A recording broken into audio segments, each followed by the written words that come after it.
Rebirth, Infinite Evolution of Pea Shooter. Chapter 1. When will it rain? In an oasis, Wenfang placed his water-deficient leaves, which turned a little yellow due to lack of water. Wenfang glanced around, expecting some plant to suddenly grow facial features and share the discomfort of this moment with him. It seems there is none. That's right, Wenfang has transmigrated and become a plant. Although he can't see his body, judging from his experience during this period, he has indeed become a plant. I work hard to absorb nutrients from the soil every day, but I am a little short of water. Wenfang was an outlier among this group of plants. He had never seen any plant other than him that could shake its head 180 degrees and have eyes to observe the surrounding. Wenfang counted the sunrise and sunset every day. He has been here for about 15 days. For half a month, he wakes up every sunrise, looks at the surrounding scenery, and works hard to absorb soil nutrients to fill his stomach, if he still has a stomach. It is also very quiet here. Only the various bugs flying around every day can bring him a slightly different scene. His biggest interest every day is to count how many bugs fly in front of his eyes today. It seems that during the dry season, the number of bugs is much less. Wenfang wondered whether he was reincarnated as a plant because he was too tired in his previous life. I hope he can survive this dry season. He doesn't want to die less than a month after being reincarnated. Wenfang's character has always been like this, he can quickly adapt to the environment. To put it simply, he is casual. The small leaf on the back of Wenfang's head trembled, as if he heard a sound that didn't belong here. Crunchy. This is the sound of human boots on fallen leaves. Wenfang became excited and raised his head hard to look at the source of the sound. Although he is now a plant, the memory of his past life allows him to still have human thinking. He has not communicated for too long. It is very exciting to meet someone who can communicate. Wrong. Wenfang was shocked, as if a basin of cold water was poured down from his head. He was now a plant with eyes. If he was discovered by humans, he would definitely become an experimental subject. After thinking about the consequences, Wenfang immediately shrank his neck and pretended to be an ordinary plant. Fortunately, the footsteps did not come close to here, but passed through from the other side. Wenfang felt a little happy, but also a little disappointed. Look for me, dig up the ground 3 feet to find that little girl. No, Captain, it's complicated here, and we don't have enough people. Then burn this place. I don't believe it, that little girl would be willing to be burned to death here. Wenfang shuddered, and several rough male voices came from beside him. Before he could react, the footsteps gradually moved away. These people seem to be chasing someone and burning the place where he lives. Wenfang imagined the scene of flames engulfing this place. The instinct of the plant made him furious, and the small leaves on the back of his head were trembling slightly. But after the anger, I felt deeply powerless. He is just a plant now. He doesn't even know who he is, and there is no way to prevent this from happening. After an unknown amount of time, the sun gradually became hotter. Just when Wenfang thought he had escaped, a burst of black smoke rose from the distance. It seemed that the flames had angered the jungle, and the surrounding plants began to stir uneasily. Not long after, the surrounding area was covered in thick smoke, and the big tree that usually shielded him from the sun also burned. Wenfang could already see the flames burning in this direction, and the plant's instinct made him extremely afraid of these seas of fire. What to do? He had no choice but to try to pull the roots out of the soil. However, this was almost impossible, and his best efforts could only control his body from shaking. Tap tap tap. Another burst of footsteps sounded. Different from the previous footsteps, this time they were softer and more urgent. Oh no! The bushes in front of him were pushed aside, and a thin figure appeared in front of Wenfang. In front of him was a girl wearing thick clothes. The girl's face was covered with dust and stains, and deep fatigue could be seen in her dark pupils. The girl's eyes suddenly lit up and she walked towards him. Do not come. The sudden change made Wenfang forget his disguise for a moment, shaking his body in fear, and instinctively wanted to escape, but his roots were firmly fixed in the soil and could not move at all. The girl seemed unable to hear him, so she slowly knelt down, gently stroked his head, and said in a hoarse voice. Don't be afraid, I'm not a bad person. Wenfang squinted at the girl. There was no surprise in the girl's eyes. She just smiled, but the smile looked a little forced. Seeing the girl's smile, Wenfang felt more at ease. It seemed that plants like him were not strange in this world. Then the girl looked up and saw the thick smoke in the distance, with obvious hatred flashing across her face. She turned back and started digging into the soil around Wenfang with her hands. "The fire is coming, I'll take you to a safe place." When it came to the word safety, the girl's tone was a little uncertain, but she kept moving her hands and dug up Wenfang, taking some soil with her and putting it in the bag on her waist. Wenfang kept struggling, but what could a plant like him do? He could only watch himself being taken away. "I didn't expect to find such a cute mutant plant in the forest in the south of the city. Mom will definitely like it," the girl said to herself, and suddenly stopped, and then her big tears kept falling down. Wenfang was put in the bag and couldn't see the girl's expression, but after hearing the girl's words, he had some guesses in his heart. His appearance didn't seem strange. The girl didn't stop, but kept rushing in one direction, making violent panting sounds. She was not good at sports.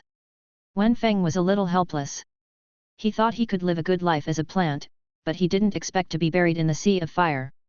Now he was directly uprooted by an unknown girl, but it was better than being buried in the sea of fire. "It smells so good. What is this smell?" Wenfang's eyes suddenly lit up, and a tempting fragrance penetrated into the non-existent nasal cavity. He hadn't smelled anything for a long time, and the sudden smell made him feel refreshed. Among the pile of items in the bag, there was a diamond-shaped stone shining with a faint blue light, which continued to emit an attractive aroma. "Eat it," Wenfang said in his heart, which made him hesitate. Feeling the bumps of the girl's running, he made up his mind, who cares, anyway, the future life and death are uncertain, just eat it. "Ah!" Wenfang opened his mouth wide and swallowed the diamond-shaped stone in one gulp. The imagined hardness did not appear, the diamond-shaped stone melted in the mouth, and a cool force came out of it and flowed through the whole body. "Eat low-level evolution crystals, primary evolution points +1. Open the evolution route. Please choose one of the following routes to open. Extreme Shooter, Extreme P Attack. P Hero, Strategic P Commander. Dr. P Combination of Science and Magic." Chapter 2. P. Wenfang was stunned, and a green image suddenly appeared in his mind. It was a cute image with a round head like a cannon. It was the pea shooter in the tower defense game Plants vs. Zombies in his previous life. The leaves behind his head trembled, and he suddenly understood something in his heart. He looked down at the 4 leaves under his feet. Wenfang carefully checked the 3 evolutionary routes. Extreme Shooter is the ultimate P attack, which can greatly enhance the damage ability of the P cannon.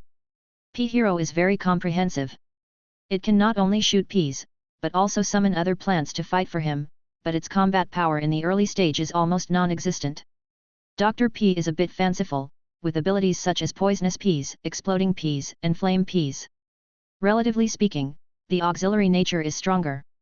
You can use one evolution point to open a route and obtain the basic talents of the route. Wenfang thought about it and decided to choose Extreme Shooter as the first evolution route to be opened. The biggest reason is that there is a mobile gymnastics in the secondary evolution route of Extreme Shooter. Mobile gymnastics strengthen the stem and can walk away from the soil for a short time. After becoming a plant, Wenfang realized the importance of free movement, which would provide an important guarantee for his survival. Successfully choose Extreme Shooter and start evolving. Obtain initial talent, P Shooting. P Shooting, store a P cannon every 10 seconds to attack the enemy. As the system prompt sounded, Wenfang only felt that his mouth suddenly became stronger, and a huge P appeared in his mouth, which felt like holding a lollipop. At the same time, his own strength seemed to have increased a little, and he could reach farther. At this moment, there was a sudden movement outside. "Finally found you." Yin's Higsu stopped, supported the tree beside her with her hands, and kept panting. Looking at the middle-aged man with a smug smile on his face, she said angrily, "Sun Hongjin, my father is so good to you, why do you betray him? If you want to blame someone, you can only blame your father for being selfish." Sun Hongjin was not annoyed. The smile on his face gradually became sinister. He was wearing a thick leather coat and kept approaching Yin's Higsu. "You are talking nonsense, my father is not that kind of person." Yin's Higsu gritted her teeth, reached out to open the bag, and fumbled inside for a while. Wenfang was still observing the situation when he saw a big hand reaching in. He quickly dodged and watched the big hand grab a wrapped dagger. Snap! At this moment, a crisp sound of skin contact came from above. Wenfang looked out along the bag opening and saw that the man had come close to him at some point, and his right hand grabbed Yin Hixu's hand holding the dagger as if he was holding a chicken. What a joke, how can an ordinary person like you hurt an evolver? There were 5 bright red fingerprints on Yin Hixu's dusty face, obviously she was slapped. A nameless fire rose in Wenfang's heart, and anyone who saw this scene would be angry. Oh, there is an unexpected harvest, mutant plants are in short supply in the market now. The middle-aged man called Sun Hongjin saw Wenfang's head, his eyes lit up, and he reached out to grab him. Wenfang puffed up his cheeks in anger, and then spit hard. Poof! Ah! The birds, which were already few in number due to the fire, were frightened and flew away again. This pea shot was like a high-speed flying stone, directly breaking several bones in Sun Hongjin's palm. Sun Hongjin covered his left hand, his face twisted, and kept screaming. After Yin Hixu was freed from the restraints, she first looked at Wenfang in surprise, and then immediately tore open the outer package of the dagger and stabbed Sun Hongjin fiercely. Sun Hongjin, whose left hand was in great pain, did not expect Yin Hixu to be so decisive. He did not react for a moment and was stabbed straight into the abdomen by the dagger. I will kill you! Sun Hongjin howled, ignoring the pain in his left hand, and attacked Yin Hixu with his right fist. Yin Hixu retreated immediately after hitting her, dodging Sun Hongjin's attack. Wenfang turned his head and felt a pea appear in his throat again, shooting directly at Sun Hongjin's head. Puff! This pea hit Sun Hongjin's back of the head directly. He covered the back of his head with his right hand and gradually fell down. Hoo!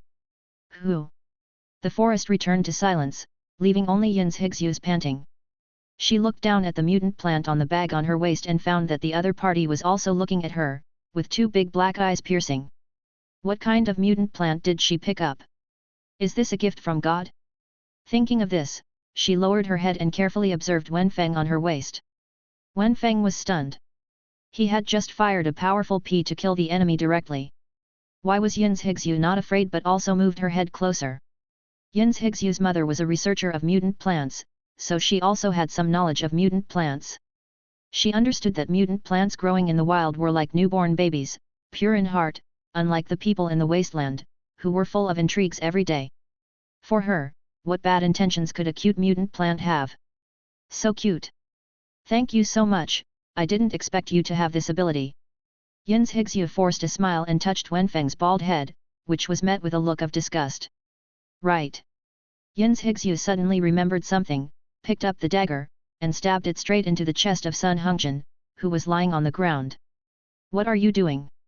Wenfang was stunned, and then saw Yin Hixu violently cut open Sun Hongjin's chest and took out a diamond-shaped stone emitting a light blue light.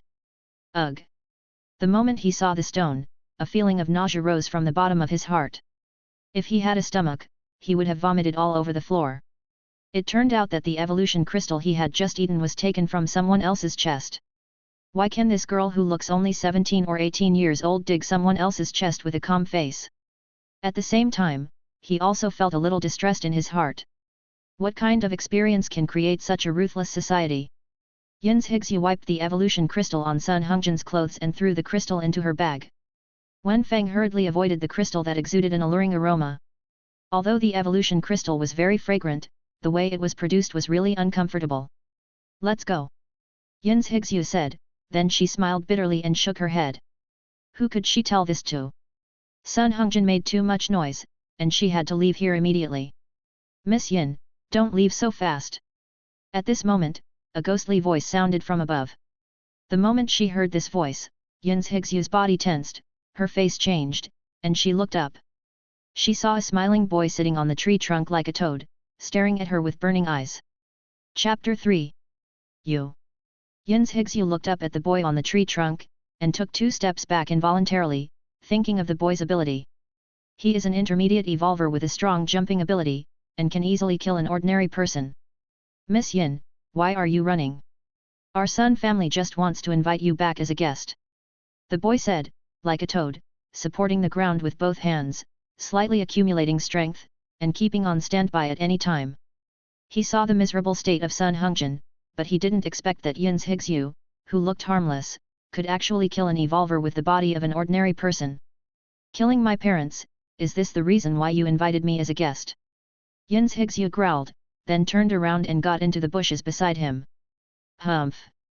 The boy snorted disdainfully, staring at the bag that Yin's Higsu subconsciously protected, thinking. Crack! A loud noise came from the air, and you could hear it without looking back. It was the sound of a tree trunk breaking. The toad boy jumped up from the tree trunk, and the powerful reaction force crushed the tree trunk, and the whole person jumped high. Then the toad boy rushed to the ground at high speed like a missile. Yin's Higsu felt a chill on her back and rushed to the side. Boom! The toad boy fell heavily to the ground, raising a cloud of dust. The powerful impact directly lifted Yin's Higsu up, and the things in her bag fell to the ground. Wenfang felt dizzy, and then fell heavily to the ground, and an evolution crystal fell beside him. Oh? Is this your trump card to kill Sun Hungjin? The toad boy looked at Wenfang, who fell to the ground with interest, and walked towards him quickly. Wenfang looked at the toad boy, who was walking quickly, and puffed up his cheeks. Puff! A high-speed green pea flew out of Wenfang's mouth, but was easily dodged by the toad boy, who had been prepared. That's it. The toad boy felt relieved and reached out to grab Wenfang. But then his face changed, and he turned around and punched, knocking back Yin's Higsu, who was rushing over. Seeing that the boy's attention was attracted, Wenfang quickly opened his mouth and bit the evolution crystal on the ground. Fortunately, the evolution crystal was not far away, so he could eat it directly. Eat low-level evolution crystal, primary evolution point +1. Successfully use evolution points. Gain talent, high-speed shells, extreme shooter primary route. High-speed shells, when shooting in a stationary state, increase the flight speed and impact of peas.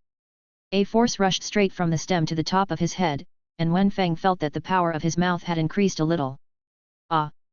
Just as Wenfang felt the changes in his body, a scream pulled him back to reality, and he turned his head to look. I saw that Yin's Higsu had been knocked to the ground by the toad boy. The boy did not seem to have the intention to kill her, but just controlled her. Wenfang narrowed his eyes and slowly puffed up his cheeks. Puff! Again! The toad boy sneered, exerted force on his feet, and quickly dodged, trying to avoid this attack. However, bang! The green peas tore through the air at a rampant speed, and hit the toad boy's face mercilessly, as if he was hit by a high-speed baseball. A visible ripple spread from the hit point. The toad boy only felt a black screen in front of his eyes, a burning and numb feeling on his face, and then a strong pain came, and he fainted instantly. If it weren't for this pea that happened to hit the toad boy's jaw, even if he tried his best, he would still be dead. Seeing this, Yin's Higsu hurriedly got up from the ground, looking for the lost dagger, and prepared to finish him off. Take advantage of his illness to kill him. She inserted the dagger into the toad boy's chest without hesitation, trying to take out the evolution crystal. Come on, I found them. But at this moment, several men in leather coats appeared behind. After seeing Yin's Higsu's actions, the leading man yelled, "Stop!" Yin's Higsu seemed not to hear, quickly took out the evolution crystal, and did not bother to clean it.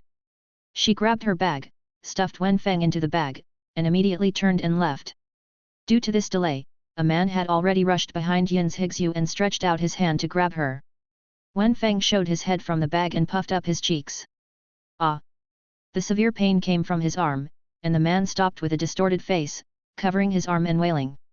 Yin's Higsu seized the opportunity and quickly shuttled through the forest. Although her speed was obviously not as fast as those men, Wenfang kept attacking from behind, delaying their pursuit. After a while, Yin's Higsu came to a bush and pressed the mechanism. She saw that a secret door opened under the bush, and she quickly got into it. The secret door gradually closed, and several men came late, covering their injuries. Where's the person? It's over, she got away again. In the dark tunnel, Yin's Higsu could only rely on the little green light of the evolution crystal to barely find the way forward. There were almost no obstacles in the tunnel, so she just had to go straight forward. After an unknown amount of time, they finally came out of the tunnel. Wenfang narrowed his eyes, adapted to the sudden strong light, and looked around. At this time, they were already in a sparse grassland, and not far away was the forest where he had lived for more than 10 days. The sky of the forest was covered with thick smoke. Yin's Higsu sighed and said, "The ecological base that our institute has painstakingly maintained for many years has been destroyed just like this." She said, looking at Wenfang, "That's your home too?" Wenfang nodded, but not long after coming out, he felt a little thirsty. The forest environment is still good, with high humidity. My home is gone too. We are really in the same boat. Yin's Higsu looked at this cute little plant with some sadness. In this chaotic world, only this plant can accompany her. You can follow me in the future. I will water and fertilize you. Yin's Higsu said, but she was a little lacking in confidence. She didn't seem to have the conditions to cultivate this plant now. Wenfang thought about it and nodded vigorously. Really? Yin's Higsu's dusty face finally showed a smile. She carefully observed the mutant plant in front of her. A thin stem topped a round head with a mouth like a cannon, 2 big black eyes, and 4 small leaves at the bottom of the stem. She nodded slightly and said, "Let me give you a name. You are green and can shoot pea bullets, so how about calling you Xiadu?" Wenfang nodded helplessly. Anyway, the name is just a code name. After all, he couldn't tell Yin's Higsu what his real name is. It's strange to name a pea shooter Wenfang. Smell. A strange fragrance came, which was sweeter than the evolution crystal, and he couldn't help but look over.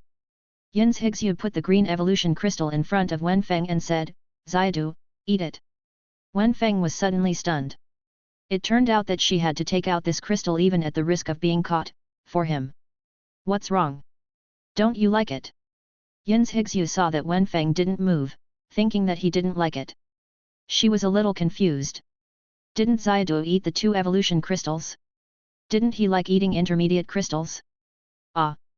Wenfang couldn't help but feel a warm current in his heart, and opened his mouth to swallow the evolution crystal. Swallow the intermediate evolution crystal and start the intermediate evolution route. Chapter 4. Get intermediate talent, fast filling.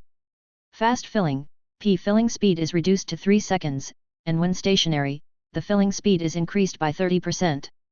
Just like the first low-level evolution crystal swallowed, the first intermediate evolution crystal swallowed can only open the intermediate evolution route and then obtain an intermediate talent, and cannot choose the evolution talent by itself.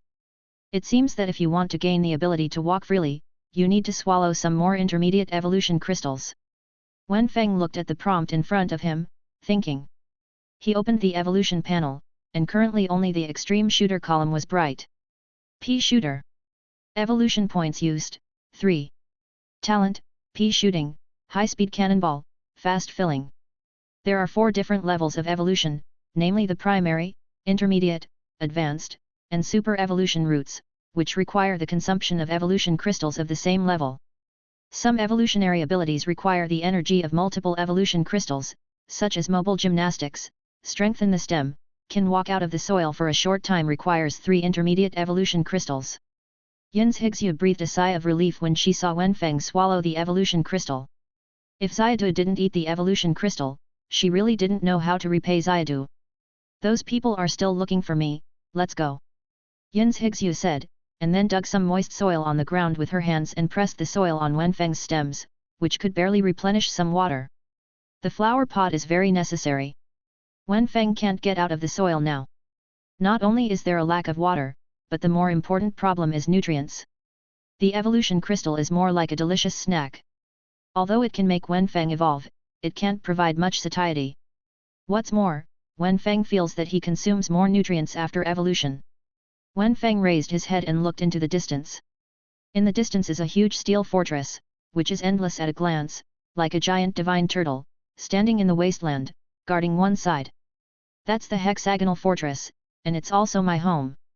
Yin's Higsu saw Wenfang staring at the fortress in a trance, and walked towards the opposite side of the fortress, saying, because this basin is called the hexagonal basin, the hexagonal fortress got its name from it.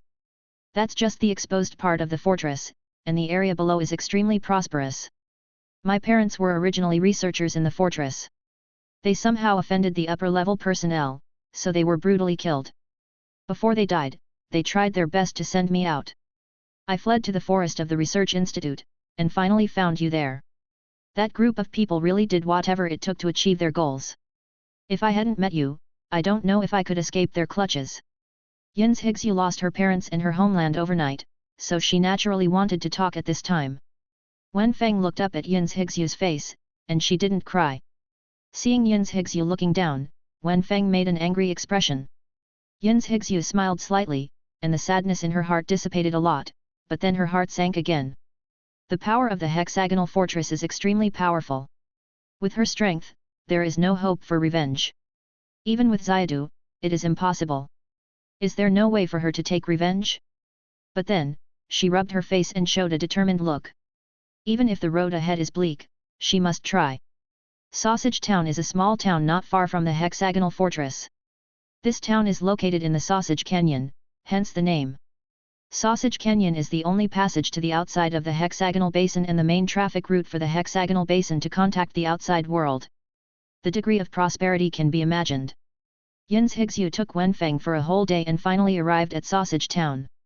Walking into Sausage Town, the town radiates outward from a cement road in the middle. The cement road in the middle is the most prosperous street in the whole town. Yin's Higzu first wandered around the outskirts of the town for a while, pretending to stop in front of some scavengers inadvertently, and those scavengers were unmoved. Seeing this, she breathed a sigh of relief. Even these well-informed scavengers didn't recognize her. It seemed that the current situation of her being hunted by the upper echelons of the hexagonal fortress had not been spread. This world experienced a global nuclear explosion 100 years ago, countless creatures mutated, and the human population also decreased sharply. Most humans have also mutated into strange creatures. Only a few humans have retained their sanity by chance, but their bodies have also become broken. These are the original evolvers. Mutated plants are mutants of plants. Unlike wild beasts, many plants are naturally not hostile to humans, so they are a popular choice for war pets. Because of this, all major towns have shops dedicated to mutant plants. Yin's Higzu came to a door with a sign that said Botanical Garden and bought a flower pot for Wenfang. Although the botanical garden is called a botanical garden, there are actually no mutant plants for sale. Mutated plants are only available in some large towns. Yin's Higzu planted Wenfang in the flower pot and poured some water on him. The water dripped on his body, and Wenfang stretched comfortably. His cute and naive appearance made Yin's Higzu couldn't help but smile slightly. "Miss Hunter, your plant companion looks very good. Are you interested in selling it to me?" At this moment, a neutral voice sounded on the side. Wenfang and Yin's Higzu looked over and saw a young woman with wheat-colored skin and wearing a combat vest standing on the side. What attracted the most attention was her explosive muscles and upright posture. She was a head taller than Yin's Higzu, like a wall. "Sorry, I have no intention of selling." Yin's Higzu shook her head. Xiadu was her only friend now, and she would never abandon Xiadu no matter what. "Really? That's such a shame.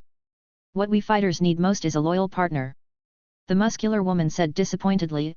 "The mutated plant companion is loyal and brave, and is the ideal partner of many fighters. Hey, let me tell you who this is. Isn't this Yin's Higzu? I haven't seen you for a few days, why do you look like a beggar?" Suddenly, a harsh voice sounded from the door of the store. Yin's Higzu turned her head to look, her face suddenly changed, and her whole body tensed up. When Wenfang saw this, he puffed up his cheeks silently and stared at the visitor with malicious intent. The person who came was also a girl. Unlike Yin's Higzu, her clothes were simply luxurious. "Bessa Wang." Yin's Higzu rolled her eyes and asked uncertainly. Unexpectedly, when Wang Baisha heard this, she showed a disgusted expression on her face. "Humph, you can also call me by my name." After Wenfang heard this, Wanda was ready to go. Just when the P was about to be launched, Yin's Higzu's hand blocked Wenfang's eyes. She shook her head slightly at Wenfang, turned to Wang Baisha and said, "Miss Wang, what do you want from me?" Wenfang narrowed his eyes slightly. For Yin's Higzu to take him so seriously, this person named Wang probably had some big background. Wang Baisha originally wanted to say something, but when she saw the pea shooter placed aside, her eyes lit up. She pointed at Wenfang and said in a commanding tone, "I bought this mutant plant." Chapter 5. Yin's Higzu heaved a sigh of relief when she heard this. It seemed that Wang Baisha didn't know that she was being hunted, but then she became nervous again and said quickly, "Sorry. 100 gold coins, I bought it." Before she finished speaking, she was interrupted by Wang Baisha. Hearing this, the female fighter who was watching silently raised her eyebrows. A normal plant partner costs about 500 gold coins. Not to mention Wenfang's ability that looks quite extraordinary, just looking at his cute appearance is worth at least 1000 gold coins. First of all, I won't sell it no matter how much money you pay. Secondly, are you going to give this money to beggars? Yin's Higzu's veins bulged slightly. Wang Baisha's parents and her parents are mortal enemies. The other party's parents have climbed up a level of dogshit luck, so they started to target their family in various ways. If you don't accept the toast, you will be punished. Wang Baisha sneered in her heart. She came to Sausage Town with the family's purchasing team, but saw a familiar figure, so she chased after him. She got the news that someone seemed to want to deal with Yin's Higsyu's family, so she became unscrupulous. Of course, if she knew that Yin's Higsyu's parents had been killed, she would be even more arrogant at this time. As she said that, she suddenly burst out at a very fast speed, came to Yin's Higsyu's side, raised her palm high, and prepared to slap her hard. She is an intermediate evolver, dealing with ordinary people like Yin's Higsyu is as easy as an eagle catching a chick. The female fighter on the side saw this and just wanted to reach out to stop Wang Baisha, but suddenly stopped. I saw a fist-sized pea hit Wang Baisha's delicate cheek hard, and 2 bloody teeth flew through the air. Ah! Wang Baisha covered her face with both hands and howled with a distorted face. Wenfang had been unhappy with Wang Baisha for a long time. Since the other party was going to take action, he would not show any mercy. What does it have to do with me, a pea shooter, to be kind to women? Seeing this, Yin's Higsyu picked up Wenfang's flower pot and kicked Wang Baisha hard when she passed by the screaming Wang Baisha. Anyway, it's a dead end, so there's no need to be polite. Wang Baisha staggered and almost fell to the ground. Seeing that Yin's Higsyu wanted to run, she shouted loudly, "Stop her!" The Wang family guard standing at the door of the store hadn't reacted yet, and Wang Baisha was attacked. He heard the ladies roar and quickly stood up to stop Yin's Higsyu. The guard burst out with a powerful speed, obviously a low-level evolver. If it was Wenfang yesterday, he would probably be in danger under such a close-range attack. But now Wenfang is different from the past. The talent of quick reload allows him to add a P immediately. Puff! The P hit the guard's arm, and the severe pain came, making him wailing and covering the injured part, losing his ability to fight. Wenfang's Ps are hard to resist even for intermediate evolvers, not to mention these low-level evolvers who have only enhanced their physique. Being hit by a P is like being hit by a baseball bat. If the bone is hit, even the bone will be broken. Yin's Higsyu immediately escaped from the store door sideways, and the onlookers made way for her. What a joke, everyone can see the miserable state of the guards and Wang Baisha, and no one wants to feel the feeling of being hit by the green peas. That plant partner is so powerful, but it offended someone it shouldn't have offended. Miss Wang seems to be an intermediate evolver, but she also lost her combat effectiveness under this blow. I'm so envious, I also want a plant partner like this. Forget it, a plant partner of this strength costs at least a few thousand gold coins. Forget it, I might as well buy some equipment with this money. Wang Baisha was hit on the head by a pea, and her head was dizzy. It took more than 10 minutes to recover. At this time, the onlookers had dispersed. Her beautiful face twisted, and she said viciously, "Yin's Higsyu. You wait for me." However, Yin's Higsyu and Wenfang were already walking outside the sausage canyon at this time. What was waiting for them was a larger wilderness. The truth will come out sooner or later. The news that Yin's Higsyu's family was being hunted down will spread to Sausage Town. Only outside the hexagonal basin is a safer place. Xiadu, you really made me feel relieved. Yin's Higsyu held Wenfang in her arms and walked in the wilderness, and couldn't help but clenched her fist and said. She also figured it out. Now she is just a wanderer. Even if she offended the Wang family, what does it matter? She and the hexagonal fortress have long been at odds with each other, and there is no need to please the people of the hexagonal fortress. I am so useless. I have no way. Suddenly, Yin's Higsyu's face sank and she said self-blamingly. Her parents are both evolvers, and she is the only ordinary person. If she had strong strength, she could protect her parents. Seeing this, Wenfang rubbed Yin's Higsyu's arm helplessly. Now he is here. As long as he is given enough time to evolve, no one will be able to hinder their progress. Xiadu, you actually rub against me. Yin's Higsyu felt warm in her heart. Since she picked up Xiadu, Xiadu has never rubbed against her. Every time she touched Xiadu's head, Xiadu looked disgusted. After hearing this, Wenfang shook his head in disgust. Haha. Seeing the familiar expression, Yin's Higsyu's annoyance dissipated a lot and she smiled softly. Just then, a desert pickup truck drove towards them and stopped in front of Yin's Higsyu. 2 men in thick beige clothes sat in the pickup truck. The driver said to Yin's Higsyu, "Hello, I would like to invite you to join our crusade team. Yin's Hixu glanced at the pickup truck vigilantly and shook her head. Don't worry, we are hunters. We just saw your plant partner's outstanding performance and want to entrust you to help us hunt a bounty monster. The man in the driver's seat winked at the back and turned his head to say. Yin's Hixu still shook her head. In this wilderness, if she got on the car, it would be no different from a lamb delivered to the door. Don't rush to refuse. To show your sincerity, how about giving these deposits first? The man was not surprised. He took out a bag of gold coins from behind. At a glance, there were at least a few hundred coins. At the same time, there was also a hunter certificate representing the identity, which was an authoritative certificate issued by the Hunter Center. In this wasteland, gold coins are the hard currency. Each place has its own currency issued by the ruler, but that can only buy some basic survival supplies. Only gold coins can be spent anywhere. At this moment, Yin's Hixu hesitated. The lowest price of evolution crystals in the market is a few hundred gold coins. As long as you have this money, you can buy evolution crystals for Xiadu. What's more, this is just a deposit. She took the hunter's certificate. The driver in front of her was named Ghidra. He looked the same and his strength was that of a low-level evolver. Chapter 6. A camouflage pickup truck was speeding across the wilderness, with endless dust trailing from its rear. Yin's Hixu and Wenfang finally got in the car. They were mainly moved by Ghidra's sincerity, not the deposit. We are going to the desert camp northeast of Sausage Canyon. A gizzard appeared there, which seriously affected the business of local merchants. The driver, Ghidra, was from Oaks Ranch, and the co-pilot was a man named Brewer, who was also from Oaks Ranch. According to Ghidra, after accepting the mission, they went to Sausage Town to look for partners and accidentally saw the scene of Wenfang beating Wang Baisha, so they came up with the idea of entrusting Yin's Hixu to join them.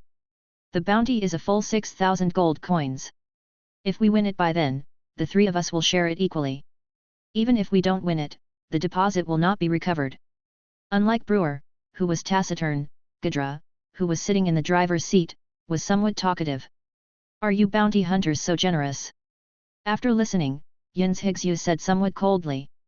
There are too many cases of fights after the fact because of uneven distribution of spoils, so it is useless to say it nicely now. Ghidra glanced at Wenfang from the rear-view mirror, who was resting with his eyes closed, and said, Brewer and I are both low-level evolvers and lack the offensive ability to face the powerful Sartorius. We have a lot of gear to limit the sandfish, and we just lack a main attacker. I think your plant partner can fill that position. After hearing this, Wenfang felt no fluctuation in his heart and even wanted to laugh a little. Without a main attacker, they dare to spend a lot of money to prepare equipment, and even spend money to recruit a main attacker just because of a chance encounter. He said that in this case, there are either too stupid young people or too old fritters. Being able to own my own off-road pickup truck in this wilderness, with so much spare money to buy the device and pay a deposit, I don't look like a fool. Well, there's only one case, it's a trap. This kind of words can only deceive a young girl who is not familiar with the world. It is too simple to deceive him. Of course, the two people in the car would never have imagined that a mutant plant could think like an adult. But after all, the other party has not taken action yet, and Wenfang cannot show hostility. Bounty hunter. Yin's Hixu murmured to herself and looked at the gloomy sky. She has lived in the hexagonal fortress since she was a child, with very little contact with the outside world. According to her mother, mutated creatures are raging in the outside world, and there is a profession that specializes in hunting mutated creatures, called bounty hunters. Yin's Hixu had nothing to do, and kept playing with Wenfang's leaves. Suddenly she remembered something and asked, by the way, do you have any evolution crystals? After hearing this, Wenfang suddenly became excited. Isn't this a way to break the situation? Yes, yes, what do you want that thing for? Ghidra was a little confused, but still said. The evolutionary crystal is the source of the evolver's ability, but it can only be used by the body. In the hands of others, the evolutionary crystal is just a luminous crystal. But why evolutionary crystals give evolvers abilities is the research direction of many scientists. Yin's Hixu's parents studied this issue at the hexagonal fortress. How about I buy your evolution crystal with gold coins? Yin's Hixu did not say the purpose of the evolutionary crystal, but asked lightly. Ghidra wanted to refuse, but when he thought about it, the crystals and gold coins would be back in his pocket anyway, so he might as well sell the favor first. I gave it to you, but it's of no use to me anyway. Godzilla said, groping for a while in the groove on the right side of the driver's seat, and took out 2 diamond-shaped crystals that emitted light blue light. It is the crystallization of low-level evolution. After Yin's Higsu took the evolutionary crystal, she didn't hide it and put it directly to Wenfang's mouth. Xiadu, eat it. Unlike Godzilla who needed to drive and observe the road conditions, Brewer had been staring at the rear-view mirror. When he saw Yin's Higsu's actions, he poked Godzilla with his elbow. Godzilla looked at Brewer in confusion, and saw Brewer hinting behind him with his eyes. What are you doing? When Godzilla turned around, he happened to see Wenfang swallowing an evolutionary crystal in one gulp, and subconsciously scolded him. But then he immediately reacted and changed his mind. Although the evolutionary crystal is useless, it can't be eaten by plant companions, right? That would be too wasteful. Yin's Higsu frowned slightly. She smelled something wrong in Godzilla's tone, but she didn't show it. Instead, she said, "Didn't you give it to me?" Godzilla was stunned for a moment, then turned around and said, "I just feel sad when I see them. After all, these 2 evolutionary crystals are my former teammates." You mean, you killed your teammates? Yin's Higsu raised her eyebrows, her tone slightly questioning. Only then did Godzilla realize that he had said the wrong thing and hurriedly explained, No, they were unfortunately killed in the battle with the bounty chief. These 2 evolutionary crystals are equivalent to a symbol. That's really embarrassing. My plant friends like to eat evolution crystals. How about I buy them with gold coins? Yin's Higsu said, picking up the bag of deposit and placing it in the middle of the pickup truck. No need, I already told you to give it to you, just pretend I didn't say so. A small amount of sweat appeared on the top of Godzilla's head, and he said quickly without even looking at the deposit bag. As he spoke, veins bulged in his fists, and he was about to crush the steering wheel, but he could only swallow his anger. As long as he arrived at the camp, he would be the first to experience this girl to repay his loss. Wenfang on this side swallowed 2 evolution crystals in one breath and successfully obtained 2 primary evolution points.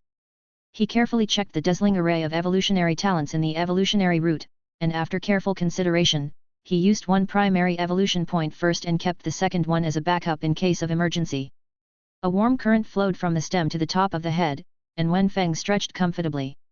After that, Godzilla seemed to have suddenly changed his temper and never spoke. Until 4 hours later. I saw a camp consisting of several brown tents in the field of vision. Although the camp was very simple, there were many vehicles parked outside the camp. It's there. Godzilla said without looking back. Yin's Higsu, who was fiddling with Wenfang's leaves in the back seat, was stunned. She didn't expect to arrive so soon.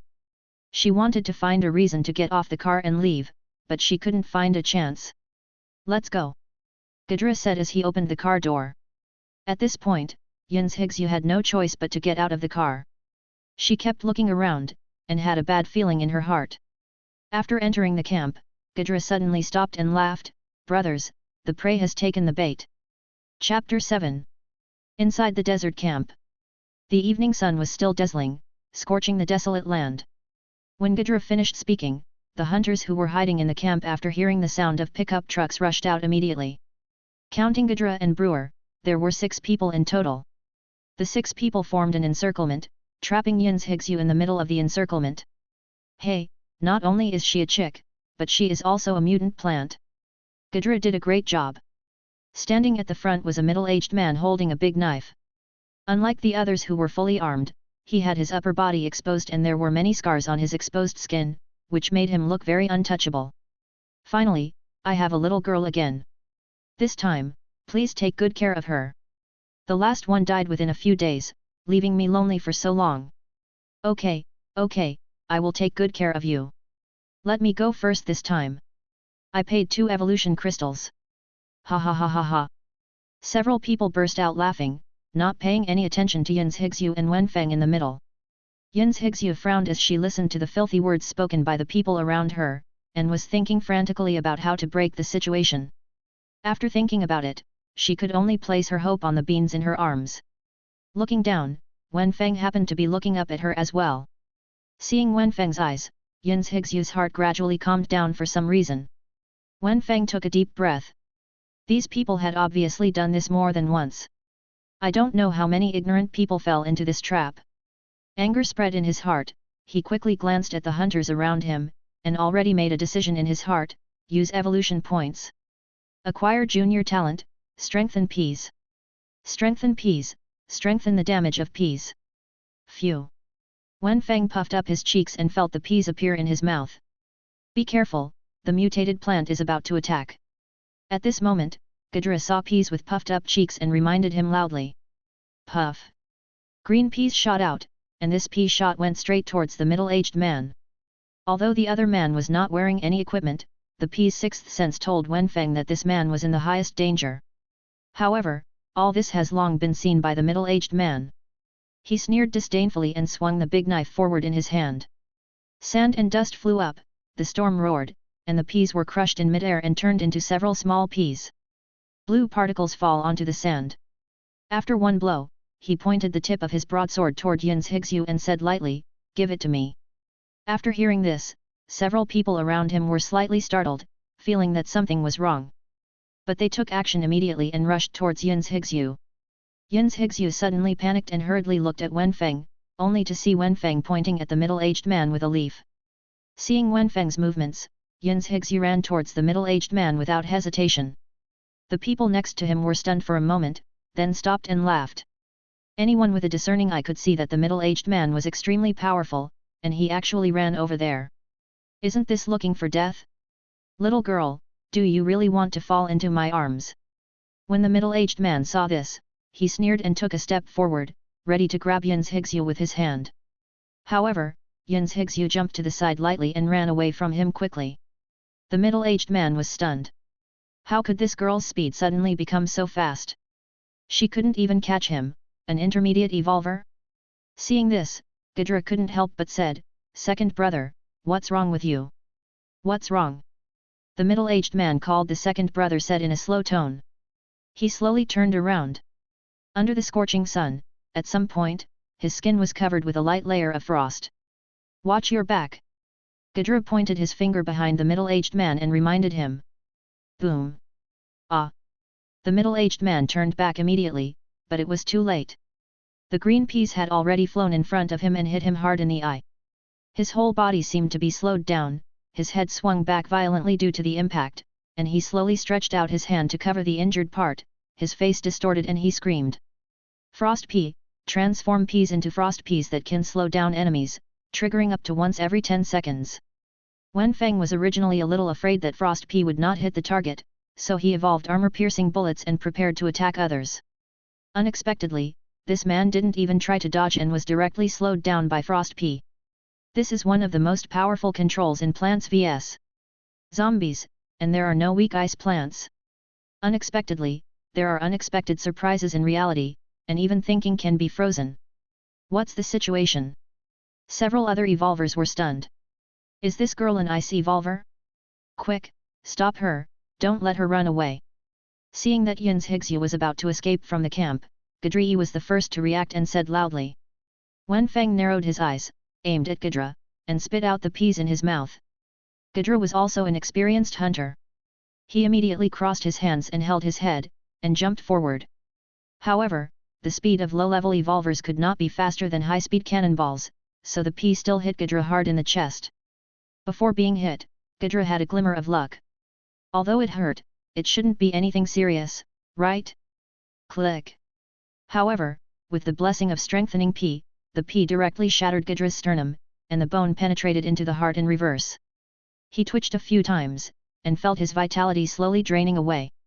Godzilla. Brule, who had been silent all along, wailed and rushed forward desperately.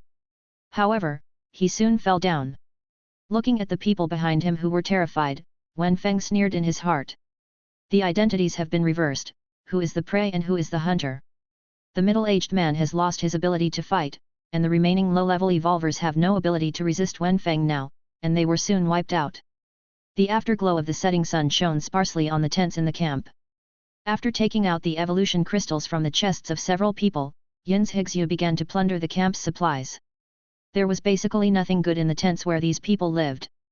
Yin's Higsu didn't look down on some bone knives, sticks and other equipment. Most of the food and water were stored in the largest tent. Yin's Higsu opened the refrigerator where the supplies were stored, and her eyes lit up. That's right, there was actually a refrigerator in this camp, but it was not powered on. There were all kinds of dried meat and canned food in the refrigerator, as well as several large barrels of clear drinking water. Yin's Higsu excitedly moved all the supplies out. There were also the hunters' pickup trucks at the entrance of the camp, but now they had become ownerless. Yin's Higsu moved the supplies onto the pickup truck and was about to count them when she was suddenly stunned. She couldn't drive, did she have to learn on the spot? Just then, Wenfang moved her bag. She looked down and smiled, "Do you want to eat evolution crystals again?" As she said that, she took out a light blue evolution crystal from her baby and placed it in front of Wenfang. Wenfang shook his head and moved his bag again. "Do you want to eat intermediate evolution crystals? You are so greedy." Wenfang swallowed the green intermediate evolution crystal in one gulp, and suddenly a green light emanated from his body. Chapter 8.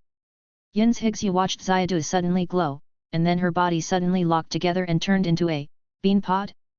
"Xiadu, what's wrong with you?" She panicked, her hands waving in a panic. She could only shout over and over again, and touched her bag again and again, but she didn't know what to do. Until the green bean pod suddenly expanded and became a giant bean pod as tall as a person.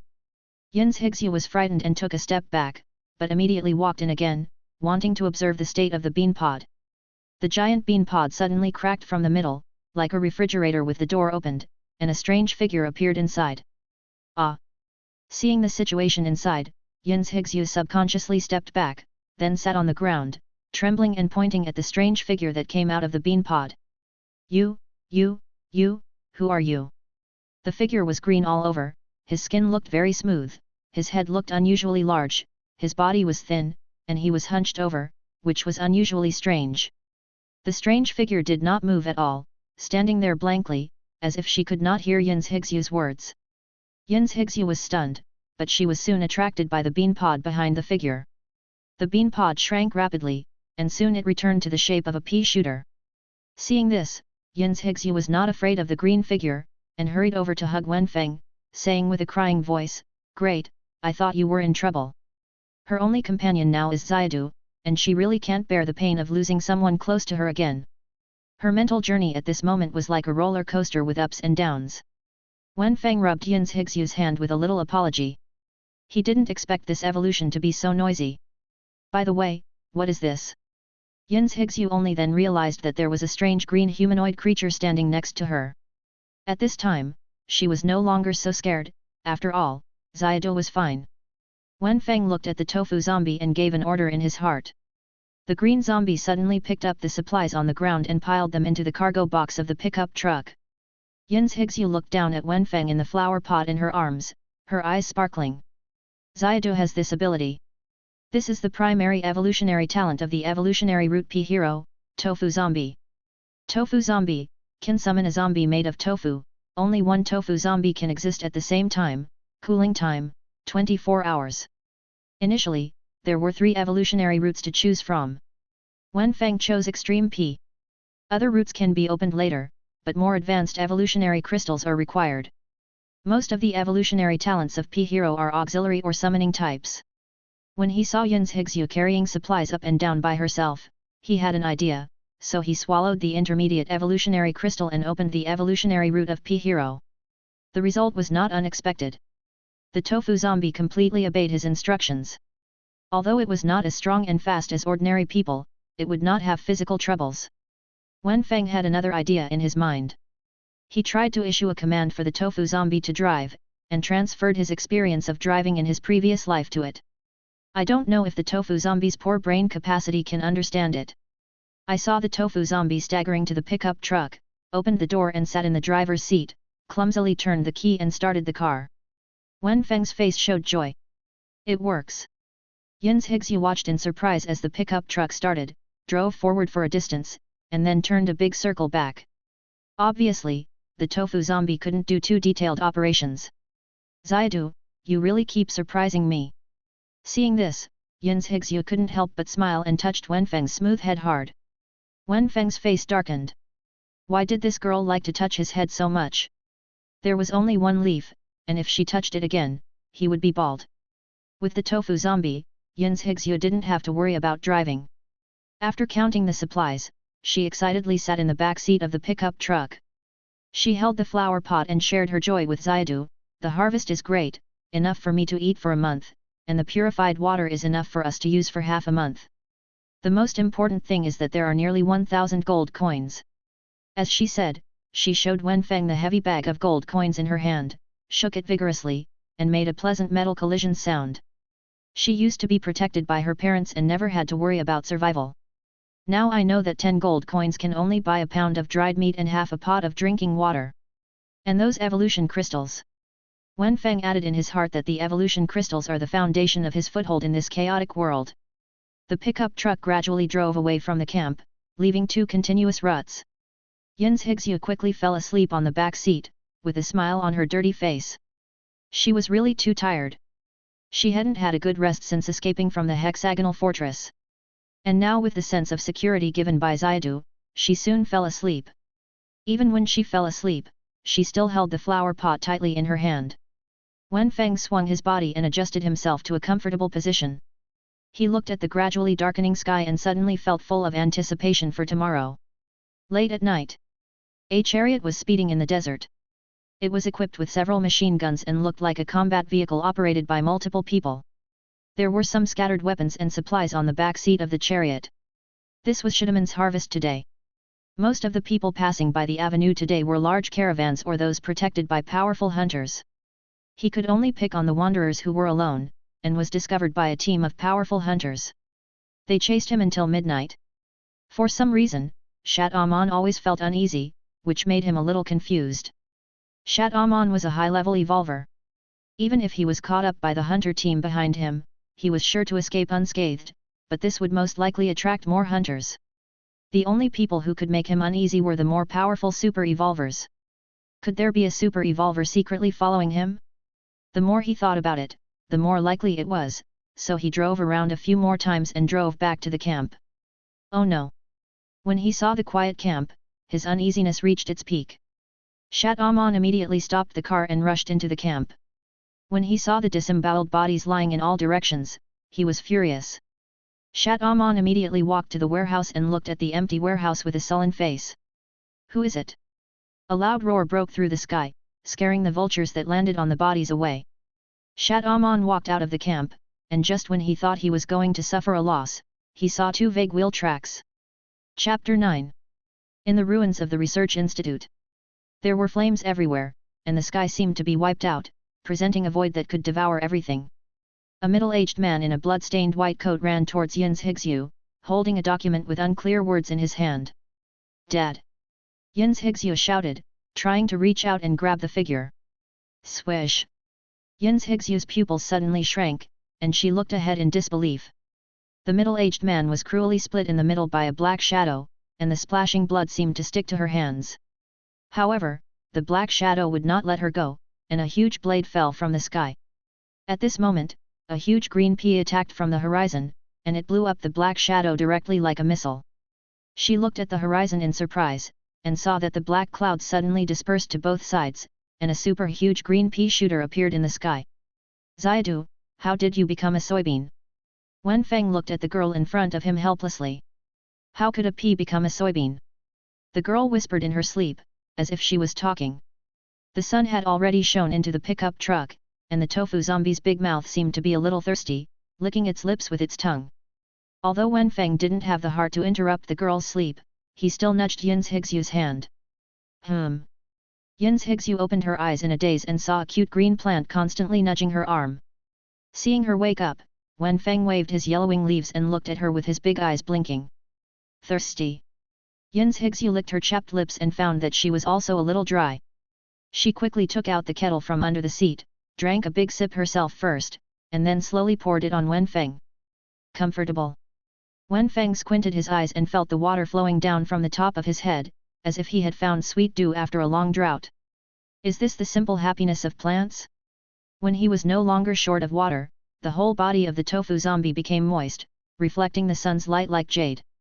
Yin's Hixue was amazed when she saw this. This was the first time she had seen a mutant plant like Xiadu. The mutant plants she had seen before were all relatively simple in strength, and their intelligence was equivalent to that of a child. But Xiadu gave her a different feeling. She even felt that Xiadu was even smarter than her. At this moment, Wenfang rubbed her bag again. Want to eat evolution crystals again? Yin's Hixu smiled slightly, took out a light blue evolution crystal and put it next to Wenfang's mouth. Ah!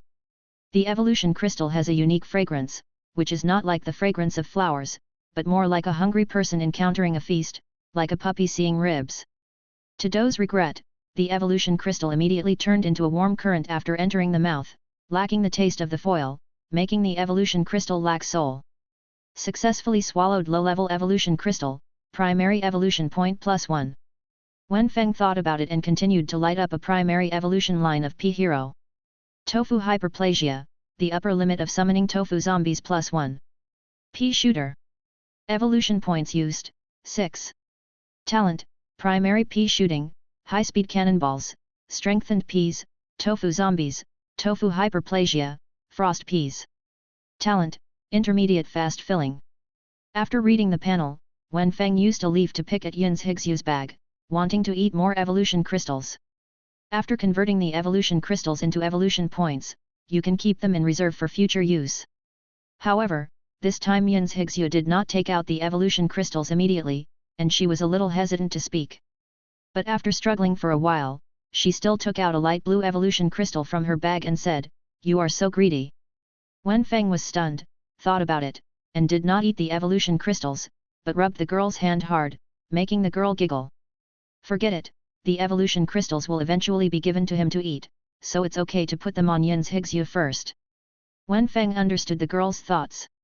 Yin's Hixu had no fighting power at present, and all the dangers she encountered were solved by him, so the girl felt a little uneasy. It's like the psychology of a cat owner. If all the cat strips are fed to the cat at once, will the cat dislike the owner if there are no cat strips? Wenfang shook his head helplessly. Although Yin's Hixu behaved like a mature person in many cases, she was still just a child in her heart. Just follow her. Wenfang now regards Yin's Hixu as a family member. If she hadn't taken him with her, he would have turned into a pile of ashes. At this moment, a huge clock tower appeared at the end of the field of vision. The pickup truck drove forward, revealing the town below. At the same time as the town, there was also a huge lake and many green plants. They finally drove out of the wilderness. That's Belabbo. Yin's Hixu said excitedly after seeing the clock tower, pointing to the clock tower in the distance. This bell tower is the symbol of Belabbo. It is said that its bell can drive away wild beasts. Wenfang looked at the towering bell tower and was indeed a little shocked. But what excited him most was the green area. As a plant, after being thirsty in the wilderness for so many days, he finally saw a moist oasis again.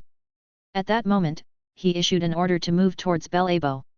The pickup truck kept approaching the oasis, and Wenfang clearly felt the humidity around him increasing, which made him shake the leaves comfortably. But soon, he felt something was wrong, but he couldn't detect the specific problem. "Let's go to Belabbo to buy some necessities," Yin's Hixu said. Now they have a huge sum of 4 figures. At the same time, she secretly thought in her heart that she would go to Belabbo to buy some weapons so that she could also be armed, and she could help Xiadu if she encountered danger in the future. Stop, routine inspection. On the side of the road, a man in security uniform suddenly emerged from behind a tree. He looked to be in his 40s, holding a fire torch, and stretched out his hand to stop the pickup truck. Seeing this weird appearance, Wenfang subconsciously thought it was a robber who rushed out.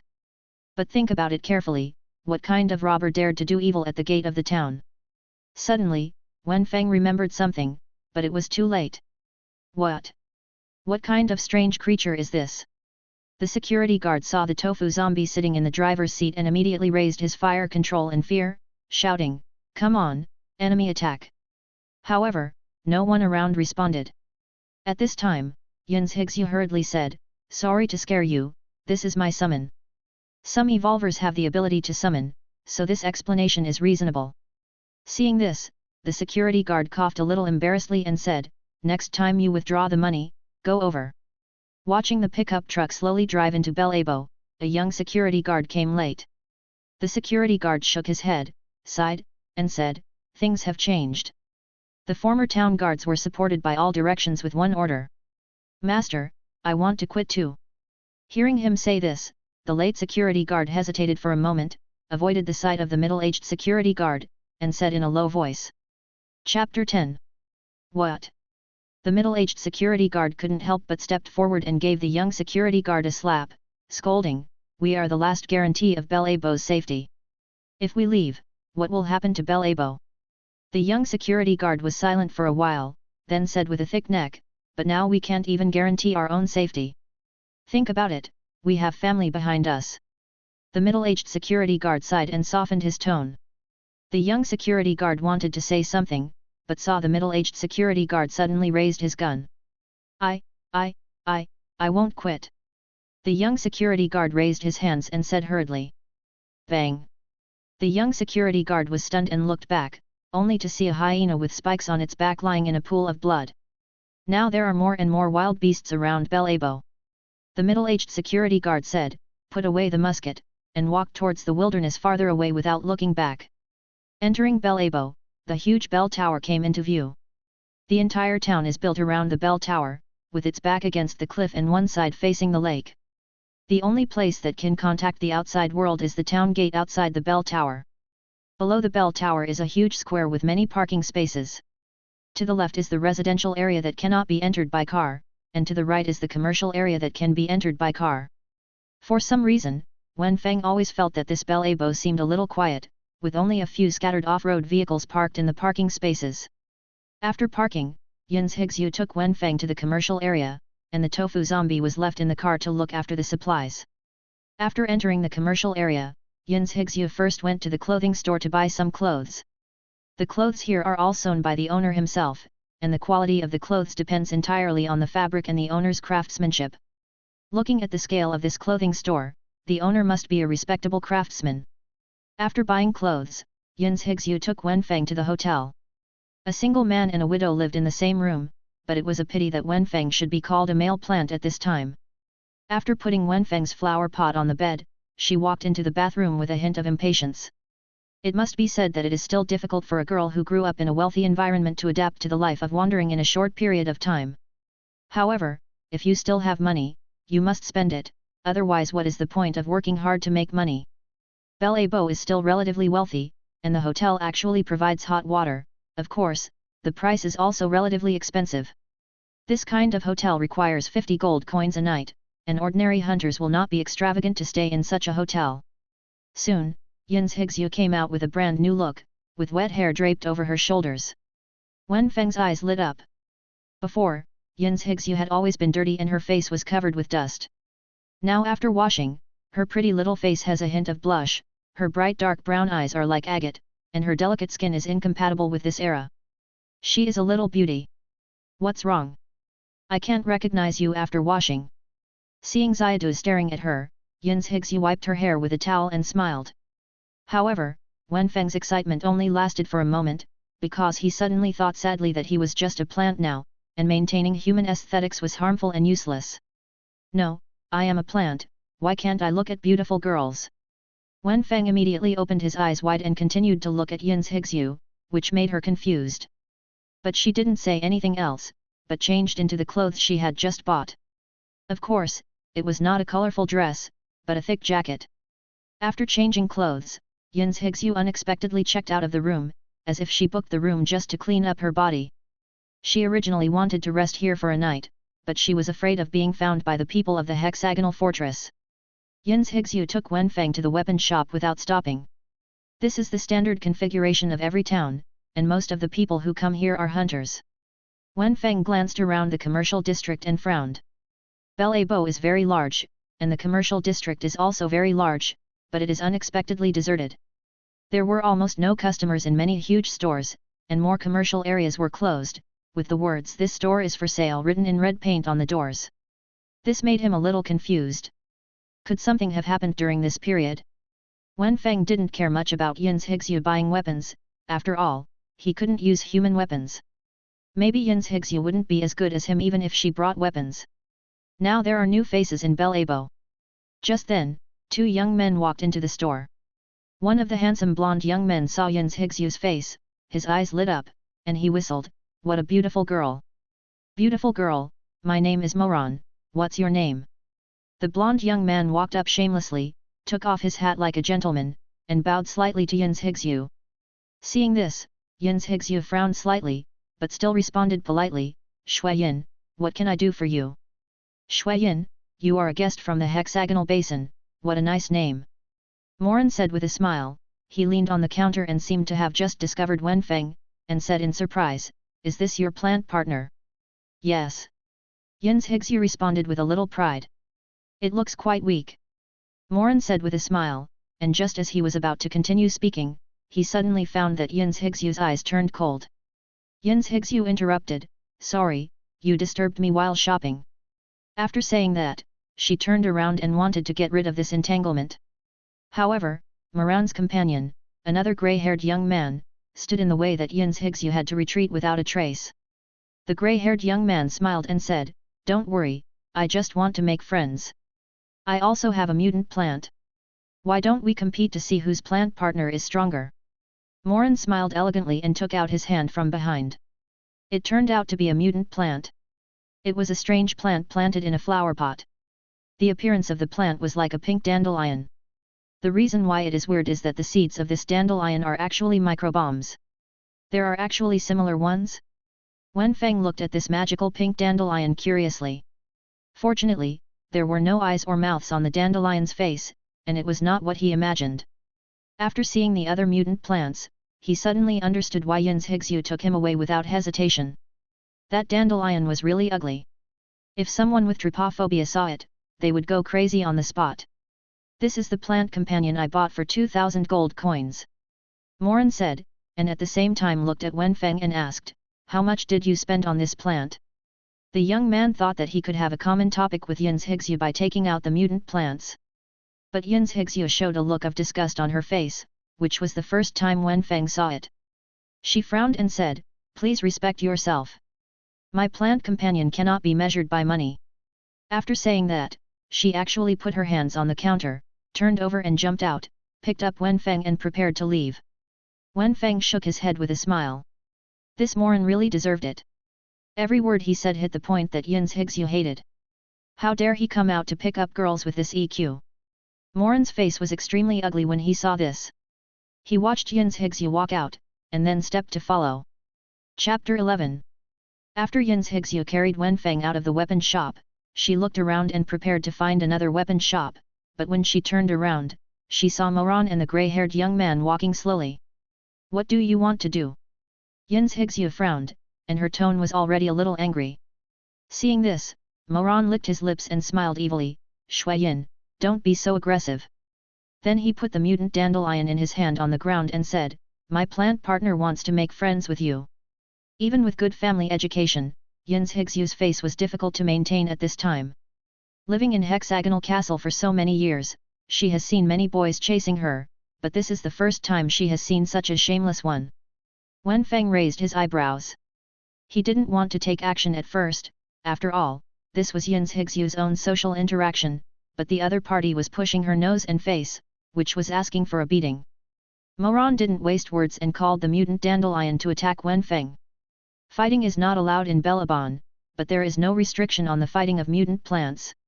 Of course, the most important reason was that he knew that since the bronze bell in the bell tower was destroyed, the safety of Belabbo has gradually declined, beast attacks have occurred from time to time, and the number of town guards has also dropped sharply. The pink mutant dandelion shook for a while and threw out the microbombs on its body. The microbombs floated in the air, and then all quickly attacked Wenfang. Yin's Higsu's face changed, and she dodged to the side while holding Wenfang. Although the microbombs were slow, the coverage area was very large. Even if Yin's Higsu tried her best, she was still hit by some microbombs. Boom! The seemingly small bomb exploded the moment it touched the object, and the shrapnel scattered. Yin's Higsu held Wenfang tightly in her arms. She only felt a numbness in her back, followed by a burning pain. The shrapnel tore Yin's Higsu's back into a bloody mess. Morn was a little surprised when he saw this. He didn't expect that this Oriental girl was actually an ordinary person. He was even more surprised that she would rather let herself get hurt in order to protect the mutant plants. After knowing that the other party was an ordinary person, Moran's expression became subtle. That Moran is doing evil again. No way, who makes him the mayor's son? He is so arrogant. There are not many customers in Belabbo. Is there no one who can deal with him? He is a mid-level evolver. Who is stronger than him? Several businessmen whispered not far away. Although they hated him deeply, they could do nothing about it. Wenfang was protected in Yin Zhixu's arms and did not suffer any harm, but when he saw her face slightly twisted because of pain, anger spread in his heart. Puff! He stuck his head out, and the peas in his mouth that had been charged for a long time attacked the mutant dandelion. Swish! With the blessing of high-speed cannonball and strengthening pea, the few people present did not react, and the peas hit the mutant dandelion. But because of the characteristics of the dandelion, this pea cannon did not cause substantial damage, but only blew away the dandelion's bomb hair. Crack! The pea cannon hit the floor tile behind without stopping, and a clear crack appeared on the floor tile. What? After seeing the crack, Moran was secretly surprised by the power of this pea, and a greed surged in his heart. He and the grey-haired young man looked at each other, and saw fanaticism in each other's eyes. They must get this mutant plant. In this era, strength is the most important resource, and only with strength can you have everything. I'm so sorry. Moran suddenly showed an apologetic smile, walked towards Yin Zhixu, and said, I just got this plant partner not long ago, and I can't control it well. I apologize to you, I hope you don't mind. As he said, Moran took out a box of capsules from somewhere and handed it to Yin Zhixu. This is, recovery capsules. Such a precious recovery medicine, you just gave it away, you are worthy of being the mayor's son. Before Yin Zhixu responded, the spectators around her reacted first. Yin Zhixu frowned tightly, the wound on her back was still burning, and her face was full of displeasure. She didn't want to answer, she just wanted Xiadu to teach this annoying guy a lesson. Wenfang narrowed his eyes slightly, and he already had an idea in his mind. He puffed up his cheeks and fired the peas in his mouth mercilessly. Puff! Moran, who was unprepared, was hit instantly, and the powerful impact made his dandruff fly up, falling like snowflakes. Ah! Moran's handsome face was visibly swollen, and he covered his face and screamed. The changes happened too quickly, and everyone around was dumbfounded, and there was silence for a while. No one expected that the mutant plant would attack Moran mercilessly. In this small piece of land of Belabbo, Moran's name is known to everyone, and no one has ever seen Moran suffer such a big loss. Seeing this, the grey-haired young man's face changed, and he immediately took out the flintlock from his back. However, in the next second, a green pea hit his right hand. Ah! With a click, the grey-haired young man felt his hand lose consciousness instantly, and the flintlock fell to the ground with a clang. Moran had never felt so humiliated before. He covered his swollen face and was about to say something harsh, but he suddenly saw Wenfang's eyes. He must have been hallucinating because of the beating. How could he see murderous intent in the eyes of a plant? Help! Instantly, a chill rose from the back of his spine. Moran covered his face and turned around and ran away. However, Wenfang would not let him have his way. After a pea cooled down, a huge pea gushed out of his throat. He puffed up his cheeks and used all his strength to shoot the pea in his mouth. Ah! Moran was an intermediate evolver after all. His speed was not slow, but under the deceleration effect of the frost pea, he could not escape the pursuit of the pea. The green pea hit his buttocks, making him stagger and almost fall to the ground. However, even with such humiliation, Moran did not dare to say a word and quickly left the scene. When Yin Zhixu took Wenfang away, the merchants around him reacted. Moran was defeated, it's really satisfying. Don't be happy so early, if you offend Moran, the girl will be in trouble. What does it have to do with me? I'm happy to see Moran being beaten. Ha ha ha ha. The merchants chatted and slowly dispersed. Yin Zhixu brought Wenfang to the hunter's supplies store to buy recovery capsules. After she took the recovery capsules, the wound on her back healed visibly. The damage of the mutant dandelion looked scary, but it didn't have much effect. In comparison, Wenfang's attack seemed extremely powerful. Wenfang looked at Yin Zhixu with some heartache as she treated the scab on her back. After all, this was the injury the girl suffered to help him block the attack. At this moment, his heart moved. An urgent signal came from a distance. Although it was the first time he received the signal, he instantly understood that the tofu zombie was attacked. Chapter 12. The tofu zombie was attacked. Wenfang immediately became alert and tried to establish contact with the tofu zombie. However, in the next second, his heart skipped a beat. The tofu zombie was destroyed. Although the Tofu zombie's movement speed was very slow, its defense and strength were comparable to those of low-level enhancers. And it took no more than 3 seconds between receiving the signal and disconnecting the connection. He acted decisively and arched Yin's Higsyu's hand vigorously. After attracting Yin's Higsyu's attention, he swung the leaves vigorously, trying to show an urgent look, and pointed the leaves to the distance, that was the opposite direction of the clock tower square. Yin's Higsyu was stunned. She had never seen Xiaodu so nervous, and immediately understood the importance of the matter. After a little thought, she immediately picked up the flower pot and asked the store manager, "Is there a small path out of town nearby?" After hearing this, the store manager didn't think too much and pointed to a road not far away. "You can get out from there."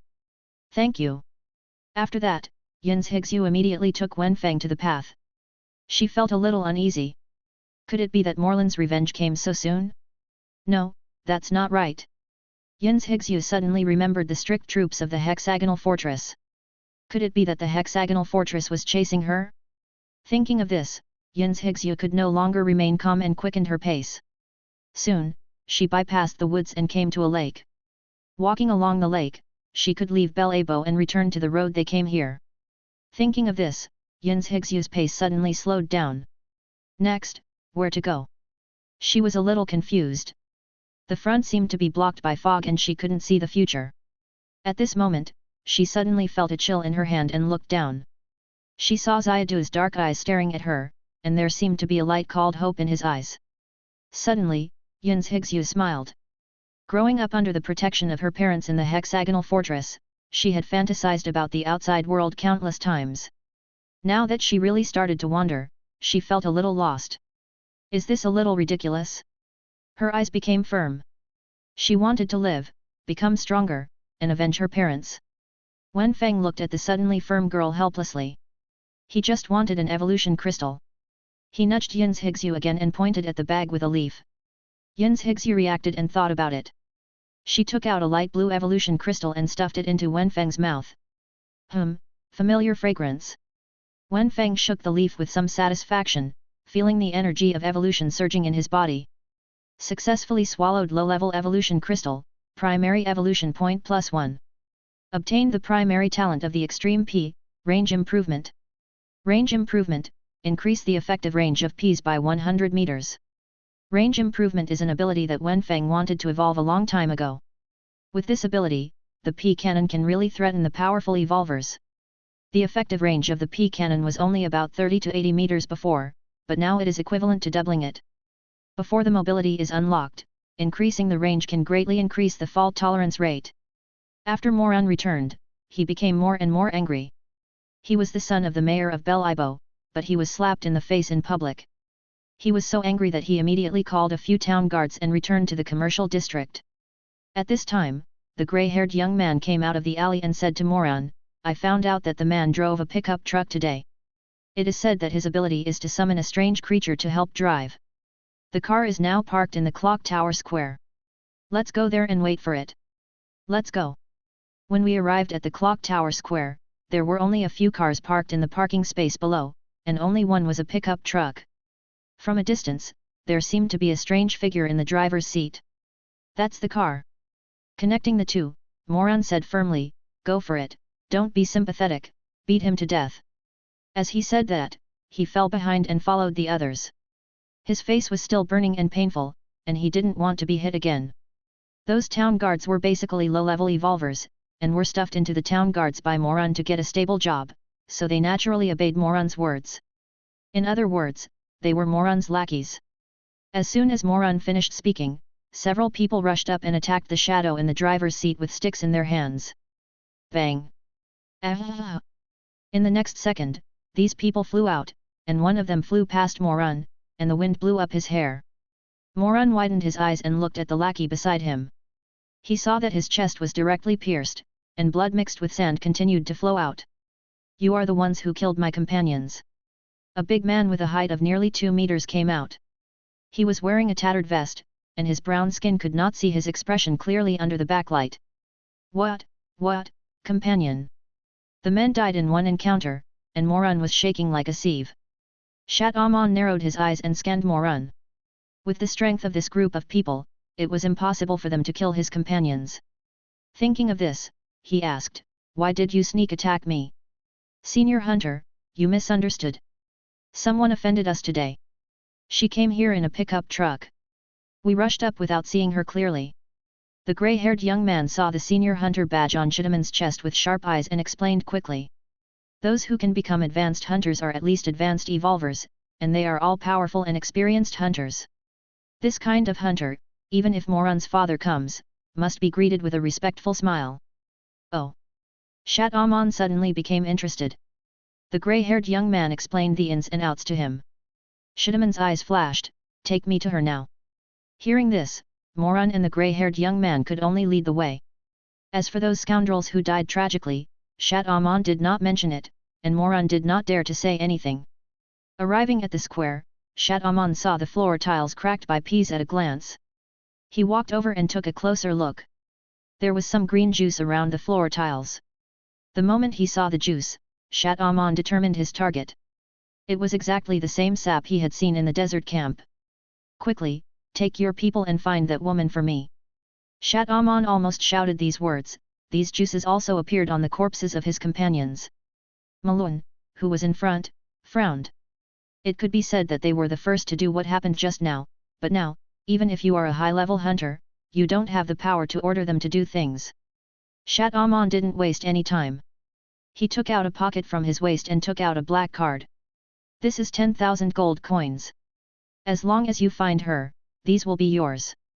The moment he saw the black card, Moran's eyes straightened. "You know, even if he is the son of the mayor of Belabbo, his monthly pocket money is only a few hundred gold coins. With this money, he can recruit a stronger team of thugs again and buy a stronger mutant plant. Don't worry, even if you dig 3 feet into the ground, I will find it for you." Chapter 13. There seems to be a camp ahead.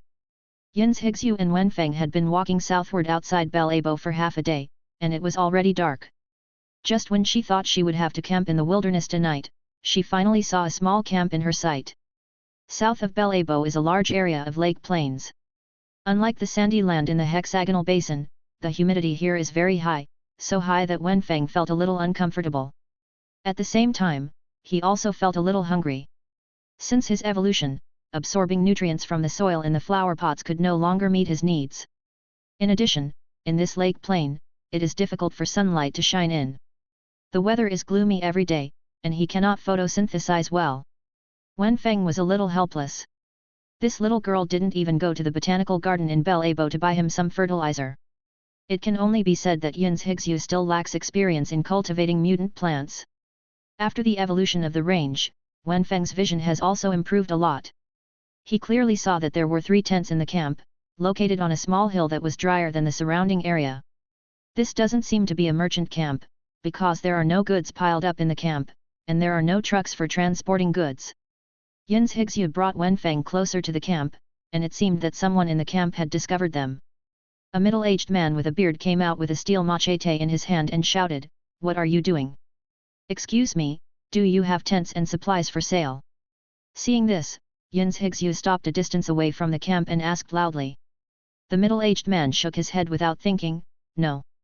He was about to retreat back to the camp, but suddenly saw Yin's Higsu's delicate face and white skin. At this moment, a blurred face appeared in his mind. Yin's Higsu heard it, sighed, turned around and prepared to leave. "Wait, I suddenly remembered that there seems to be an extra tent," the middle-aged man said for some reason. "Wait here, I'll get it out for you." After the middle-aged man finished speaking, he walked back to the camp.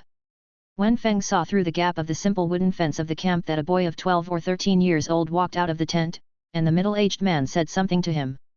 It seems that he is the son of the middle-aged man. This is a family camp. Wenfang observed again for a while until the middle-aged man walked out with a black bag, and no one else appeared. "Tent, and a day's dry food." The middle-aged man threw the bag on the ground and said concisely, 300 gold coins. 300 gold coins? Why don't you go and rob? Yin's Higsu's voice suddenly became louder and blurted out. "You know, in Hexagon Castle, 10 gold coins are enough for a family to survive for a day. And Belabbo is even more so. If you save a little, 10 gold coins are enough for 3 days. If you don't want it, get out." The middle-aged man didn't even look at her, and shook the big knife at his waist. Okay. Yin's Higsu almost gritted her teeth and uttered a syllable, taking out dozens of gold coins from her bag. The denomination of a gold coin is related to its weight. Generally speaking, a 10-gram gold coin is a 10-gram gold coin. These gold coins are of course not made of pure gold, but are made of a fusion of gold and other metals and are issued by the Merchant Alliance. The middle-aged man saw this and showed a greedy look. He raised the price and said, I changed my mind. 400 gold coins. Don't go too far. Yin's Higsu's eyes widened and she said loudly in anger. The middle-aged man did not respond. He could see that the girl needed a tent and dry food. It was almost dark at this time, and the lake plain at night was not so easy. If it were other wanderers, they would have taken action long ago when they saw such a beautiful girl, but he just opened his mouth. Wenfang narrowed his eyes and puffed up his cheeks, considering whether to teach this ungrateful man a lesson. But then he swallowed the peas again. After all, transactions like this cannot be forced. Okay, I'll buy it. Yin's Higsu took a deep breath, her small chest heaving slightly because of anger. She counted out 400 gold coins, took a few steps forward and picked up the black bag. She opened the black bag and looked inside. There was a folding tent and dry bread wrapped in paper. Yin's Higsu thought about it, glanced at Wenfang, and suddenly raised her hand and threw 400 gold coins out. Dozens of gold coins fell to the ground with a clang. She turned around and ran away, leaving the middle-aged man stunned. The middle-aged man's face changed, and he drew his big knife angrily, but when he looked up, Yin's Higsu had already run away with Wenfang. He chased for a few steps, but then came back to quickly look for the scattered gold coins. There were bushes everywhere here. If he didn't look for it now before it was completely dark, it would be even more difficult to find the gold coins if he forgot their location. He lowered his head to pick up the gold coins, feeling inexplicably irritated. He was the one who asked for too much, but why did he feel like he was being taken advantage of? Thinking of this, he turned around and shouted angrily, "What are you looking at? Come out and pick them up together." The young man who was watching the excitement in the camp was startled and immediately ran out to pick them up together. Ha ha ha. After running for a while, Yin's Higsu looked back and could no longer see the camp. She stopped and laughed. I don't know why, although I spent more money, I felt unusually happy. As she smiled, she looked down at Wenfang, but found that Wenfang didn't care about her. This made Yin's Higsu curl her lips in dissatisfaction, and the joy in her heart quickly faded. Yin's Higsu was lucky, and soon found a relatively flat and dry flatland to set up a tent. To Wenfang's surprise, Yin's Higsu seemed to have never set up a tent, but she quickly understood how to set up a tent and quickly set up a tent. The sky had completely darkened, and there was still a drizzle in the sky. Yin's Higsu bit the dry bread, sat at the door of the tent and looked into the distance, with a trace of melancholy in her eyes. At this moment, a green light flashed next to her, which made her look over involuntarily. I saw a huge bean pod opened, and a green tofu zombie slowly walked out of it. Xiadu, can you still summon this, little green man? Yin's Higsu looked at Xiadu who had turned back into the pea shooter with some surprise. She thought Xiadu could only summon once after swallowing the intermediate evolution crystal. Yin's Higsu was not a fool. As long as she thought about it, she could understand that Xiaodu's ability should be related to the evolution crystal. Every time he swallowed the evolution crystal, Xiaodu's ability would be improved. Wenfang nodded gently, gave the tofu zombie an order to guard, and then closed his eyes tiredly and began to rest. Summoning the tofu zombie consumed some of his physical strength. Now he could only slowly absorb the trace elements in the soil to replenish his physical strength. Entering the standby state could reduce the consumption of physical strength. The tofu zombie walked out and began to wander. In the camp in the distance, the middle-aged man had just collected all the gold coins and put them in the box. The roar of a car engine suddenly came from outside.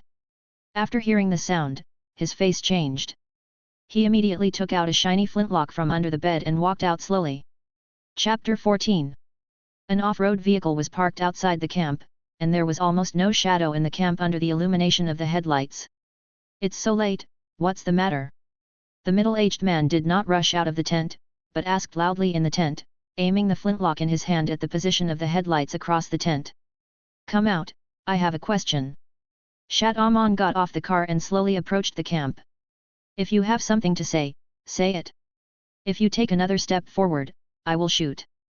The middle-aged man could also feel Shitaman's powerful breath from a distance. He immediately tensed up and warned. Shidaman's forehead veins suddenly popped up. He glanced at the few people sitting in the car behind him, thought about it and didn't get angry. He patiently asked, "Did a girl pass by here today?" She was wearing a blue jacket and carrying a green mutant plant. The middle-aged man was stunned and immediately remembered the girl who had just traded here. He struggled for a few seconds in his heart and replied, "Just passed by here." "Where did she go?" Shadamon heard it and immediately took a few steps closer. The middle-aged man walked out of the tent, pointed in the direction where Yin's Higsu left, and said, "Over there." Shadamon looked at him deeply, said nothing more, and turned to leave.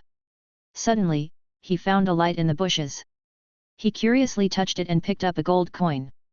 The moment he saw the gold coin, Shidaman's face changed.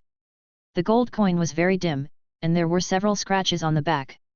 This was the gold coin his companion played with every night. Because it was played with every day, it was much dimmer than ordinary gold coins, and the middle-aged man did not notice this gold coin. "What's going on?"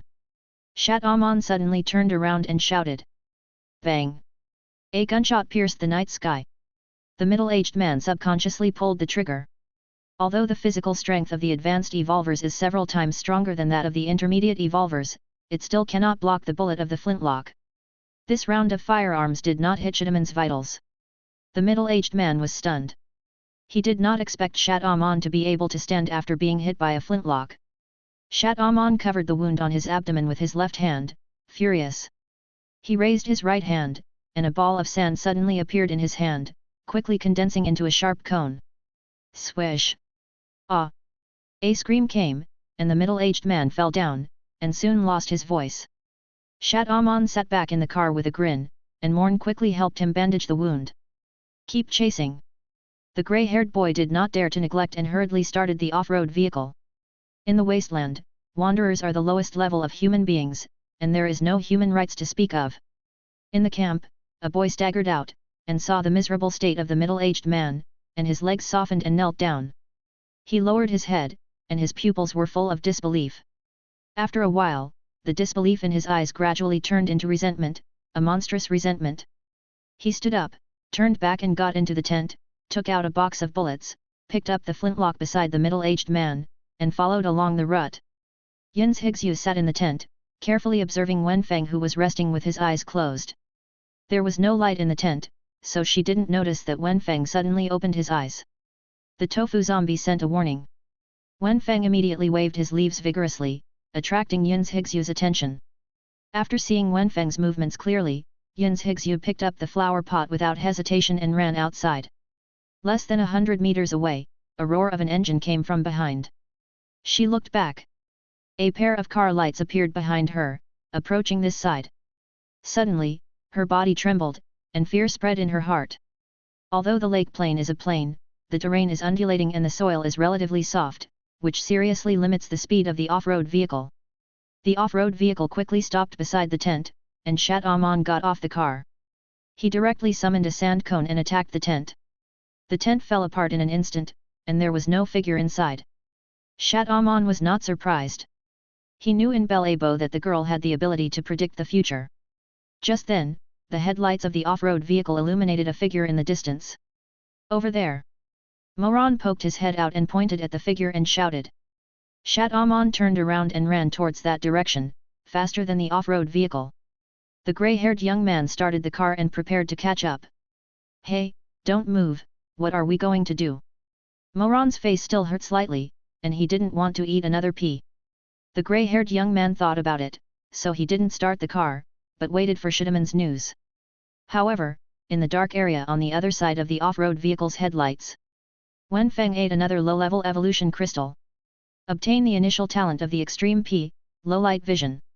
Low-light vision can see objects clearly in weak light, and has preliminary night vision ability.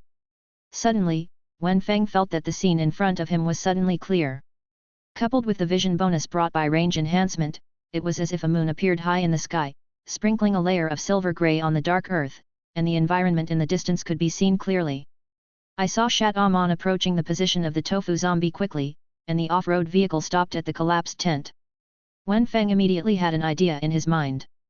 He turned around and moved Yin's Higsu, who was lying on the ground, pointing in the direction of the tent. You mean? Yin's Hixu said in disbelief, but she still slowly stood up and approached the off-road vehicle with Wenfang in her arms. Wenfang calculated the distance in his mind and suddenly puffed up his mouth. Puff. The P's voice was not very loud originally, and it was weakened a lot in the rainy night. Ah! A huge P hit Moron's head hard, causing his vision to go dark and he fainted immediately. The grey-haired young man was startled and quickly squatted down and held his head to prevent being attacked. At the same time, he immediately pressed the horn of the off-road vehicle, but the horn was broken and did not make any sound. At this time, Yin's Hixu had already carried Wenfang and ran to the vicinity of the off-road vehicle. Wenfang suddenly expanded and turned into a huge pod. Yin's Hixu quickly put Wenfang on the ground. Not long after, another Tofu zombie emerged. The cooldown of Tofu zombies has ended, and coupled with the effect of Tofu proliferation, he can now summon 2 Tofu zombies. Click! The door of the off-road vehicle was opened, and the grey-haired young man was stunned and looked up. A strange green creature appeared in front of him, and he was so frightened that he stepped back and took out a bone spear. Oncoming was a huge green pea. Boom! Click! Unexpectedly, a transparent barrier appeared in front of the grey-haired young man, blocking this powerful pea. The barrier appeared densely cracked under this powerful pea, as if it would break in the next moment. A sharp look flashed in the grey-haired young man's eyes. He raised his bone spear and threw it towards Yin's Hixu behind him like a javelin. Chapter 15. The sharp bone spears shot out, and the grey-haired young man was determined to exchange them for one.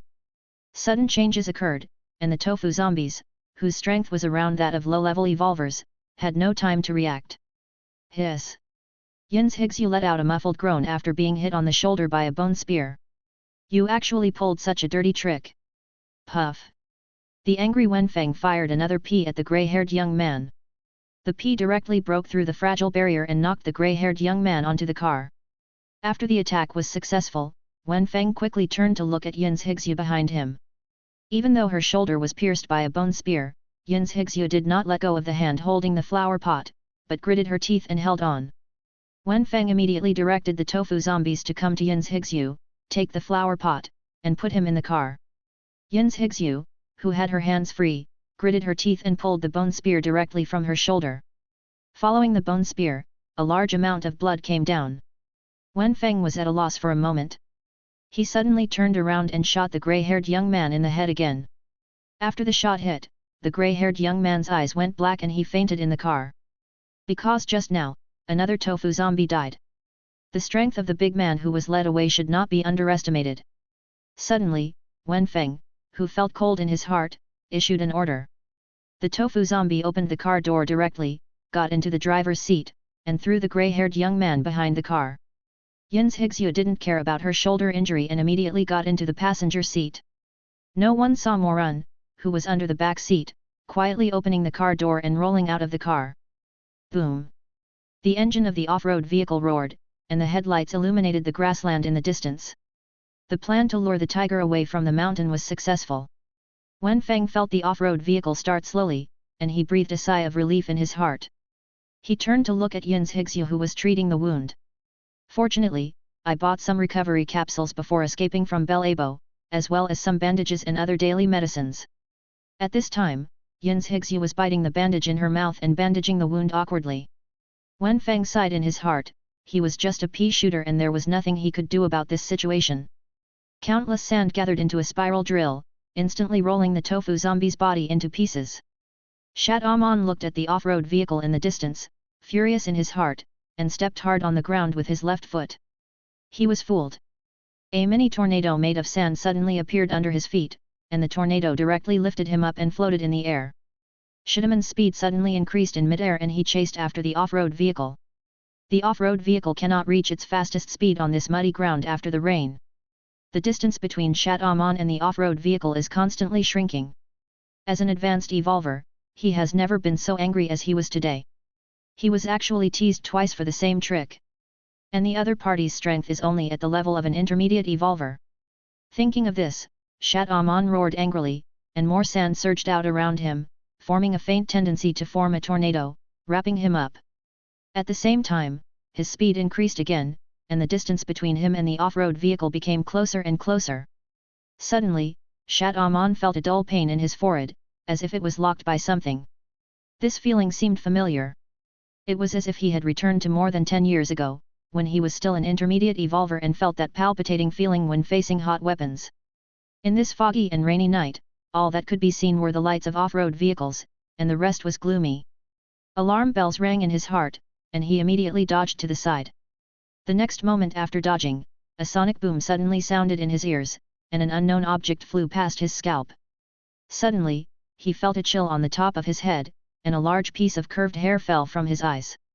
"What is that? Artillery?" Shatamon was shocked. In this rainy night, he could still accurately aim at the head. It seemed that he had underestimated the opponent. Knowing that the opponent had such a weapon in his hand, Shatamon put away his disdain. He gathered the sand in front of him to form a shield, trying to block the attack this way. You know, as long as he is prepared, not even a rocket launcher can break through his sand shield. However, soon, that feeling of heart palpitations came again. So fast!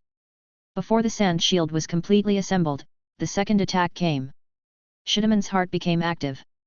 The opponent was not only a sharpshooter, but also had superior weapons. No wonder he was able to kill his companions. Boom! The sand shield came under a strong attack, and a green pea the size of a fist shattered. Only then did Shatamon see clearly what the thing that attacked him was. Seeing this, Shidamon's face darkened. It was actually the mutant plant's attack. These two attacks caused his speed to drop sharply, and the distance between him and the off-road vehicle gradually widened. Shatamon knew in his heart that he could no longer let the opponent attack. He raised his hand, and part of the sand gathered in his hand, gradually forming a sharp cone. This was his usual long-range attack method. He was furious in his heart. As a sand element evolver, if he was in the desert or fighting at close quarters, he was confident that he could resolve the battle within 10 seconds. Unfortunately, this is a lake plain, and there is still drizzle in the sky, which seriously interferes with his vision. And a humid environment will make his sand heavy and unable to exert its maximum effect. Call out! The sand cone burst out, attacking the SUV at a speed no slower than that of a pea. Shatamon sensed the sand in his heart, and then his face lit up. He was hit. Boom! At this moment, a pea came again, trying to attack other parts of his body. However, Shidamon's reaction was faster, and the sand shield immediately changed direction, blocking the pea. Wenfang, who was far away, saw this and felt his heart sink. He was almost completely unable to cause effective damage to Shatamon. Boom! At this moment, the spiked sand cone hit the rear of the SUV, and the powerful sand cone pierced the rear of the SUV, and the sand filled the entire compartment. Xiadu! Yin's Higsyu's pupil shrank, and she turned her head to see that Wenfang was staying there safely, and she breathed a sigh of relief. However, a huge hole appeared in the back, which made Wenfang and Yin's Higsyu feel scared. If they were hit head-on, the consequences would be very serious. The SUV slowed down suddenly because of this attack. In just a moment, the distance between Shatamon and them was much closer. Wenfang narrowed his eyes, thinking about how to break the situation. At this moment, a gunshot rang through the sky.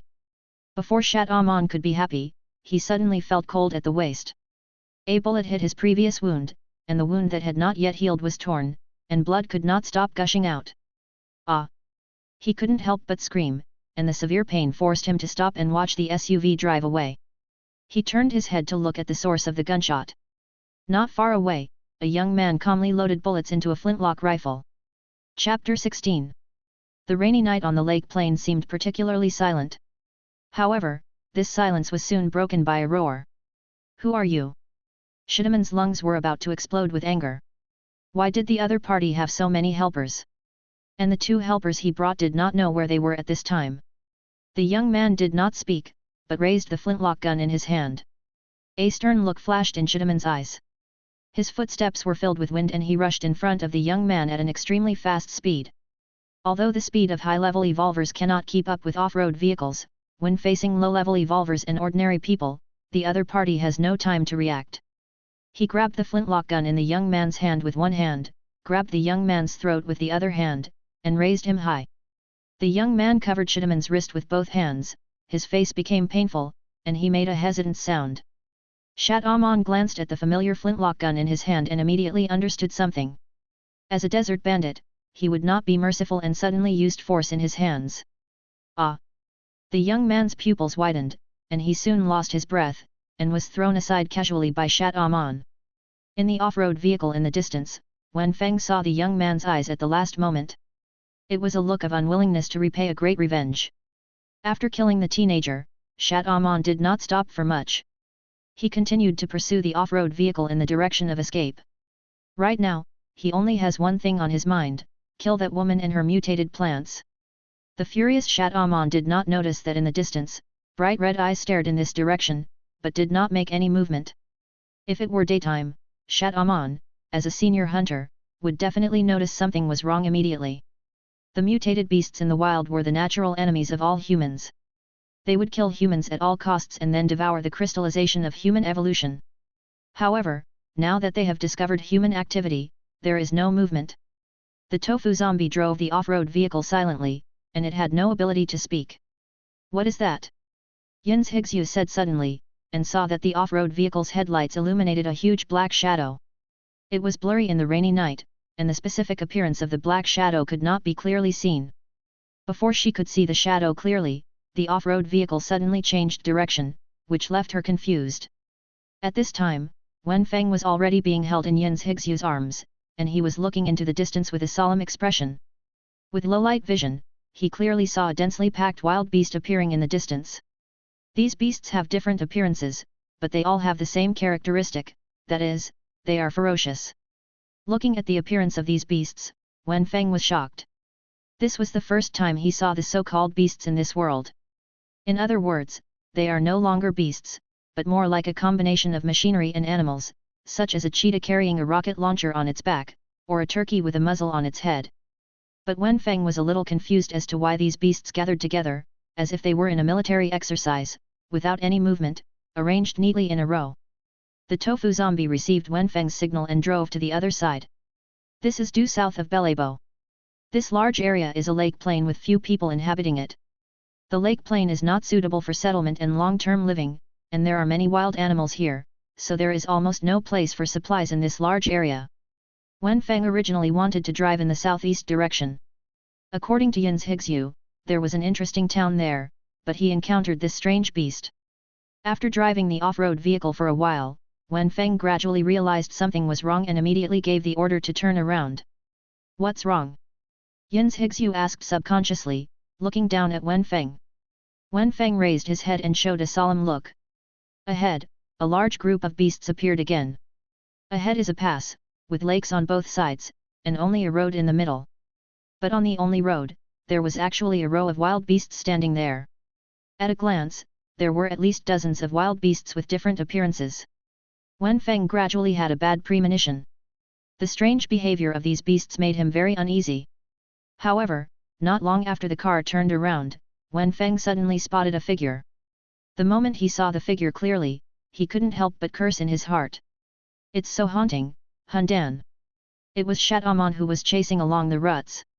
The off-road vehicle turned sharply in the rainy night and headed to the other side again. Shat Aman followed closely. This time he kept his distance and actually remained outside Wenfang's range. Of course, at this distance, Shat Aman has no way to attack the off-road vehicle with a sand cone. Wenfang looked at the herd of beasts in the distance and had an idea in his mind. He controls the Tofu zombie. The Tofu zombie moves slowly and cannot make quick micromanipulations.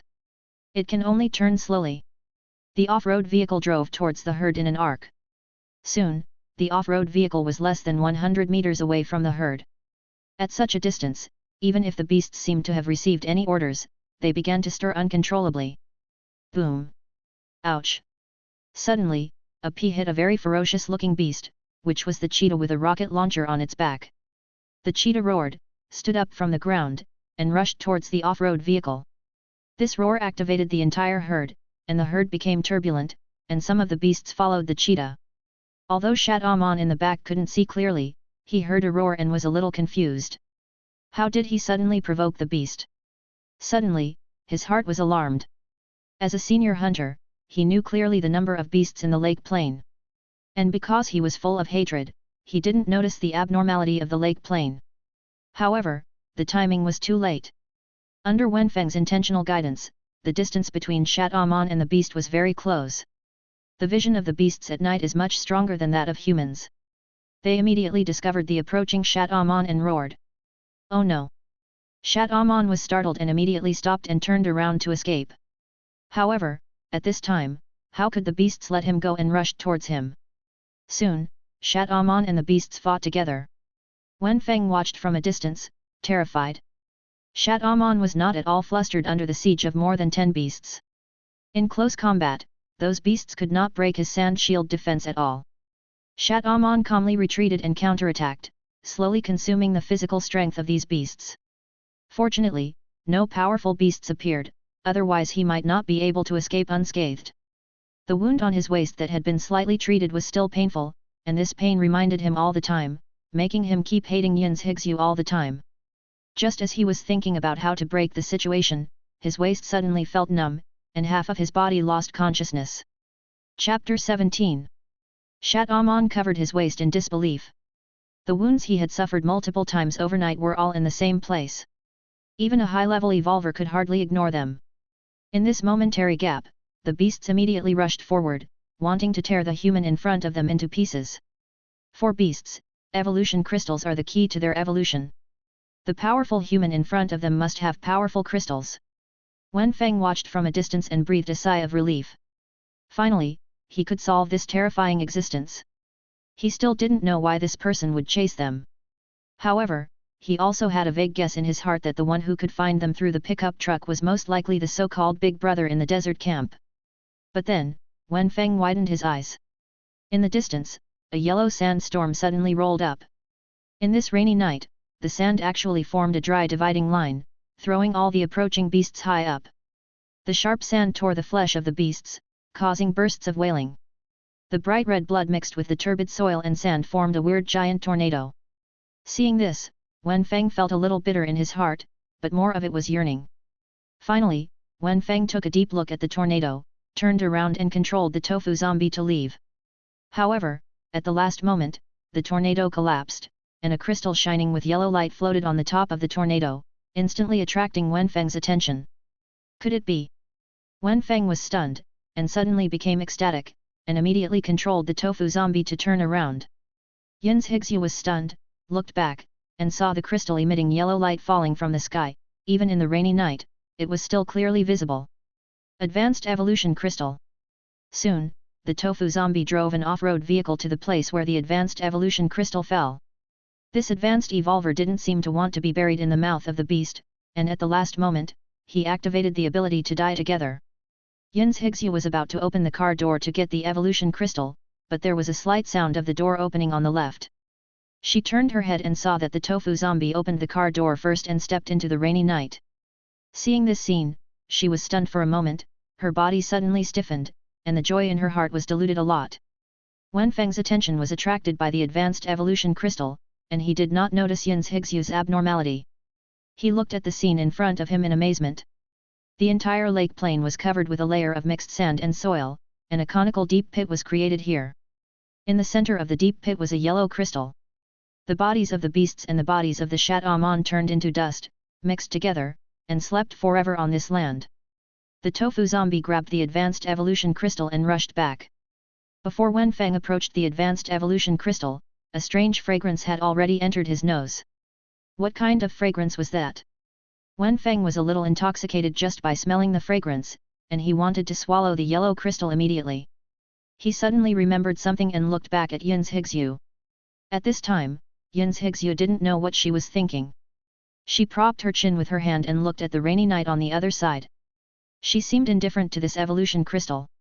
Just then, a wet and cold feeling came from her arm, and she looked down. Wenfang held the advanced evolution crystal with a leaf and handed it over. The small leaf of the pea shooter could not hold the fist-sized evolution crystal, and it soon slipped from his hand and fell beside Yin's Higsu's legs. Yin's Higsu was stunned. She reached out and grabbed the advanced evolution crystal. She took a deep look at the pea shooter who was almost drooling, and suddenly laughed silently. At that moment, her smile was like the rising sun, pleasing to the eye, as if the whole world was overwhelmed by it. Wenfang was stunned, as if the sun was bathing and driving away the dampness at the moment. Even the fragrance of the advanced evolution crystal could not compare with it. But, the sun came and went quickly, and soon Yin's Higsu put away her smile. Wenfang then discovered that it seemed to be the scent of advanced evolution crystals, and the surroundings had been surrounded by wild beasts without knowing when. He now deeply felt the attraction of advanced evolution crystals, so he immediately ordered the Tofu zombie to start the off-road vehicle and drive towards Belabbo. The roads around were blocked, and the only way to go at this moment was to return to Belabbo. While driving, Wenfang suddenly remembered something, and the off-road vehicle came to the outside of a camp. Although the owner of this camp had cheated them in the afternoon, he was in a good mood and didn't mind reminding him. When Wenfang saw the cruel body of the man, he was stunned. He suddenly remembered the eyes of the boy before, and he seemed to understand the identity of the boy. Wenfang controlled the tofu zombie to dig a pit and buried the man's body in it. It found a wooden sign and buried the man in a simple way. Then he got on the off-road vehicle again and headed towards Belabbo. After the off-road vehicle drove out of the lake plain, the rain in the sky became thinner and thinner until it disappeared completely. After a long time, the tall bell tower of Belabbo came into view.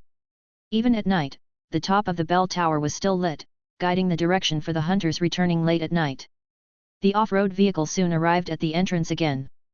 This time the security guard was no longer the middle-aged security guard, but a young man. The young man seemed to have not seen the off-road vehicle and had no desire to come forward at all. Wenfang had thought that there would be some conflict again, but nothing happened. After entering Belabbo, it seemed as if today was just a bubble. Yin's Higsu took Wenfang to find a hotel to rest. The next day, the sun shone into the hotel window. Wenfang yawned on the windowsill and absorbed the sunlight comfortably. The location of this hotel is very good. You can directly see the wilderness outside and the waterfall in the distance from the windowsill. Under the waterfall is a huge lake, which is shimmering. For some reason, Wenfang always feels that it is very dangerous under the water. He turned his head to look at the wilderness, his heart suddenly jumped, and then his eyes widened. At this moment, he finally understood why the beasts acted so strangely last night. In the distance, countless beasts formed a wall, blocking the only way for Belabbo to leave the city. Not only that, even the lake path that was taken yesterday was now occupied by beasts. At this time, the few guards of Belabbo stood on the clock tower square, walking back and forth like ants on a hot pot. It's over, I said I was going to run away, now it's all over. What should I do, what should I do? My family is all in Belabbo. It's all the mayor's fault. If he hadn't sold the bronze bell, would Belabbo be like this now? The mayor is damned. At this time, many people were walking around in panic on the street below. By the way, take the side road, and you'll be fine if you go out from the side road. Don't even think about it, the side road is blocked too. Just when the residents were in chaos, a middle-aged man in a black tuxedo suddenly appeared at the end of the street. The mayor is here. Chapter 18. Mayor, please find a way to save us. I'm still young and I don't want to die yet. It's all your fault, the incompetent mayor. If you hadn't betrayed and sold the bell, would we have been in this situation? As soon as the mayor appeared, many residents seemed to be grasping at straws and began to chase after the mayor. However, the middle-aged man did not even glance at these residents and walked through the streets as if nothing had happened, as if he just wanted to show his face. Mayor? What do you mean? A young man suddenly walked up to the mayor, reached out and grabbed the mayor's chest and collar, and asked angrily. What are you doing? Next to him, a guard pushed the young man away. The mayor calmly straightened the clothes on his chest and said, the so-called bell tower is of no use at all. It is better to sell the big copper bell to increase some revenue for the finance. You have to believe in our Belabbo escort team, it's easy to deal with those beasts out there. After saying that, he left the street without looking back. But the direction he left seemed to be completely opposite to Bell Tower Square. The residents watched the mayor leave helplessly, but had no choice but to continue to speak ill of the mayor with dirty words. However, at this critical moment of life and death, no amount of voodoo words can drive away the beasts outside. At this moment, the residents can only pray to heaven. Under such panic, some residents gradually began to lose their minds. Someone is robbing. I saw a group of people suddenly rushing into the store and looting the supplies in the store. Then the crowd became chaotic, with voices of abuse and crying everywhere. The entire Bell Abbey did not look as glorious as it once was. At this last moment, it profoundly reflected the distortion of human nature. Yin's Higsu also stood in front of the windowsill, frowning at the scene in front of her, her heart filled with sadness. Boom, boom, boom. At this moment, there was a knock on the door behind him. Hello, guests inside, the town is facing an unprecedented crisis now, come out quickly, I will take you to the basement to hide. Yin's Higsu opened the door and saw the elderly landlady standing at the door anxiously. Guest, I'm so sorry for putting you in such a crisis. Come with me. The landlady said, and immediately led the way. At this moment, there are very few guests coming to Belabbo. Yin's Higsu was the only one staying here all day yesterday. The proprietress has been running a hotel in Belabbo for decades. In her opinion, she is already a part of Belabbo, so the guests should not be borne by the crisis in Belabbo. The proprietress led Yin's Higsu into the basement, then turned around and walked out. Pointing to the supplies placed in the corner of the basement, she said, the supplies here can last you for more than 10 days. Please come out after ensuring safety. The basement is electrified and illuminated, and there is a double bed in the corner. This once seemed to be a wine cellar, with supplies such as dry food and dried meat stored in wine barrels. Old lady, are you going to pick up other guests? Looking at the landlady who turned around to leave, Yin's Higsu asked. There are no other guests. You are the only one these days. The landlady said, stood up and covered the basement door. Then why don't you hide? Yin's Higsu was stunned, and immediately took Wenfang and walked out a few steps. She suspected that the landlady seemed to be cheating. But then she slowed down and listened to the boss's wife say, I am old, and my son also died in the wilderness. Surviving is a waste of materials. You are different. You still have an unlimited future. The proprietress pushed the wine barrel hard, pressed against the basement door, and then sighed. Just let me disappear with Belabbo. The landlady looked at the chaotic people outside, walked slowly to the lounge chair, and lay down on it. She was helpless, and all her former partners had basically left Belabbo. If she hadn't found the heir to this hotel, she would have wanted to leave this world. Yin's Higsu sat in a chair in the basement, silent. This is an old man who has dedicated herself to Belabbo. No matter whether Belabbo rises or falls, no matter who the mayor is, she will silently wait for Belabbo, because for her, there is another one in Belabbo. One name, home. Wenfang suddenly moved his non-existent nose, and a strange fragrance poured into it. He turned around and saw Yin's Higsu holding the yellow advanced evolution crystal and handing it over. Wenfang blinked, a little confused. Yin's Higsu smiled and whispered, Xiadu, I know that you become stronger every time you eat the evolutionary crystal. Can you try to save this town? Wenfang nodded and swallowed the advanced evolutionary crystal in one gulp. There is a complex smell in the mouth that cannot be explained. If it were to be described, Wenfang thought it was the aroma of the twice-cooked pork that he loved most in his previous life. Eat advanced evolution crystals, advanced evolution points +1. Wenfang opened the evolution panel, his eyes jumping up and down, looking for a way to break the situation. Suddenly, his eyes lit up and he focused on a special option. This option does not appear to be a permanent evolution, but a one-time effect. He thought for a while and resolutely used the advanced evolution points. Successfully exchanged advanced evolution points for chlorophyll. Even though he was very tempted by the ability of advanced evolution, he still decided. For the sake of the boss lady's home, he would try to save this town. Puff. Boom. The boss lady, who was recalling the past with her eyes closed, widened her eyes and looked back. The door of the basement was blown into pieces, and Yin's Higsu came out with Wenfang in her arms, covered in dust. Old lady, I want to try to save Belabbo. Yin's Higsu said with a smile. At the clock tower square. The only entrance to Belabbo has been filled with defensive facilities. Several guards holding flintlock rifles trembled as they watched the approaching beasts.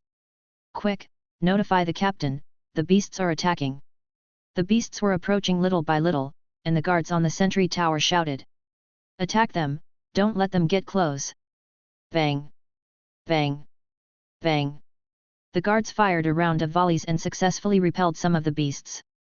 However, there are too few guards now, and it is impossible to form effective fire suppression.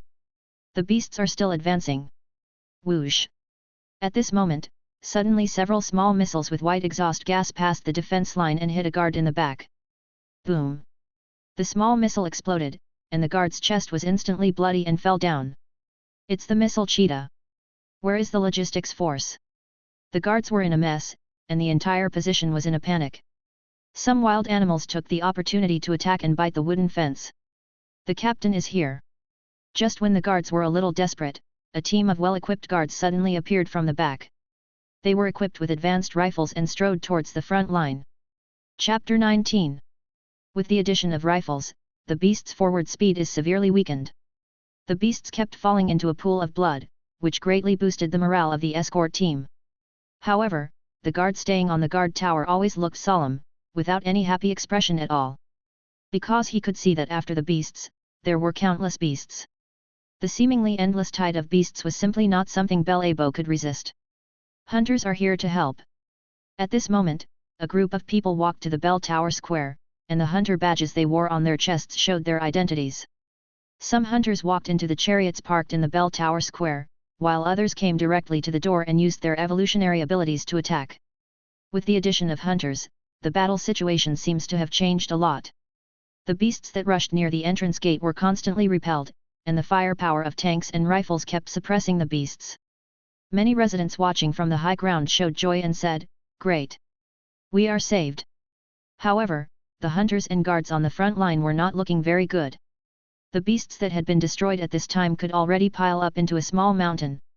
However, the number of beasts did not shrink at all. If this continued, the ammunition would be almost exhausted. Why haven't the ammunition supplies arrived yet? Logistics force. A middle-aged guard emptied his bullets. He ran to the back and saw that the ammunition reserve had been exhausted.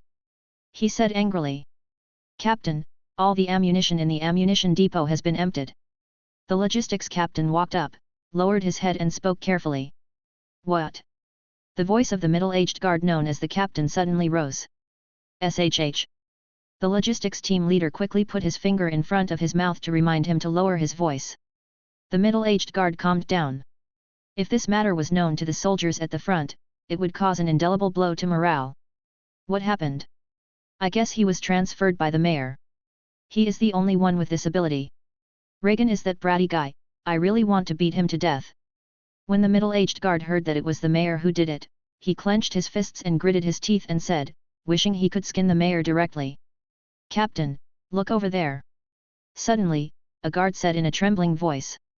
"I saw a strange giant beast appearing on the horizon." The giant beast had a body like a Tyrannosaurus rex. The most eye-catching thing was the countless huge orange tentacles on its back.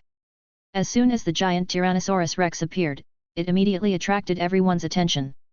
Even the beasts near it lowered their heads, as if bowing to it. The giant beast was like the king of the beasts, and the king was slowly approaching Belabbo. "Then, what is that?" the guard asked in a trembling voice.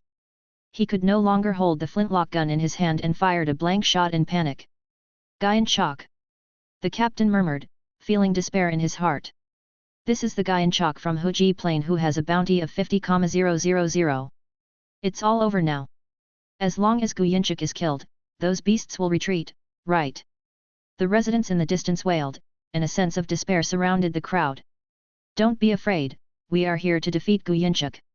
At this moment, a young hunter stood up and said loudly. But as soon as he stood up, his companion standing next to him tugged on his clothes. "Don't be embarrassed, how can we defeat such a terrifying bounty leader?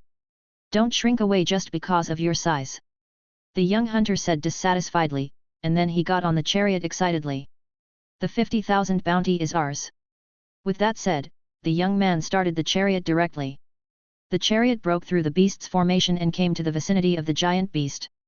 Compared with the giant beast, the chariot stood at Guyinchik's feet like a toy car. Boom! The entire tank was launched, and countless missiles and gunfire were fired at Guyinchik. Under such powerful firepower, Guyinchik actually took a step back. "There's a show." The residents in the distance were happy when they saw this. Could those hunters really save Belabbo? However, in the next second, the joy on the faces of the residents froze. Guyinchik roared furiously, and the tentacles behind him flew like fists, hammering the chariot not far away at an extremely fast speed. Boom, boom, boom. In just a few seconds, the hunters were reduced to pieces, mixed with the remains of the chariot. From a distance, even the ground was deeply sunken by the continuous punches. At this time, Yin's Higsu also rushed to the bell tower square with Wenfang and saw the terrifying giant beast in the distance. "Isn't that a mutant Godzilla?" Wenfang's heart skipped a beat. The appearance of the giant beast was really terrifying. Godzilla's size and dozens of flying tentacles behind it made it look like a strange evil god had descended. At this moment, he suddenly felt an indescribable feeling of palpitations in his heart, and saw Guyinchik's eyes locked on him, hundreds of meters apart. I saw Guyinchik suddenly speeding up his pace and running towards Belabbo quickly. Some wild beasts were unable to avoid the chaos and were directly trampled into pulp by Guyinchik. Guyinchik moved. Some residents shouted, and then ran away crying, "It's over, Belabbo is going to perish." This sound was like a fuse, and all the residents panicked and fled in all directions. "Who is that? What a cute girl! No, it's already this time, and you're still thinking about these things." Suddenly, someone found a girl climbing onto the top of the off-road vehicle. The off-road vehicle started slowly, and when everyone retreated, the off-road vehicle was actually heading outside. "Quickly retreat, Guyinchik is not something we can deal with." The captain retreated in panic, and saw the girl standing on the roof holding a mutant plant, and he reminded loudly. Yin's Higsu did not respond to him, but put Wenfang on the front of the off-road vehicle and took 2 steps back. "Isn't that the girl who offended Moron yesterday? It seems to be her." At this time, the residents stopped involuntarily, and their eyes were attracted by the person and plant on the roof. Wenfang took a deep breath. Since Guyinchik came for him, he should solve this matter. "You really overestimate your own abilities. Do you think that mutant plant is worthy of fighting Guyinchik? Forget it, don't put your hopes on them. It's still time to hide now. Run, don't look, don't look." After seeing Guyinchik's strength before, no one except Yin's Higsu had any hope for this mutant plant. The residents had not forgotten to sneer at this point. In Wenfang's dark eyes, there was only the approaching giant beast at this moment. After the giant beast approached, its appearance became more hideous and terrifying, constantly impacting people's spirits. Use chlorophyll. At this moment, a mysterious power suddenly filled the world. Some of the evolvers suddenly stopped and couldn't help turning their heads to look behind them. I saw a dazzling green light emerging from Wenfang's body, and this green light formed a beam of light, rushing straight into the clouds. Warm reminder, if you find that clicking the next page will force you to jump to other websites, please use the chapter error or contact us at the bottom to inform us. We will handle it as soon as possible. Thank you for your understanding. Chapter 20. Is that a miracle? At some point, people stopped and looked at the beam of light not far away, murmuring. Guyinchik also seemed to feel the threat. His steps slowed down unconsciously, and his tentacles twisted uneasily. The pea shooter took out a steel helmet from nowhere, flicked it hard, and put the helmet on his head, like a soldier. When the residents saw this scene, they felt no joy in their hearts, but a sense of awe. Wenfang felt his stomach churn, as if thousands of troops wanted to rush out, as if he was about to vomit. He puffed out his cheeks, and his green face seemed to turn red from suppressing it. "I'm going to vomit." Puff. At this moment, it was as if the river had broken through the weir. Puff puff puff puff. Then, the residents saw a scene they will never forget. Like Gatling firing shotguns, Wenfang even had fire coming out of the front of his mouth. Countless fist-sized green peas were seen flying out in a fan shape like cannonballs. The overwhelming green peas created a fan-shaped shadow, covering the beasts on the ground. A large number of bullets not only attacked Guyinchik, but also affected the surrounding beasts. Ouch! When a beast was beaten with peas and whined, the beasts couldn't help but take a few steps back. Guyinchik quickly crossed all his tentacles in front of him, trying to resist the incoming pea bullets. Boom! A pea bullet hit Guyinchik's tentacle hard, and the area hit by the pea sunk in slightly. Such a powerful pea bullet could only leave a faint mark on Guyinchik's tentacle. But there is more than just one pea bullet. Immediately afterwards, countless peas poured on Guyinchik's body like a torrential rain, and when each pea burst open, green juice would splash out. One pea after another hit Guyinchik's tentacles, although one pea might not even be able to break through Guyinchik's outer skin. But what about 10 peas? What about 100 peas? What's more, there are countless peas now. Soon, the peas broke through the defense of Guyinchik's tentacles, and the green juice mixed with Guyinchik's blood. Guyinchik was peeled off layer by layer like sand washed away by heavy rain. Ouch! Guyinchik finally let out a scream. It was scared. But at this time, it is impossible to leave. The rain of peas still didn't stop, constantly hitting Guyinchik's huge body. Finally, a pea broke through Gyanchik's vital skin and directly attacked its vitals. When Gyanchik collapsed, the residents of Belabbo were still in a daze. God, I wasn't dreaming, was I? At this time, Wenfang, who had finished driving, was standing on the top of the off-road vehicle with great energy. Good. Marvelous. We are saved. After Gyanchik fell, the other beasts receded like a tide, as if they had been stimulated by something. The guards who saw this scene cheered, and a sexy man jumped up high and pointed his gun into the sky. Boom! Hero! Hero! Hero! The surviving residents rushed up, cheered loudly and danced excitedly. How can it be? In the grass on the other side of the bell tower square, a disgraced moron sat on the ground, muttering to himself, and the fear in his heart kept emerging. What did he do yesterday to offend such a holy person? It's over now. When Malone thought about what happened last night, the fear in his heart became even worse. His legs seemed to be filled with lead and he could not move. On the roof of a certain hotel, an old woman watched the scene in front of her with tears in her eyes. Yins Higsu is not kidding, she can really save Belabbo. The old woman's home is still the same home. After today, a legend spread. It is said that Belabbo is protected by gods, and in every critical moment, a savior always comes to save Belabbo from dire straits. Belabbo erected a stone statue for the last savior, attracting countless people who came here admiringly. However, after those people came all the way to Belabbo, they found a cute pea shooter statue on the hero's square. Of course, these are all things for later. A grand celebration party was held in Belabbo.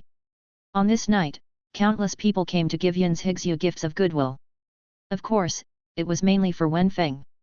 After all, he has never heard of anyone giving gifts like fertilizer and fertile soil. The mayor seemed to have disappeared and never appeared again. Rumor has it that the mayor has been swallowed by a wild beast. But what does this have to do with them? Early the next morning, Yins Higsu took Wenfang back to the pickup truck and continued their journey. Ever since he looked at Gyanchik, Wenfang always felt a little uneasy, as if he was being watched by someone. My father has a friend in the city of Amida, beyond the wilderness of Damas. Yins Higsu said while hugging Wenfang, who had changed to a steel flower pot, and stretched out her hand to draw on the map. The map in front of me is very crude, and I can only roughly see some terrain and strongholds. Wenfang looked along Yins Higsu's green-white fingers and saw that the city she called Amida was to the southwest of the Damas wilderness, and the Damas wilderness was to the southwest of the lake plain. In other words, if you want to get to Amida city, you have to cross the lake plain and then pass through the Damas wilderness. Putting aside the terrain issues, the straight line distance alone takes at least half a month. Fortunately, the Hunter Center directly gave Yins Higsu's bounty from Gyanchik. Together with the supplies sent by enthusiastic residents, they now have enough supplies to survive for several months. Yins Higsu held the steel flower pot in her arms and couldn't help but flick the small green leaf on the back of Wenfang's head. Xiadu, you are so strong. When Wenfang heard this, he immediately shook his head, showing an arrogant expression. Ha ha! Yins Higsu chuckled. She looked outside for a while. At this time, she had reached the lake plain, and the moist air poured into her nose. By the way, Xiadu, can your move only be used once? Yins Higsu thought for a while and asked again. Yesterday's battle was too big, and she was a little worried about Wenfang's condition. Wenfang nodded. After he glanced at the evolution list, his heart began to hurt again. In order to pretend to be B for a moment, I missed the advanced evolution. Of course, he had no regrets. He didn't say that he wanted to protect the kind-hearted landlady's home. He just said that Gyanchik came here for him, and the chlorophyll was worth it. However, Wenfang didn't understand something. Why didn't Gyanchik take action when he was in the lake plain? Pickup trucks kept driving on the lake plain. If the Tofu zombies were placed in a peaceful era, they would definitely be the strongest workers. Somebody is coming. Just then, a grey off-road vehicle appeared at the end of the field of vision. The off-road vehicle seemed to be wandering aimlessly, and the moment it saw their pickup truck, it drove in this direction. Chapter 21. Hello, are you hunters? A grey off-road vehicle drove nearby, but without completely approaching, a girl who was a little younger than Yins Higsu poked her head out of the window and asked loudly. The girl's face was covered with stains.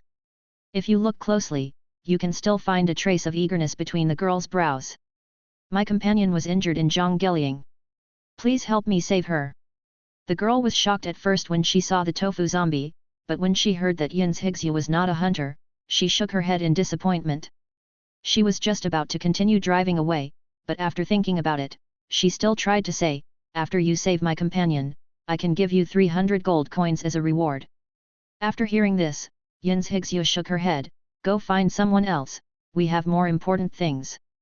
In this troubled world, not everyone is as greedy for money as bounty hunters, not to mention that they have just received a bounty of 50,000 gold coins, and there is no way they are short of gold coins now. What's more, she had never heard of this so-called Zhonggeliang. "Please. When the time comes, you will share half of Tiango's bounty." On this lake plain, she walked for a long time before she saw Yin's Higsu's car. If she couldn't find anyone else, Varia would die in Zhonggeliang. It's all her fault. If she hadn't forcefully dragged Varia to come to Tiango Ridge, Varia wouldn't have. As she thought about it, the girl's tears fell involuntarily. When Yin's Higsu saw this, she frowned without any trace. She lowered her head and glanced at Wenfang, only to find that Wenfang squinted his eyes and seemed unable to hear what the girl said. Wenfang actually had no idea in his heart. In this war-torn era, no one would selflessly pay for strangers, especially when the only thing they lacked was money. Of course, he listened to Yin's Higsu. "Okay, you can lead the way." Yin's Higsu thought for a while, a trace of hesitation flashed in her eyes, but she still said. The girl looked very small, with a beret on her head, camouflage uniforms on her body, and the badge of an intermediate hunter on her chest. Tiango Ridge is a rare intact building in the lake plain. It is a yellow building with a yellow appearance. It is the habitat of a mechanical gorilla. Because the gorilla is named Tiango, Tiango Ridge is named after it. I don't know what happened recently, but suddenly a rich man offered a reward of 30,000 for the head of Tiango the gorilla, which attracted many hunters. After the girl finished explaining, she started the off-road vehicle and led the way. After hearing this, Yin's Higsu suddenly felt regretful in her heart. The bounty head with a bounty of 30,000 must be extraordinary. Will this bring risks to her and Wenfang? But Wenfang was thinking about another question. Since so many hunters came, wouldn't there be a lot of evolutionary crystals? It just so happens that there are not many evolution crystals left now, so maybe you can get some good results.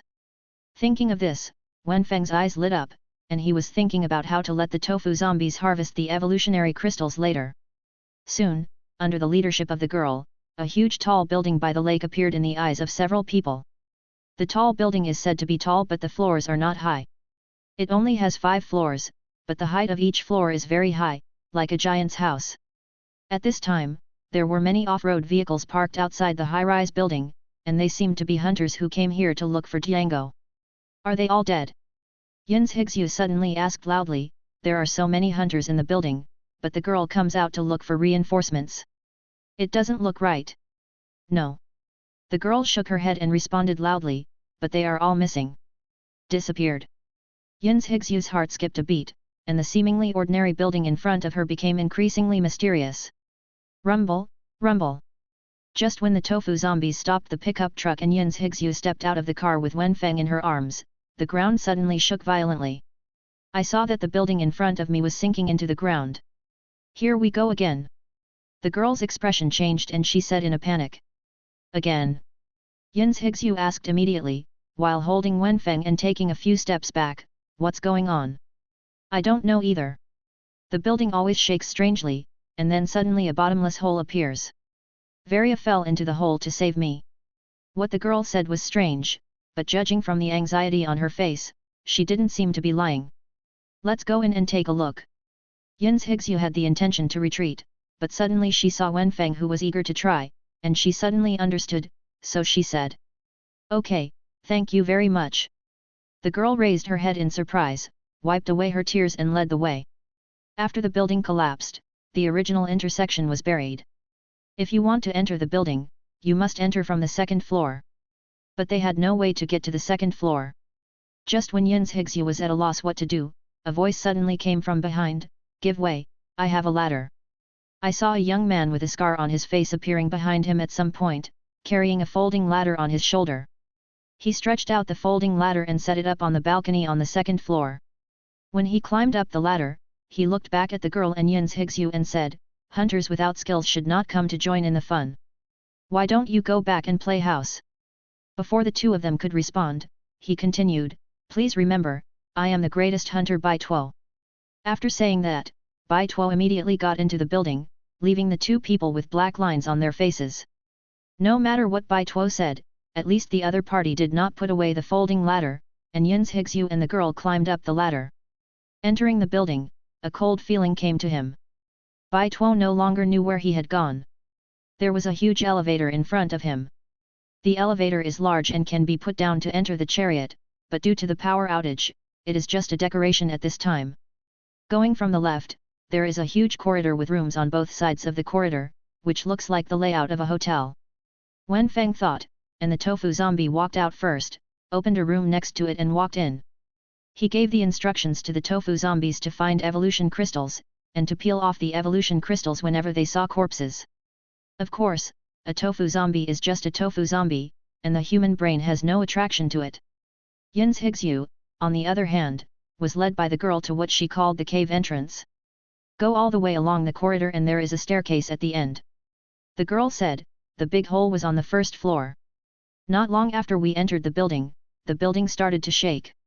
When we came to the first floor, most of the place was covered with mud, and the middle of the corridor was completely blocked by mud, making it impossible to pass. How come? The girl was stunned for a moment, then exclaimed, it wasn't blocked here when I left. Maybe it's because of the soil brought in by this earthquake. Yin's Higsu frowned. Since it was blocked, did it mean that the girl's companion was in danger? Boom, boom, boom. At this moment, there was a sudden loud knock on the door next to the corridor. Chapter 22. Is there anyone outside? Help us. There was a commotion inside the door, and then a high-pitched voice asked. Yin's Higsu and the girl looked at each other and silently retreated in unison, not intending to pay attention to the people inside. We are hunters, save us. As if they felt something, the people inside panicked and said hurriedly. In the wild, saying a hunter's name basically means a monetary transaction. The other party obviously heard the conversation between Yin's Higsu and the girl, and wanted to ask for help with money. The girl seemed to be afraid that Yin's Higsu would agree, so she warned in a low voice, a hunter like this who doesn't tell you his reward is probably a liar. One of the principles of bounty hunting is to know the reward before doing anything. Boom. At this moment, a loud noise came from the ground. The whole building shook, and Yin's Higsu quickly held on to the wall next to it. It was like an earthquake, but the building did not collapse, but tilted to one side. The soil in front of the door next to the room slowly slid down, and the door handle turned slightly. The door opened, and two male hunters, one fat and one thin, walked out. The four eyes looked at each other, and the atmosphere seemed a bit awkward. But then, the thin hunter's eyes lit up and he immediately raised his gun. Don't move. The fat hunter next to him hesitated for a moment and advised, this is not good, if the Hunter Association finds out, we will be punished. The hunters' weapons are obviously stronger than those of Belabbo's escorts, and the submachine guns in their hands don't look easy to mess with.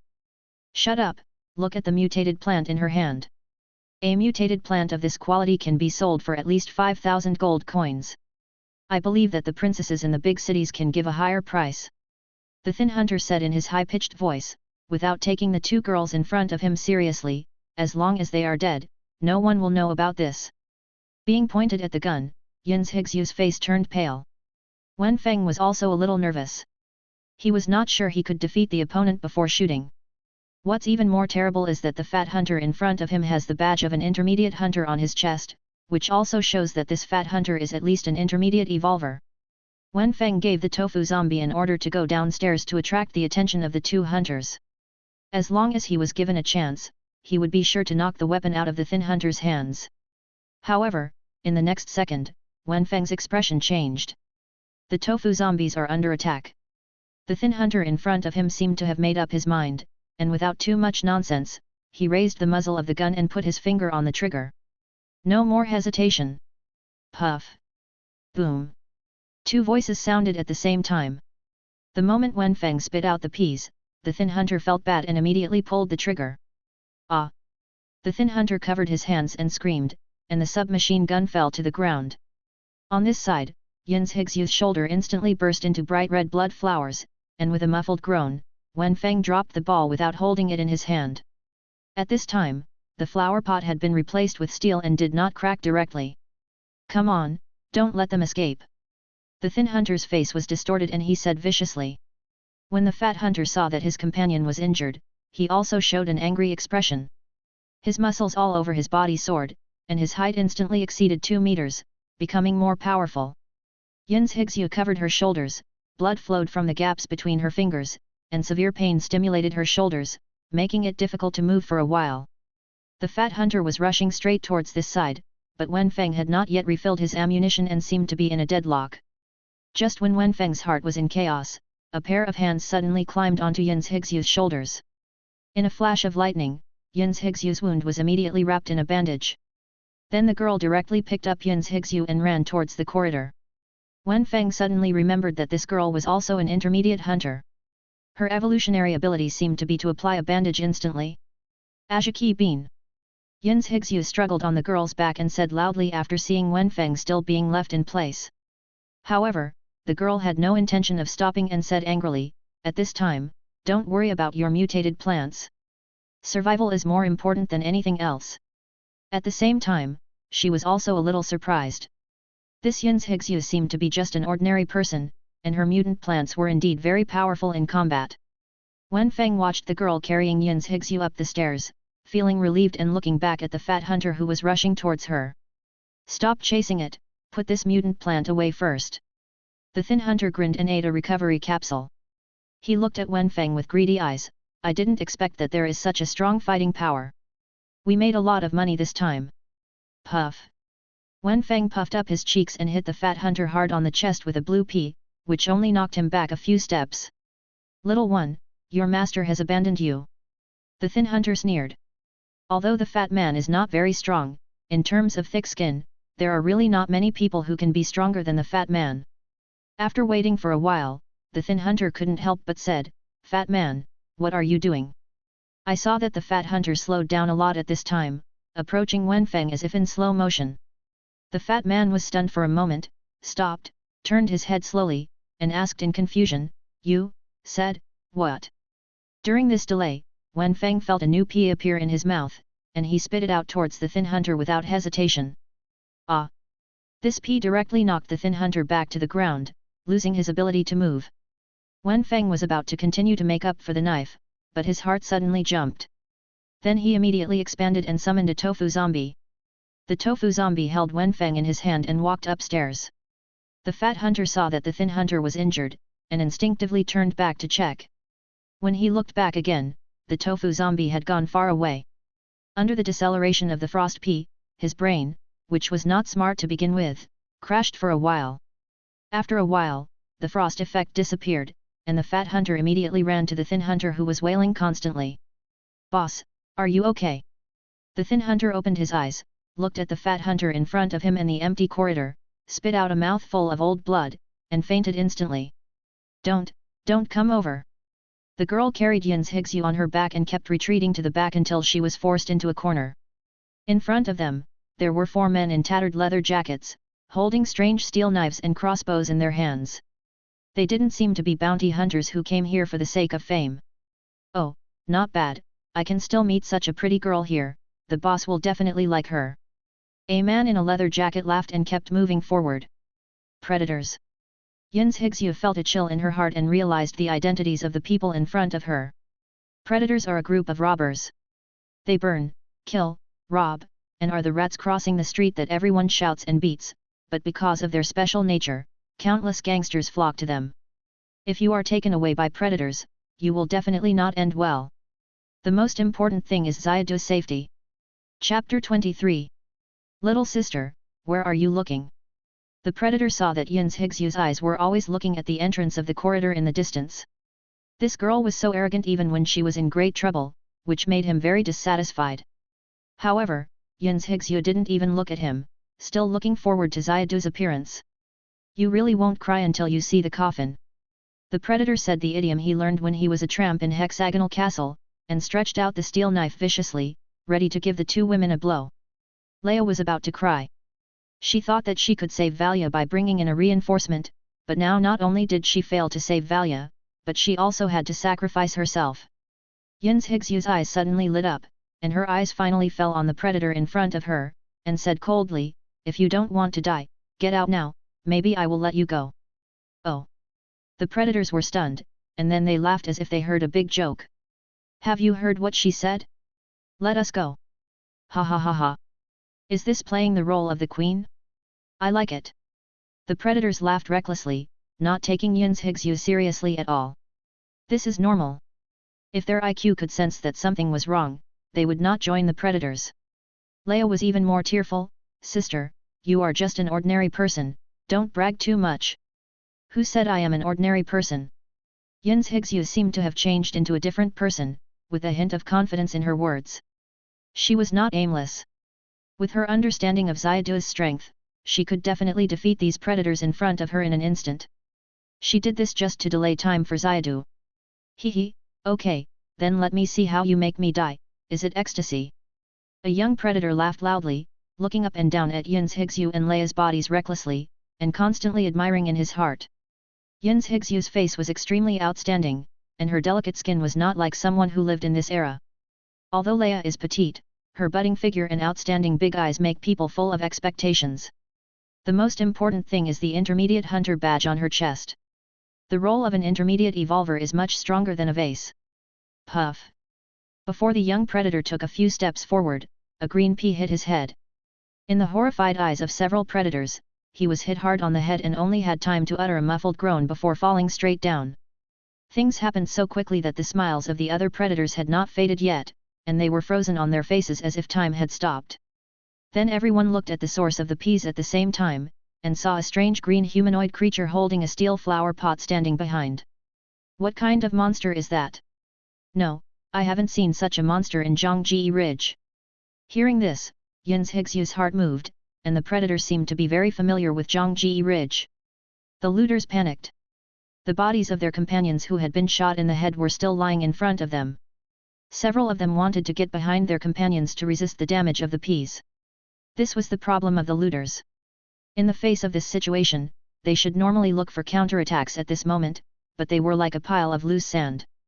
No one wanted to stand in front of them, fearing that the terrifying peas would hit their heads. Even though the looters had equipment such as crossbows, the looters who were in a mess could not organize effective counterattacks at all, and were soon taken down one by Wenfang. When the tofu zombie came to the two women with Wenfang in his arms, Leia still had a trace of trance in her eyes. What was going on? She was actually saved by a mutant plant? Yin's Higsu suddenly changed her expression, with a trace of joy on her face, as if the one just now was her cold personality. She took Wenfang from the tofu zombie, held Wenfang in her arms, and stroked his smooth head with her hands. Wenfang shook his head in disdain, complaining in his heart that this little girl was really fickle. "Thank you for saving me." Suddenly, Yin's Higsu said to the girl seriously, "I don't know your name yet." Oh, my name is Leia, you're welcome, I should be the one thanking you." Li answered subconsciously. She didn't notice that her tone had already regarded Wenfang as one person. Li looked back and forth between Yin's Higsu and Wenfang in her hand, and suddenly had a glimmer of enlightenment in her heart.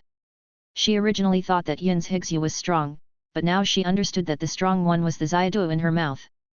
"By the way, go and save Varia."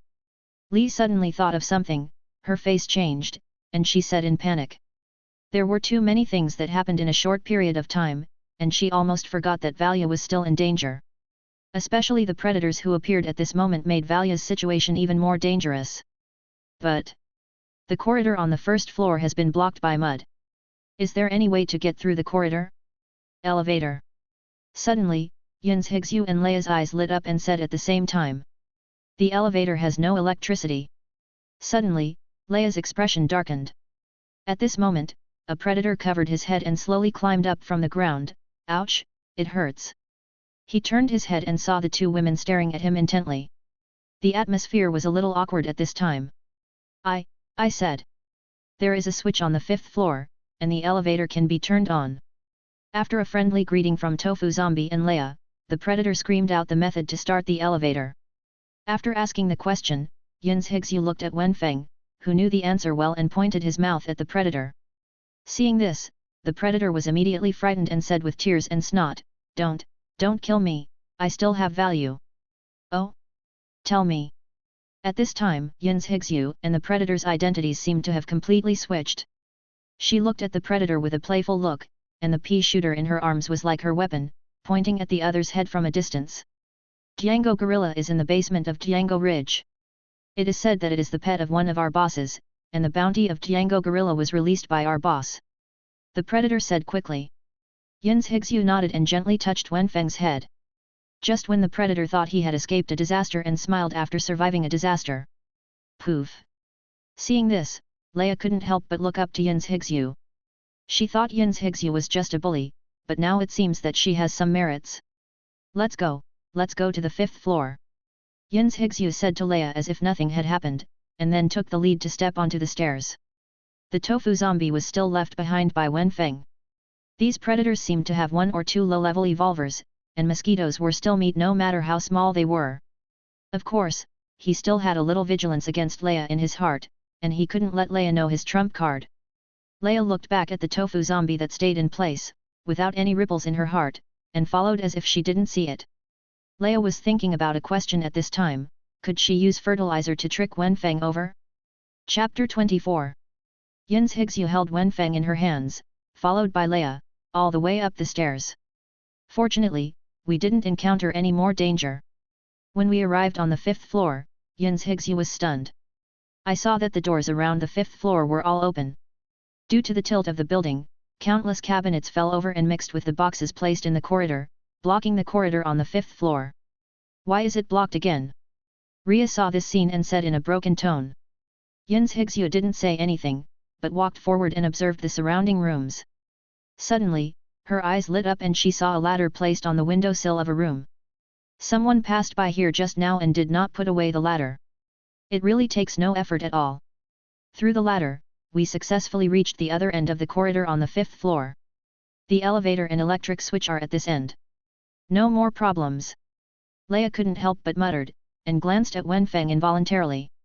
Wenfang felt a little strange in his heart, why the little sister suddenly became more talkative and looked at him intentionally or unintentionally. It seems someone has already gone down. Yin's Higsu looked at the elevator and saw that the elevator had been started, and the floor was displayed as B1. Thinking of the ladder just now, the scarred hunter appeared in her mind. Could it be him? While waiting for the elevator, Ria said, "My companion's name is Varia. She is also an intermediate hunter. She is a very powerful warrior." After hearing this, Yin's Higsu didn't want to pay attention to it, but after taking a look at the bandage on her shoulder, she still said, "My name is Yin's Higsu, and this is my plant partner, called Ajaki Bean." Ria answered quickly. After hearing this, Yin's Higsu frowned slightly, and her sixth sense as a woman made her feel a little wary. Ding! The elevator door opened. Yin's Higsu did not walk in, but stood there and waited for a while. Ria didn't ask, just stood there obediently. "You go in first." Oh! After a while, a tofu zombie was seen staggering over from the ladder, holding 2 low-level evolutionary crystals in his hands. Putting the evolutionary crystal into her bag, Yin's Higsu took Wenfang into the elevator. When I came out of the elevator, a familiar loud noise appeared, and the whole building shook again. I could clearly feel that the building was sinking. Fortunately, there were no windows in the basement, so the soil did not pour in. Then, a scream was heard, and a figure flew out in front and fell heavily to the ground. The person in front of him is Bai Tuo. He struggled on the ground for a while, but finally failed to stand up and lay on the ground with a distorted face. Hearing the footsteps of the 2 women, he raised his head with difficulty. When he saw the people coming, he said, "It's you. Run quickly, this Django gorilla is not something you can deal with. If this shitty building hadn't been able to drive a chariot, I wouldn't have been defeated by Django the gorilla." Bai Tuo didn't give the 2 women a chance to speak. He kept talking for a while, and then his vision went black and he fainted, leaving the 2 women with black lines on their heads. "Where's Varia?" Yin's Higsu asked. "Turn left ahead and you will see the corridor. After the corridor, there is a hall. The Django gorilla seems to be in the hall." Ria cautiously poked her head out of the aisle and saw a large golden robot parked in the hall. The robot looks like an orangutan and has a meteor hammer in its left hand. The gorilla is 5 meters tall, taller than 3 Yin's Higsu stacked together. Next to the hall, there are several rooms. Ria saw Varia who was in a certain room at a glance. She pointed there and said in a low voice, "There." Yin's Higsu also stuck out her head and looked over. "I saw a girl wearing a blue camouflage uniform lying in the ruins with blood on her face. It seemed that her bones were injured. At this time, she was head down and motionless. And Django the gorilla seemed invisible, wandering around the hall." Wenfang suddenly discovered that not only were there people lying in that room, but there were also many hunters who had lost their breath in the hall. Most of the hunters had been hit hard by blunt objects on the chest, and their flesh and blood were mutilated and lifeless. But there were 1 or 2 hunters still alive, but Django the gorilla turned a blind eye to them.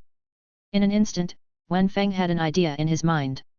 He glanced at the tofu zombie beside him. Fortunately, the tofu zombie only had instincts, otherwise he would have felt very sorry. The tofu zombie walked out tremblingly and walked towards Django gorilla. Diddy diddy. The yellow light in Django's gorilla's eyes immediately turned red, and he rushed towards the tofu zombie. The meteor hammer in his hand seemed to be equipped with a spring, and it was launched first. Bai Tuo seemed to have received such a blow, but he was also very lucky. Many hunters could not survive this blow. Faced with such an attack, most people will definitely find a way to avoid it, driven by fear in their hearts. But the tofu zombie stopped strangely and remained motionless. Django the gorilla suddenly froze, his sprinting pace stopped, the red light in his eyes turned yellow, he put away his meteor hammer and continued to wander. Seeing this scene, Wenfang's eyes lit up. Not only could Django the gorilla only see moving objects, he also had no intelligence. Then things were simple. Wenfang stuck out his head and fired a pea at Django gorilla. Clang! The high-speed flying pea instantly attracted the attention of Django gorilla, and it rushed towards the pea. The pea hit its head, and the powerful pea only left a faint mark on the shell of Django gorilla. Moreover, facing the machine, it seems that the deceleration of the frost pea has no effect. At this time, the tofu zombie seized the opportunity and took 2 steps forward. When Django gorilla rushed back again, the tofu zombie suddenly stood there as if frozen. So smart! Seeing this, Leia secretly smacked her lips and couldn't help but look at Wenfang again. She looked up and saw a pair of cold eyes. "Hey, your plant partner is really amazing," Leia whispered awkwardly. For some reason, she felt ashamed of peeking at other people's boyfriends. After hearing Leia praising Wenfang, Yin's Higsu changed her expression and replied happily, "Isn't it?" Leia was a little helpless. Why did Yin's Higsu seem to be praised? Because of the powerful destructive power of Django gorilla, and the fact that Wenfang's skill of summoning tofu zombie was cooling down, he was very cautious at the moment. The tofu zombie moved towards the room little by little. Now it was only a matter of time to save Varia. However, at this moment, the elevator behind them made a slight sound. The 2 women and Wenfang turned back at the same time, and saw that the elevator showed an upward signal. Someone had started the elevator. Leia's eyes widened, and her breathing became rapid. Yin's Higsu held a glimmer of luck in her heart, waiting for the elevator to arrive. The elevator arrived at the 3rd floor, and then showed a downward symbol. 2nd floor. 1st floor. The elevator did not stop, but continued to move downward. Yin's Higsu immediately took Wenfang into the next room, and Leia hurriedly followed. Ding! With a slight sound, the elevator door slowly opened. Chapter 25. Ding! The elevator door slowly opened, and what came into view was a huge green camouflage tank with a heavy machine gun placed on the top of the tank. Chariot? How did you get in? Ria covered her mouth and exclaimed. The door of the building had collapsed and blocked, and the chariot could not drive in from the doors on other floors. What surprised Leia even more was what was happening behind her. She saw the chariot slowly drive out and saw clearly the figure in the driver's seat. It was the thin hunter who wanted to snatch Wenfang on the 1st floor. On the passenger seat, sitting a fat hunter.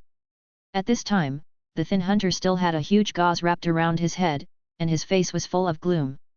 It's them again. Wenfang narrowed his eyes. In order to save Yin's Higsu, he had killed the slender hunter without a last hit, but he didn't expect that the other party had found a chariot from nowhere. In this case, let these 2 people try Zhang Ji's strength. This room has become a ruin, with countless gravel piled into hills, and a body with a bloody chest lying on the ground. Yin's Higsu looked at the corpse, suddenly moved, quietly touched the corpse, and took out a light green diamond-shaped crystal from the corpse's broken chest.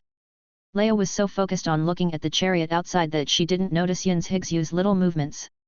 Yin Zhixu wiped the evolutionary crystal clean with a handkerchief and stuffed it directly into Wenfang's mouth. Wenfang swallowed the evolutionary crystal in one gulp and sighed in his heart. This little girl finally became sensible. Eat intermediate evolution crystals, intermediate evolution points +1. He glanced at the chariot that had driven out, thought for a while, and chose an evolutionary ability. Take down Tiango and we'll be rich. The thin hunter said, and then he clenched his fists and gritted his teeth. If I find those two women by then, I will make sure to cut them into pieces. Brother, look, there's someone in front of you. The fat hunter did not answer, but pointed forward and said. In front of him, he saw a figure lying on the ground. It was Bai Tuo. Humph, you overestimate your capabilities and want to challenge Tiango the gorilla with your mortal body. This is what you will end up with. The thin hunter said disdainfully, started the chariot and drove towards the hall. The moment the chariot started, Tiango gorilla's eyes immediately turned red and he rushed towards the chariot. Wenfang saw Zhang Ji's gorilla eyes and felt a little puzzled. If Zhang Ji could only see dynamic creatures, then it should be easy to defeat it. Why are there so many hunter corpses lying here, but no hunter has discovered the weakness of Tiango gorilla? Wenfang suddenly remembered what the predator said before he died. Suddenly, his pupils shrank and he had a bad suspicion in his heart. Boom! At this moment, the battle between Fat and Slim Hunter and Tiango gorilla is about to break out. Obviously, even with the blessing of the chariot, they were still not inferior to Tiango gorilla, and the chariot was quickly smashed to pieces by the meteor hammer. How can you be so strong? The thin hunter screamed before being smashed into a pulp by a meteor hammer. Boss! The fat hunter's eyes widened with anger, and the muscles in his body continued to grow, reaching half the size of Tiango the gorilla. Then the fat hunter punched Tiango gorilla one after another, but how could flesh and blood be compared with steel? I saw Tiango the gorilla suddenly leaping high into the air and then falling heavily. Click! Rumble, rumble! The building shook again and the entire building tilted in the direction of Tiango the gorilla. Several people finally realized that the building collapsed because of this. Under this blow, the fat hunter could only castrate with hatred. Soon, the building fell silent again, and Tiango's eyes returned to yellow again. Varia! While the fat and thin hunter was fighting Tiango gorilla, the tofu zombie had secretly carried Varia out. Seeing the unconscious Varia, Ria couldn't help but shed tears. She took out bottles and jars from somewhere and began to treat Varia. Wenfang was relieved when he saw this. Fortunately, the two hunters only had eyes for Zhang Ji and never found the tofu zombie. Now that the person has been rescued, let's go. Yin Zhixu said impatiently. After seeing Zhang Ji's power, she just wanted to leave this place of right and wrong quickly. Wait a moment while I take care of the wound. It must be said that Ria is extremely valuable as a battlefield nurse and can quickly treat wounds. Wenfang watched Leia quickly help Varia with her treatment, and thought to himself, no wonder the wet nurse in the game is very important. No matter what time, the wet nurse is always the guarantee of a team. Let's go. After helping Varia treat her wounds, she still showed no sign of waking up. Ria directly carried Varia on her back and said, Ding! However, at this moment, a soft sound came from the elevator. The elevator had started at some point, and someone else was riding down the elevator. Before anyone could react, the elevator door had already opened. Hey, is there any unexpected gain? I saw a man wearing a dark cowboy hat walking out. He was stunned when he saw the three Yin Zhixu girls, and then became ecstatic. Unexpectedly, so many top-quality people came this time. Puff! After Wenfang heard what the man said, he no longer hesitated and hit the man on the head hard. Boom! A transparent barrier suddenly appeared around the man, blocking the P out of thin air, and the P did not leave a trace on the barrier. C-type protective shield! Leia exclaimed, and couldn't help but take a few steps behind Yin Zhixu. The C-type protective shield is a powerful human-shaped disposable protective shield. Due to its expensive price and strong defensive ability, it is friendly called turtle shell. Wenfang was surprised that the P could not even break the defense. Mutated plant, tut tut tut, it seems to be a young lady. The man seemed to be sure of victory, and did not take the people in front of him seriously at all, but said slowly. Puff! It's useless. The man shook his head, with his hands in the pockets of his leather coat, and he didn't seem to be afraid at all. However, Wenfang was not aiming at him, and the P was shot behind him. Seeing this, Django Gorilla's eyes turned red instantly, and rushed towards the P. At this time, the Tofu zombie came out and attracted Django Gorilla's attention with his body. Seeing this, Leia and Yin's Higsu understood instantly and froze in place. As long as they could attract Django Gorilla, they could fight the man in front of them. No. Wenfang's pupils suddenly shrank slightly. With his dim vision, he vaguely saw that the corners of the man's mouth, which was blocked by the cowboy hat, were slightly raised. Seeing that Django was about to rush in front of him, the Tofu zombie froze instantly. However, Django Gorilla did not mean to stop at all. The red light in his eyes remained, and the meteor hammer in his hand smashed down heavily on the Tofu zombie. Pia. As its name suggests, the Tofu zombie instantly turned into a pile of white tender tofu. Chapter 26. Ha ha ha, it's so interesting. Seeing Django Gorilla rushing in front of him, the man laughed and revealed his hand that had been hidden in his pocket. He saw that his right hand was holding a strange remote control. The moment he saw the remote control, Wenfang immediately woke up. This so-called Django Ridge is a scam. The predator released a bounty to deceive the hunter, who misjudged the strength of Django Gorilla and was defeated by Django. This is the so-called boss of the predator before. After Django Gorilla killed the hunter, the boss came out to harvest a wave of relics. However, it was too late. The man smiled slightly and stretched out his hand to operate the remote control. Django Gorilla rushed up quickly and opened his big hand to grab a few people. These girls are all top-notch, and the man doesn't want to hurt them. The big hand grabbed Leia, and she retreated in horror. Yin's Higsu also panicked. She kept backing away until a wall appeared behind her, and she had nowhere to retreat. Wenfang couldn't even break Django's defense. Facing this situation, was there really nothing he could do? Yin's Higsu suddenly remembered something and glanced at Wenfang in her arms.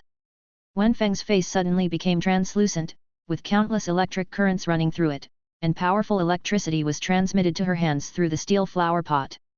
Under such an electric current, Wenfang's black pupils turned pale, as if there was a physical electric current flowing in her eyes. Hiss! Yin's Higsu was electrocuted and instinctively let go of her hand. The steel flower pot fell to the ground, but Wenfang was not affected at all, and remained in the same position as before. The man saw this scene, and his left eyebrow jumped slightly. Why do I feel a palpitation? That mutant plant can't even break my shield. The man muttered to himself, but pressed the button of the remote control hard in his hand. I saw Django Gorilla put away his left hand, and smashed Wenfang on the ground with his meteor hammer in his right hand. Wenfang took a deep breath, and the countless electric currents running around in his body seemed to have found a target, and all rushed towards his mouth. Pop! Unlike the powerful sound of the P before, this time it was just a slight sound. All the electrical energy gathered on a small white P, slowly floating towards Django Gorilla. Seeing this P, the man was stunned, and then couldn't help laughing. Haha, I thought something was going to happen, it turned out to be this. Leia's expectant heart fell to the bottom of the valley in an instant, and her legs softened and knelt on the ground. It's over. She can already imagine her miserable future, becoming someone else's slave for life, and never seeing the light of day. Thinking of this, she couldn't help but shed tears. It was all her fault. If she hadn't insisted on coming to Django Ridge, she wouldn't have ended up like this. After releasing the P, Wenfang returned to her original appearance. This made Yin's Higsu feel relieved again, but then she breathed a sigh of relief again. The meteor hammer in Django's hand smashed down from high in the air. If it hit Wenfang, even the steel flower pot under his feet would be shattered. Seeing this, Wenfang sighed in his heart and closed his eyes. Xiadu! Yin's Higsu screamed heartbreakingly, and threw herself forward with all her strength to protect Wenfang under her body. Zilla! The meteor hammer stopped only a few dozen centimeters away from Yin's Higsu. At this moment, a strong current exploded, and the substantial current composed of countless white lights flew everywhere. Countless electric energies lit up strong lights, and Yin's Higsu and Leia looked subconsciously. The strong light pierced their eyes. The visible electric energy wandered freely in the body of Django Gorilla, constantly stimulating the mechanical components in its body. Electric P, Extreme P intermediate talent able to launch a P full of electricity, cooling, 24 hours. Ding ding ding. It seemed that there was a problem with some component, and an alarm sounded. What? The man widened his eyes and kept moving his fingers on the remote control. However, Django Gorilla seemed to be possessed and began to move strangely. Ding, ding, ding. With a few piercing alarms, Django Gorilla's eyes gradually lost their light and stayed in place without moving. This electric pea actually directly killed Django Gorilla. Pfft. Sorry, I couldn't help it. Lee glanced at Yin's Higsu next to her, and suddenly couldn't help laughing. Yin's Higsu's hair swelled like a steel wool, and under the stimulation of the aftermath of the electric current, her hair spread out like fried hair. Damn! The man smashed the remote control.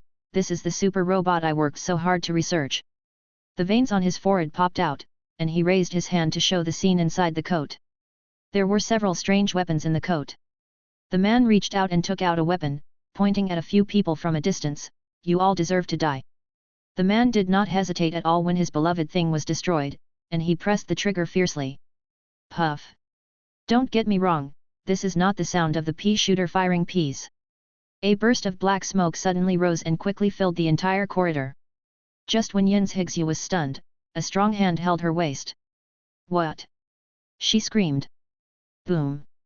Before she could recover, she saw a huge explosion where she was standing just now. Suddenly, Yin's Higsu felt a sense of fear, and she couldn't help but look up. A woman with a bandage on her face appeared in her field of vision. Varia! You're awake! Lee's excited voice filled her ears, but Yin's Higsu was in no mood to think about it at this time. By the way, Xiadu. Here.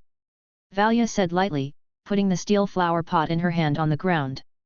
Her voice was different from Leia's softness, nor was it like Yin's Higsu's pleasant sound, but a kind of light neutral beauty. Just like her more neutral appearance, her words were full of trust. Soon, the thick smoke dissipated, and the man appeared in the field of vision of several people. Leave it to me. After Valia put down Yin's Higsu on her shoulders, she took out several strange objects from the package around her waist. Are there any other experts? The man's eyes twitched, and he pointed his weapon at Valia, pulling the trigger without hesitation. Boom! Valia jumped away lightly, and the object in her hand flew out like a fairy scattering flowers. Dang! A hard object touched his protective shield, bounced off, and fell to the ground on one side. Give up, you can't break the protective shield. The man was stunned, then sneered. He raised the muzzle of the gun again, aiming at Yin's Higsu and others in the distance. Since he couldn't hit them, he would pick on the weak ones. Chapter 27. Boom! A fire broke out around the man, and the narrow corridor was filled with heat waves. Even though they were far apart, Wenfang could feel the uncomfortable high temperature coming at him, which made him twist his body uncomfortably. The fire could not break through the barrier of the protective shield, but the high temperature could. Under the 360-degree all-round protection of the protective shield, the surrounding flames heated the inside of the protective shield like an alchemy furnace. The man felt as if he had entered hell, and his whole body was burning. The next second, another concussion grenade thrown next to him exploded again. The strong shock made him lose consciousness for a moment, and blood flowed out of his mouth and nose. Wow! The flash bomb exploded in front of his eyes, and the strong light made him blind instantly. The countless effects made him unbearable, and his head seemed to be hit hard. Wenfang, who was far away, saw this and was secretly shocked. Although Valia's offensive ability is not strong, her methods are very versatile. She threw a large number of special grenades in an instant. As long as the opponent is still in the stage of mortal flesh, he cannot resist the special attacks from all directions. The protective shield's defensive ability is indeed very strong, but it is limited to physical defense. Of course, this trick will be much less effective against mechanical creatures such as Django Gorilla. Valia is a powerful killer against humanoid creatures. And Leia is also a battlefield nurse. With the cooperation of these two people, I am afraid that high-level evolvers like Shat Amon can't do anything to them. I hope you remember that you are offending the fifth king of the plunderers, Benicio. Not far away, the man finally couldn't stand such inhuman torture anymore. After he said a cruel word, he suddenly pressed an inexplicable button. Seeing this, Valia was alert in her heart. She stepped forward quickly and took out a capture net from her pocket, ready to capture the opponent. But the wound suddenly felt painful, which made her stop. It was this meal that made the man endure the discomfort and walk into the elevator at the back. Yin's Higsu suddenly felt bad. She glanced at the Django gorilla that was standing still, and immediately picked up Wenfang and ran away from the Django gorilla. However, it was too late. There was a sound of gears twisting inside the Django gorilla. Boom! The Django gorilla exploded directly, and countless golden shell fragments were scattered. The strong fire covered the figures of Yin's Higzu and Leia. Li. Valia looked back, her pupils shrank sharply, and she ran towards the explosion like crazy. However, the strong impact made her unable to help but protect herself with both hands. When she opened her hands again, she saw a steel flower pot flying towards her. At the last moment, Wenfang was thrown out by Yin's Higzu and fell heavily to the ground. Ding! Wenfang was hit so hard that he saw stars in his eyes, but he didn't care about so much at the moment, and looked back suddenly. After waiting for the explosion to subside, two bloody bodies appeared in front of them. Especially Yin's Higzu, who was an ordinary person, had her entire back burned black, and countless mechanical fragments pierced into her body. Wenfang widened his eyes and fiddled with the leaves vigorously, trying to get closer to Yin's Higzu. However, at this moment, he could not move at all without the help of others. Under his great force, the steel flower pot fell down, and Wenfang's two small leaves representing his hands crawled on the ground with all their strength, trying to move forward a little further. Valia ran to Leia's side at a fast speed and observed Leia's wounds. Then she breathed a sigh of relief. Leia quickly hid in a corner, where there happened to be a piece of gravel, which helped her resist most of the damage. In addition, Leia's physique as an intermediate evolver, the injury was not serious, but she just fainted temporarily. Then Valia remembered something and looked back, only to see a pea using his two small leaves to do his best to drive himself and the flower pot forward. In front of him, there was a figure with a miserable appearance. Valia was startled and immediately ran over, picked up Wenfang, put him next to Yin's Higzu, and then began to check Yin's Higzu's injuries. The more she looked, the more frightened she was. An ordinary person, in the center of the explosion, could basically be said to be dead. But Yin's Higzu didn't know what happened. Although her body was covered with wounds, she still had her last breath and didn't die. She glanced at the nervous Wenfang and said, "Don't worry, she still has a chance to be saved."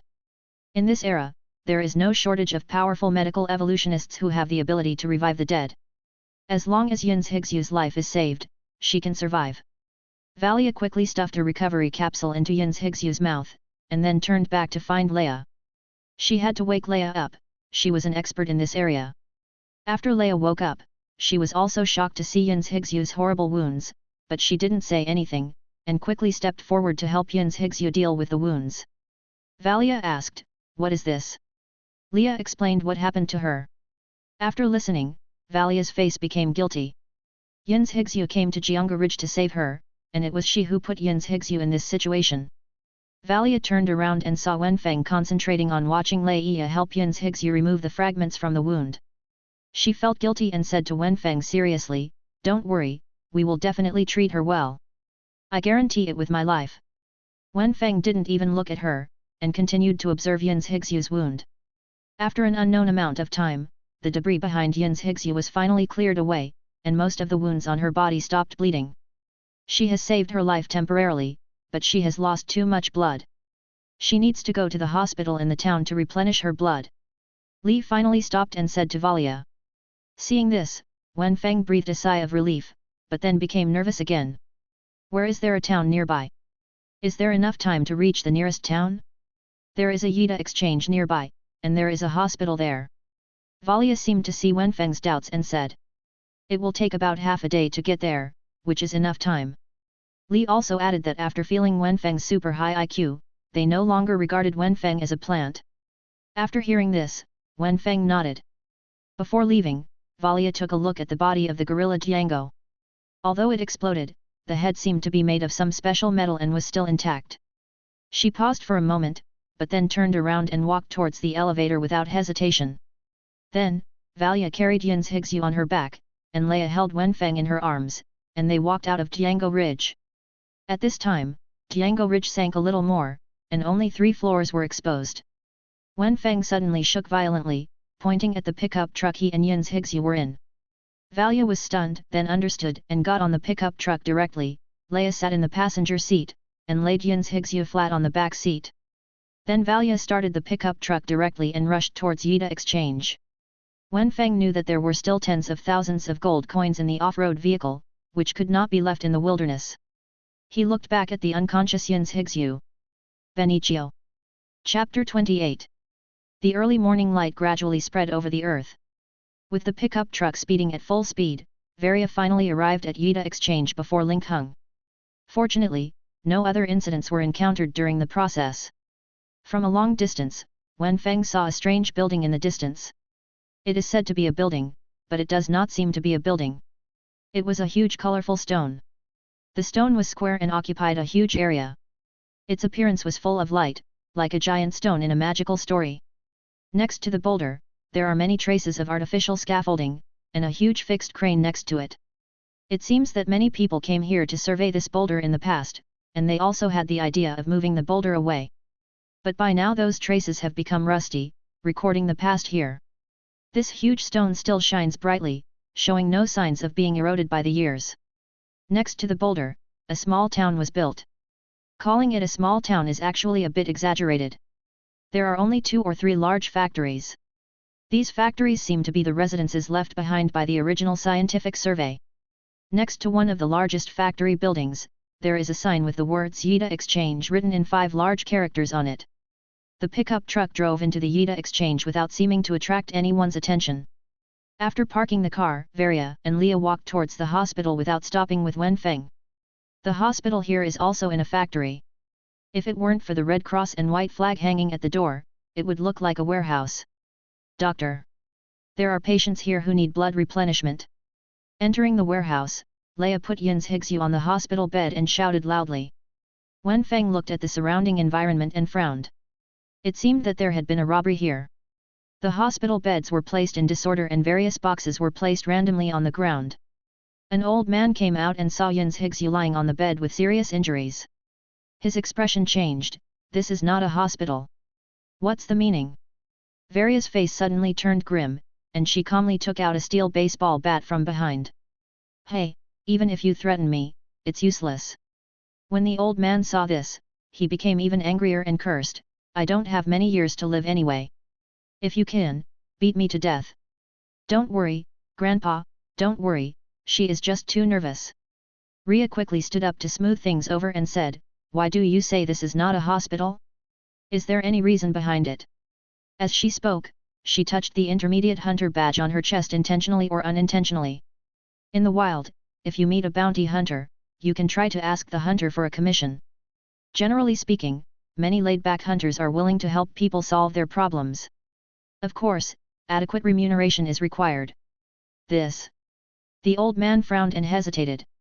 Please, my companion will be in danger if he doesn't receive a blood transfusion. Ria also lowered her stance at this time and spoke in a sincere tone. Oh, then listen to me. The old man seemed to be reluctant to vomit, and he gritted his teeth and said, some time ago, a man brought his companion to me for treatment. His companion was almost dead at the time, so I could only do my best to treat him. I don't know how many materials and medicines were used, but in the end, I couldn't save it. I could only regretfully explain the situation and then ask him for medical expenses. But who knew that the medical expenses that the man had paid in advance were directly snatched away by him, and he even beat me up violently, insisting that it was my problem and that I murdered his companions. In the end, they brought people to destroy my shop every now and then. You said this, ahem, ahem. The old man became more and more angry as he talked. Finally, he knocked on the hospital bed hard and coughed violently. Why is this happening? Doesn't anyone else care? Varia frowned. Hospitals are a powerful way for a town to attract homeless people. If the town leaders are not stupid, they will try their best to maintain order in the hospital. What's more, the other party is completely unreasonable and commits such gangster deeds. Any normal person will become angry after hearing this. Yida Exchange, hum. The old man sneered, the director of this exchange has been blinded by money for a long time. He has sold the entire exchange to wilderness plunderers. Those plunderers come to collect taxes once a month, and all the merchants have fled. Then Grandpa, why don't you run? Ria asked a key question. Now that the exchange has been sold, why is the old man still unwilling to leave? A doctor is welcomed by many people no matter where he is. I won't be willing to unravel the secret of the heavenly stone. A hint of stubbornness suddenly appeared on the old man's face, but he immediately put it away. He pointed at Yin's Higsu on the hospital bed. If you can help me get the medical expenses back and teach that person a lesson, I will help you treat her. But, how do we know if you can cure her? Varia did not rush to agree, but asked. Yida Exchange is located at the junction of the Damas wilderness and the lake plain. There are almost no other large gathering places nearby. At the moment, Varia can only place her hopes on this old man. The old man didn't say anything, but walked to Yin's Higsu's bed and took out an instrument to get some blood. Yin's Higsu's face was pale, and her whole body was still wrapped in a large number of gauze bandages. Hiss! Wenfang immediately showed a threatening expression, and the peas gathered power in his throat. This mutant plant! Don't worry, little guy, I just take some blood. A strange light suddenly burst out in the old man's eyes, but he quickly covered it up, stabbed the instrument in his hand into Yin's Higsu's shoulder, and then looked at the screen. Okay, I have this blood type in my blood bank. The old man said, and then he looked at Valia intently. Oh! Valia raised her eyebrows. What a beautiful girl, she is going to die because of lack of blood. The old man shrugged as if he didn't see it, turned around and walked slowly into the inner room of the warehouse. This person is not simple. Valia took a deep look at the old man's back and said to Leia. Okay, we accept this commission.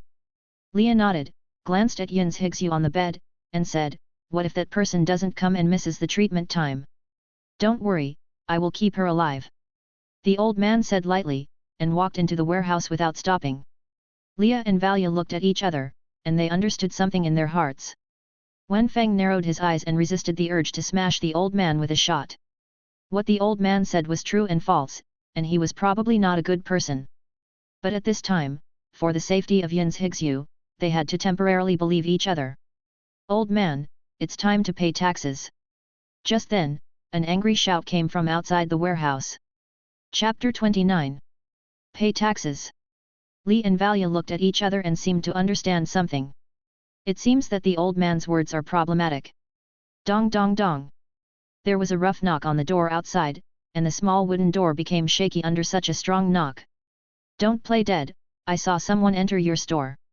After knocking on the door for a while, the man did not continue to wait, but spoke loudly, as if he wanted to intimidate the guests here. Leia glanced at the inner room of the warehouse. The old man had no intention of coming out and was fully prepared to dump this mess on them. Alas, this is a pile of mess. Leia sighed, looked at Yin's Higsu on the bed again, and got up to open the door. Boom! With a loud bang, the door was suddenly knocked open, and a young man holding a big knife walked in. Where did the old man hide? After the young man came in, he saw the two women, his eyes lit up, and then asked directly. We are bounty hunters hired by the boss, ready to help him solve this matter. Valia paused, stood up and said. Hunter? That old man dared to hire a hunter to deal with me. When the young man heard this, his face turned cold, and he pointed the long knife in his hand at Valia, shouting loudly, in this case, I will give you a little pain, so that you know who has the final say in Yida Exchange. As he said, he actually took action directly, holding the long knife with both hands, and slashed an invisible ripple in the air, coming towards Valia. Valia was stunned, obviously not expecting the other party to take action directly, and was unable to organize defense for a while, so he could only cover his chest with both hands and resist the attack. Rib. As expected, the ripple hit Valia, but what was unexpected was that Valia's coat actually exploded directly, revealing the black underwear inside. Ah! Li screamed, and after finding that Valia seemed to be fine, she rummaged through her bag in a panic, as if she wanted to find a coat for Valia to put on. Oh, you have a great figure. The young man laughed obscenely, raised his knife and aimed at Li. Wenfang on the bed frowned, how could there be a knife technique that could break clothes these days? Fortunately, this knife did not cause much damage, but only left a shallow blood mark on Valia's arm. Valia reached out to grab her belt angrily, her hands fluttering like butterflies, and even Wenfang's enhanced vision could not see her movements clearly. Before the young man chopped the second knife, 3 or 4 small iron blocks had already flown to his side. The young man did not take it seriously, but continued to chop with an obscene smile.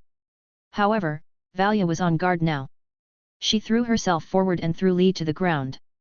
The knife-light ripples brushed along her hair and hit the medicine box behind her. No one knew what the young man's ability was. The iron medicine box exploded, and the medicine inside flew out and scattered all over the ground. Crack! The next moment, several small iron blocks around the young man suddenly expanded and exploded in an instant. Countless iron fragments burst out, washing the young man's body like a rainstorm. After hearing the explosion, Varia stood up with a sneer, but the smile soon solidified on her face. The clothes she had just worn appeared on the young man, and the outer layer was the iron sheet of the iron medical box, which completely blocked the iron fragments. Hee, little beauty, your clothes are well worn. The young man sniffed the clothes on his body deeply like a pervert, and showed a lewd smile again. Puff! Ah! Before he had time to savor the unique woman's sweat smell on his clothes, a blue fist-sized pea hit his head hard. The intense pain made him lose consciousness for a moment, and then he covered his forehead and angrily said, "Who is it? Sneak attack me!" The young man's speed became extremely slow, making his tone very funny. Wenfang shook his head speechlessly. The young man's ability was really powerful. Not only could he directly break through the defense of others, but he could also instantly wear the defense on himself. It was a super evolutionary ability that combined offense and defense. But the other party's mentality was like that of a child, and he only wanted to use this ability to molest the girl. Seeing this, Valia's pupils burst into a brilliant light, and she reached out to touch the belt again and took out a long combat dagger from it. She instantly burst into a powerful speed and rushed towards the young man, and the dagger in her hand went straight to the young man's vitals. However, the young man quickly recovered and wanted to raise his hand to fight back. To be honest, Wenfang still wanted to see what effect this knife would have on Valia's body, which was only wearing underwear, whether it would directly make her naked or directly break her body. But this is obviously unrealistic. Not to mention that Varia is his teammate, Varia easily dodged the attack of the young man because his speed was reduced. Why, so fast? The young man widened his eyes and watched the combat dagger pierce his temple. Hey! After turning the dagger in his hand and waiting for the young man to die, Valia let out a long breath. Hurry up and change your clothes. Leia came over and handed the clothes she had prepared to Valia. After changing her clothes, Valia looked at Wenfang, with a light in her eyes that made people unable to think deeply, which made Wenfang feel cold. If it weren't for Wenfang's action, they might not be able to defeat this powerful pervert. Unlike Ria, who only saw Wenfang's strength and many abilities, Varia discovered Wenfang's excellent strategic significance. If she has such a plant partner in battle, whether it is a single-point interference with the enemy or a powerful deceleration effect, her strength can be improved by several levels. What a pity, this plant companion helped them, which made Varia feel even more guilty towards Yin's Higsu. Wenfang looked at the young man's body lying on the ground and felt a little itchy in his heart. It would be great if he could take out the other person's evolutionary crystal. Grandpa, we will kill anyone who comes to make trouble. Ria walked outside the inner room and said coldly. The old man deceived them like this. If he hadn't asked for help, Varia would have wanted to destroy the store. Ho ho ho, that's great, thank you so much. After hearing this, the old man walked out of the door with a smile, as if nothing happened. He held a blood bag in his hand and walked towards Yin's Higsu, then I will give this girl a blood transfusion. Etc. Varia stretched out her hand to stop the old man and asked coldly, can you explain why he said he came to collect taxes? Originally, Varia did not plan to kill the young man directly, but the young man directly attacked them and was forced to kill them. But this does not mean that they can ignore what the young man said. What's wrong with collecting taxes? Medical treatment is more important now. But the old man seemed unable to hear and walked towards Yin's Higsu with a smile. A bright dagger suddenly appeared on the old man's neck. If he took another step forward, it might cut his skin. What's the meaning? Chapter 30. Varia's face was expressionless, the dagger in her hand reflected the white light on the roof, and she didn't say much. She felt that she had given the old man a lot of face. If the other party still seemed to be teasing them, she would not mind using some inhuman means. What's more, now that the old man has taken out the blood with the appropriate blood type, Leia is fully capable of giving Yin's Higsu a blood transfusion. When Wenfang saw this scene, if he had hands, he would have applauded at this moment. So cool, this is what a bounty hunter should look like. But if you think about it for a moment, this is normal. How could a cute sister like Ria become an intermediate hunter on her own? She must have a strong teammate. Do you have to get involved in this? The old man's smile gradually faded. He pushed up the round glasses on his nose and said in a pretentious tone. Cut the nonsense. Varia was not in the mood to listen to his nonsense, she just wanted to know the cause of the matter. I have already said that this exchange has been sold to a plunderer, and this person is a plunderer. The plunderers are collecting more and more taxes. I can't afford to pay the tax, so I have to make this decision. The old man said sadly, I assure you, this is the real reason.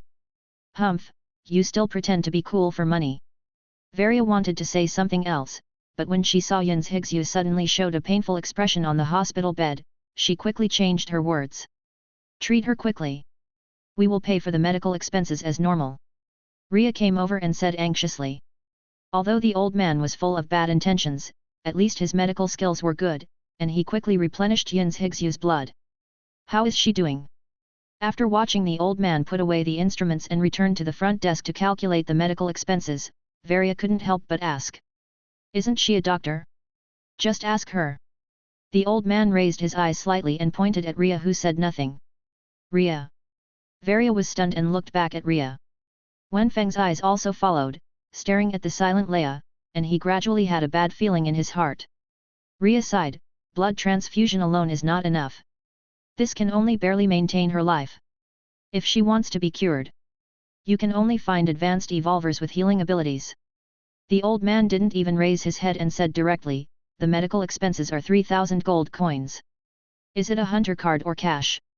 3,000 gold coins? Why don't you go and grab it? Varia blurted out and was about to have a seizure, but when she saw Ria next to her with a normal expression, she immediately understood. Don't you know the price of treatment in a place like this? The old man snorted coldly, and suddenly placed his right hand on a button on the corner of the table. But, we don't have that much money. Ria was silent and suddenly said. No money? How dare you come here for treatment if you don't have money? The old man suddenly became energetic, as if he was standing on the moral high ground, and his voice suddenly became louder. For some reason, Wenfang always felt that he would enter the plot of the book in the next second. Since you have no money, use your bodies to pay off the debt. Of course, it did not enter the plot of the book as Wenfang guessed. The old man just said lightly, fortunately, I don't completely trust you. The blood just transfused was not enough to save her life. I will wait until you save enough money. Give her all your blood.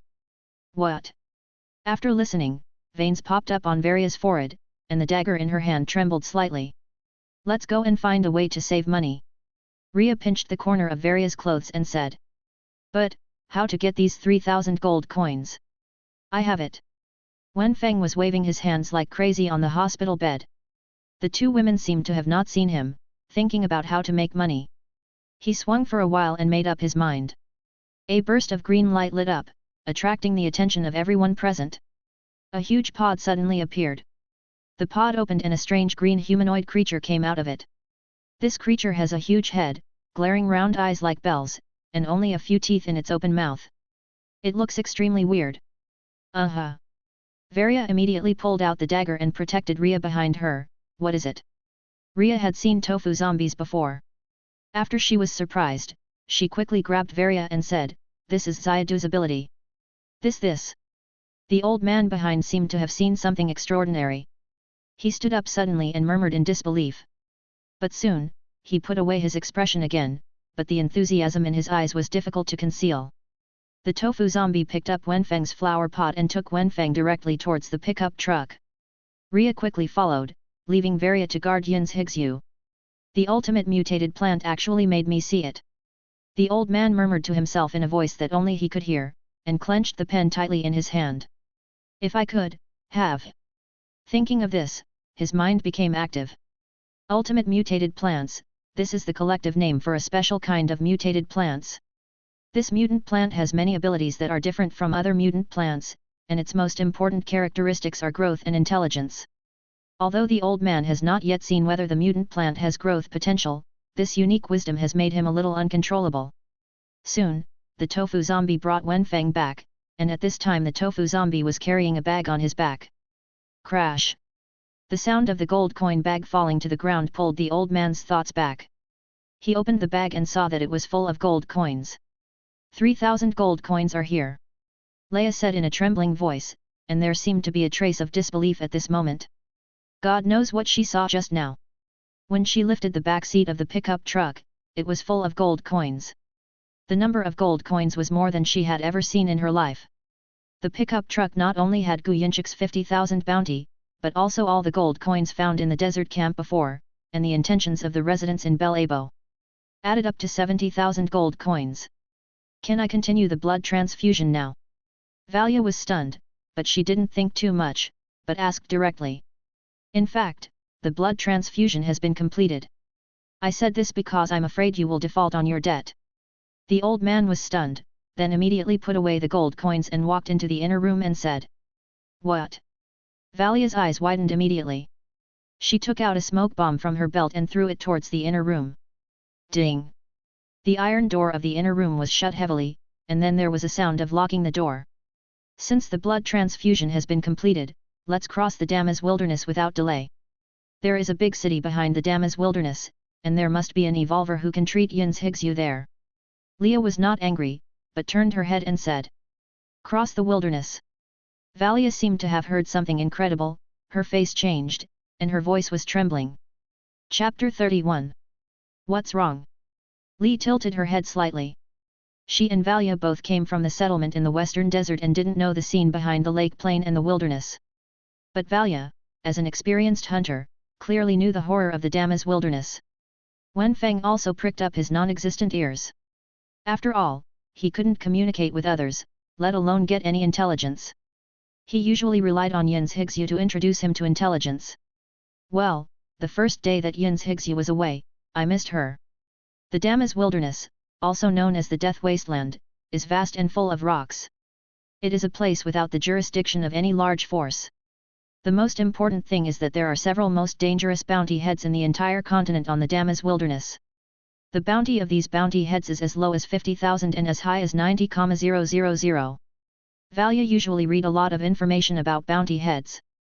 Most of the bounty heads will be hunted by hunters soon, but the bounty heads in the Damas wilderness have been completed for several years. It is said that the three most powerful bounty hunters have a good relationship and always appear together. Even if you encounter a lone bounty hunter by chance, it will summon the other two. There is a famous death canyon above the Damas wilderness. The hunter corpses piled there can circle the Damas wilderness. Valia said, her tone became serious. Although there was an exaggeration in her words, her worries were indeed true. Then, how do ordinary people cross the wilderness? After the Damas wilderness is the city of Amida, which is known to many hunters. The reason is that Amida city is the most luxurious city-state in the entire south and the headquarters of the Evolutionary Alliance. Since the Damas wilderness is so dangerous, how can people in the wilderness cross the wilderness?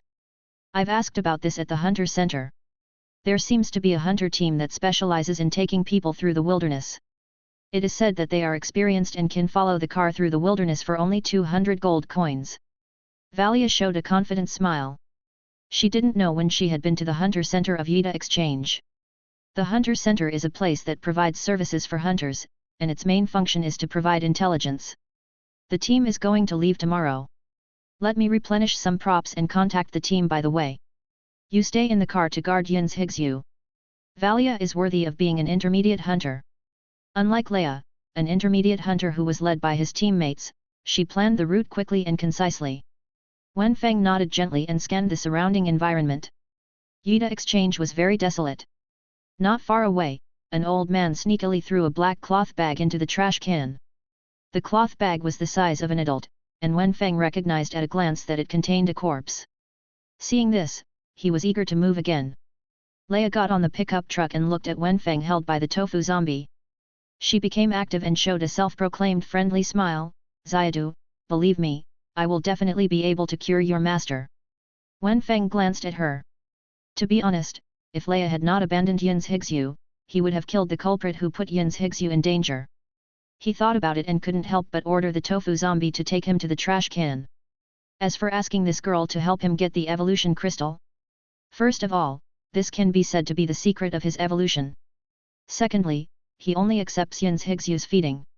If he lets others feed him the evolution crystal. Ugh, it's disgusting to think about it. Hey, Xiadu, what are you going to do? Li didn't see the coldness in Wenfang's eyes, but in fact, apart from Yin's Higsu, few people would care about the eyes of a plant. She saw the tofu zombie turn around and leave, and was stunned, then stood up and wanted to catch up. Wenfang ordered the tofu zombie to wave his hand, signaling Leia to stay where she was, and then headed towards the trash can. When they arrived next to the trash can, the tofu zombie put Wenfang on the ground and crawled into the trash can to look for something. Leia, who was far away, saw this and a trace of unknown emotion flashed in her eyes. She always felt that this Xiadu and his owner had a strange attitude towards other people. Ming was so kind when he was alone, but he seemed to have become a different person after they separated. She looked back at Yin's Higsu lying on the back seat of the pickup truck, feeling guilty, but more envious. If she also had a powerful plant partner, she wouldn't have to rely on Varia for everything, right? The tofu zombie tore open the cloth bag, and it was indeed the body of the perverted young man. It grew claws on both hands and was about to peel open the young man's chest, but suddenly froze. The young man's chest had been broken open, and the inside was empty. The evolution crystal had long disappeared.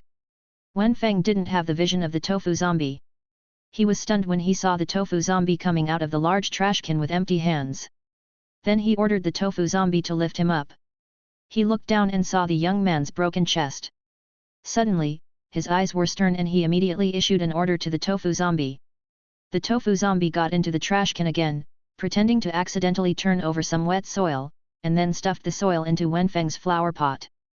Wenfang felt the smell of the soil that made his scalp tingle, and his heart was full of disgust, but he still showed a look of joy, squinting his eyes and shaking the leaves. Then the tofu zombie started wandering around holding Wenfang's flower pot, and found a corner to dig out all the dirt. Not far away, in a half-open door, the old man's two round frame glasses reflected the light from outside. He stared at Wenfang who was digging the dirt in the distance. In the dark environment, his eyes could even reflect a hint of red light. Yida exchange is very small, and Wenfang does not intend to let the tofu zombie take him out. It would be bad if he was considered a monster. Leia looked at Wenfang and the tofu zombie who came back leisurely, and wisely said nothing more. After an unknown amount of time, when the sun was setting in the west, Varia finally hurried back. At this time, her belt was bulging again, and it was obvious that she had replenished all the props. The props sold in this exchange are too expensive. I bargained with them for a long time, but still spent more than 500 gold coins. After Valia came back, she first explained to Leia the reason for her late return. Don't we still have 2,000 gold coins? Li was stunned. As a hunter, most of the gold coins had to be spent quickly. Otherwise, if she died in a mission, all the gold coins would be cheap for others. It would be better to convert them all into combat power. Valia didn't say anything, but gave Li a look, as if to say, do you really want Yin's Higsu to pay for her own medical expenses? This is also because Valia didn't see the tens of thousands of gold coins on the back seat of the pickup truck, otherwise she would never have such an idea. It's just that they killed the tax collector, and it has nothing to do with me. Just then, an old man with a smile on his face came from a distance with a young man. Before the people arrived, the old man's flattering voice came in advance. Chapter 32. You were the one who killed the tax collector. I saw a young man with a toothpick dangling from his mouth standing in front of the pickup truck. He was wearing casual clothes that were difficult to see in the wasteland, with his arms crossed and a hint of cynicism on his face. If this was in a big city, the young man would be dressed like a gangster, but if coupled with the wilderness in the background, it would add a profound meaning to the young man. Lord Davok, it's them. I just asked them to negotiate with the tax collector. Who knew they would just kill the tax collector? There was a glint in the old man's eyes, and then he said with tears, as if he had suffered something. You fart.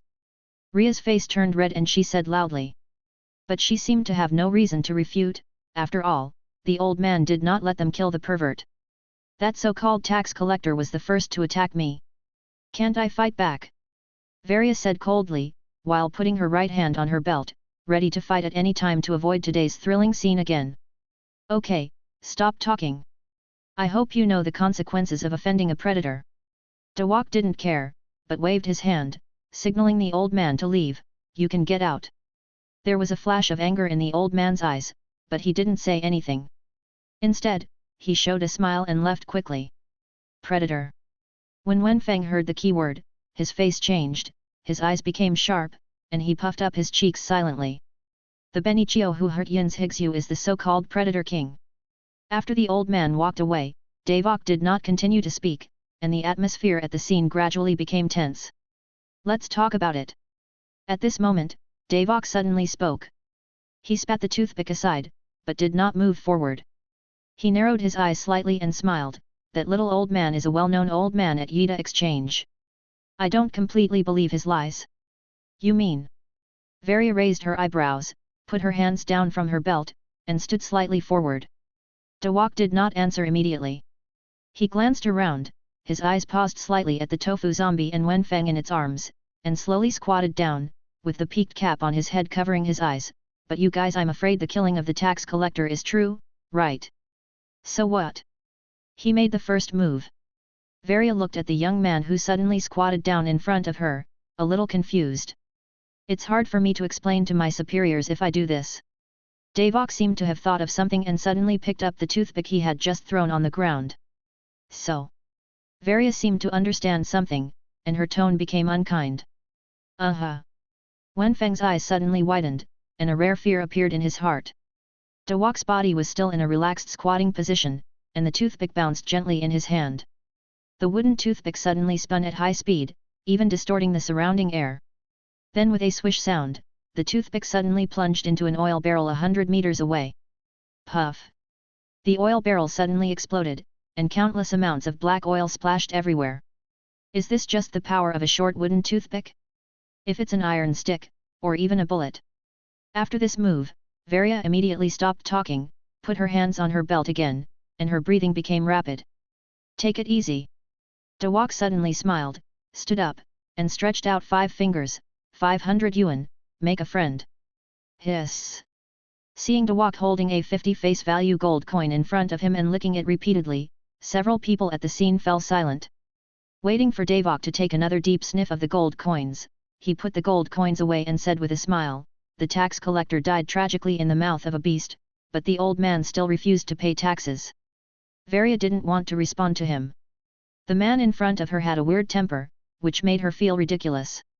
Then, Davok suddenly handed over a strange black business card, and the black business card flew steadily into Varia's hand. In the future, you can come to me if you have any questions in the area under the jurisdiction of the predators, but you need to be paid. After finishing speaking, Davok suddenly jumped up and jumped onto a factory building in an instant, and then disappeared into the afterglow of the evening in a few jumps. Davok stood under the factory building, looking at the pickup truck in the distance. It can kill the tax collector easily, and it seems to have an interesting mutant plant. It's really a good investment. He smiled slightly and turned to leave, but suddenly he spotted a poster on the wall. Frowning, he pulled off the photo from the poster, crumpled it into a ball and threw it away. The rest of the poster clearly reads, the 4th King of the Predators, Daoak, Bounty, 300000G. What's the situation? Ria didn't seem to have recovered yet, she patted her little face and asked doubtfully. Varia shook her head and glanced at the business card in her hand. There were only 3 words Davok on it. The card was very heavy and obviously not made of ordinary material. No matter, since there's nothing wrong, let's rest for the night. We have to drive the convoy through the wilderness tomorrow morning. Varia said as she found a few sleeping bags from somewhere and distributed them to Ria and the tofu zombies. The tofu zombie was stunned, then took the sleeping bag and held it in his hand. Then Valia found a quilt in the cargo compartment of the pickup truck and covered Yin's Higsu with it. It got dark quickly. Leia had fallen asleep in the sleeping bag in the car, while Valia was still standing outside the car, sitting on the roof and observing the surrounding situation. Wenfang had an impulse to investigate. The strange situation in the trash can today made him a little wary of the old man. He ordered the tofu zombie to put him on the pickup truck, and then ordered the tofu zombie to stagger towards the hospital. In the night, the figure of the tofu zombie gradually disappeared. Valia saw it, but did not show any expression, looking into the distance. And just after the tofu zombie walked away, less than 10 minutes later, Wenfeng's closed eyes suddenly opened. Something happened to the tofu zombie, so soon? That old man was really wrong. A trace of fear flashed in Wenfeng's eyes. He thought for a while and decided to find a way to remind Valia on the roof. However, just as he was about to fire a P to warn, a dangerous breath suddenly came from behind him. He immediately turned his head and the P shot out of his mouth. No one? The pea flew out, but there was no figure behind the car. If someone stood behind the car, they could clearly see a strange figure with his head down in a twisted posture, curled up, and trembling slightly under the pickup truck. Leia suddenly woke up, glanced at the moon hanging high, rubbed her eyes. Varia, it's my turn to guard the shift. Varia jumped down from the car, took a look at the scene inside the car, and then her face changed. Where's Xiadu? Chapter 33. Wenfang felt a sudden blackness in front of his eyes, and then he was wrapped in a cloth bag, and then moved at high speed. He immediately understood that he was kidnapped. So he began to struggle desperately, but he had no evolution in physical strength, and faced with this situation, he seemed to be helpless. Wenfang puffed up his cheeks and wanted to break the cloth bag with a pea. However, the kidnapper seemed to have thought of this, and a big hand tightly grasped his mouth, just like covering the barrel of a gun. If the shell was fired rashly, there might be a risk of explosion. After an unknown amount of time, the kidnapper finally stopped, and the hand covering Wenfang's mouth also loosened. Wenfang's eyes were stern, and he immediately seized the opportunity to prepare to fire the shell. However, a burst of strong light shone in from outside the cloth bag, and Wenfang couldn't open his eyes in an instant. In the next second, a big hand reached in, holding a strange spray in his hand, and sprayed it at Wenfang. Suddenly, Wenfang felt that his physical strength was rapidly draining away, which made him very frightened. What's going on? Are there any drugs for plants? Wenfang didn't dare to think about what would happen next after being kidnapped and sprayed with drugs that made people lose their ability to move in a strange place. Then, the bag was completely opened, and Wenfang saw the kidnapper's appearance clearly. As expected, it was the old man. Wenfang narrowed his eyes, but did not show more emotions. Now he didn't know what the old man thought of him, and he could only take it one step at a time. Don't be afraid, little guy. The old man smiled, but in this dark environment, his smile looked evil. Wenfang's eyes quickly scanned the surrounding scene. This seemed to be the inner room of the hospital. There were no windows and the sunlight could not shine in. But there were many glowing instruments around, plus the bottles and jars on the table, as if it was an underground black laboratory. Suddenly, Wenfang felt a chill on his back. Would he be sliced and studied? The old man didn't say anything else, but observed the effect of the drug for a while. At this time, Wenfang was exhausted and lay limply on the flower pot, unable to even lift his head. Then the old man put Wenfang in a transparent observation box and operated it quickly in front of the instrument. Da da da da. In the dark laboratory, there was only the sound of the old man constantly pressing the keyboard. Wenfang felt that time was passing very slowly, and his heart was tormented. He quickly thought about how to break the deadlock. Unfortunately, if he had left a little evolution points at the beginning, it would have been better. Strange. After an unknown amount of time, the old man murmured. He suddenly came up and observed Wenfang carefully, then stroked his beard and muttered to himself, "Why are all the data just an ordinary plant? Little guy, do you understand what I'm saying?" The old man walked up to Wenfang and asked him. Wenfang ignored his meaning at all. Seeing this, the old man laughed. The behavior and emotions of this plant are really like humans. If it weren't for his lack of skills, he would have wanted to dissect the plant in front of him. It's not like he hasn't seen smart mutant plants, but none of them are as human and intelligent as this one. It's just like a human. Hearing this, Wenfang was shocked. Has his secret been discovered? The old man thought about it and started walking around the laboratory. First, he put some special fertilizers into the soil of Wenfang's flower pot, and then recorded Wenfang's reaction in his notebook. Then there were all kinds of strange props, including rhino horns, cheetah tails, and other materials. Including evolution crystals of various colors. Of course, there are only low and medium level evolution crystals in blue and light green. After doing all this, the old man nodded with satisfaction. It shows an indifferent attitude towards fertilizers, but its body is absorbing nutrients, it has no reaction to monster materials, it's interesting to face evolution crystals. Obviously, there is no change in the body, but the micro-expression changes seriously. Hearing the old man's words, Wenfang was shocked and his eyes widened. Is this old man so meticulous in observation? The fragrance of the evolution crystal aroused his instincts. Even if he pretended to ignore it, his expression would change slightly. This was of course not the result of the old man's naked eye observation, but the effect of this transparent exhibition stand. The old man smiled and adjusted his glasses, his face became more sinister. You seem to have a special liking for evolution crystals. He reached out and took a light green evolution crystal, which was an intermediate evolution crystal, and gently swayed it in front of Wenfang's eyes. Wenfang tried his best to suppress his instincts, but the mouth-watering fragrance still made him move slightly.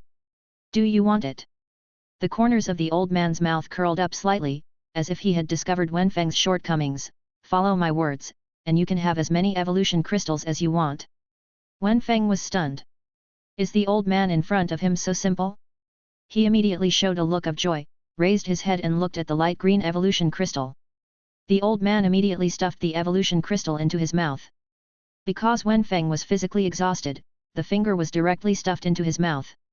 Wenfang almost vomited, but he suppressed the nausea in his heart and immediately swallowed the evolution crystal.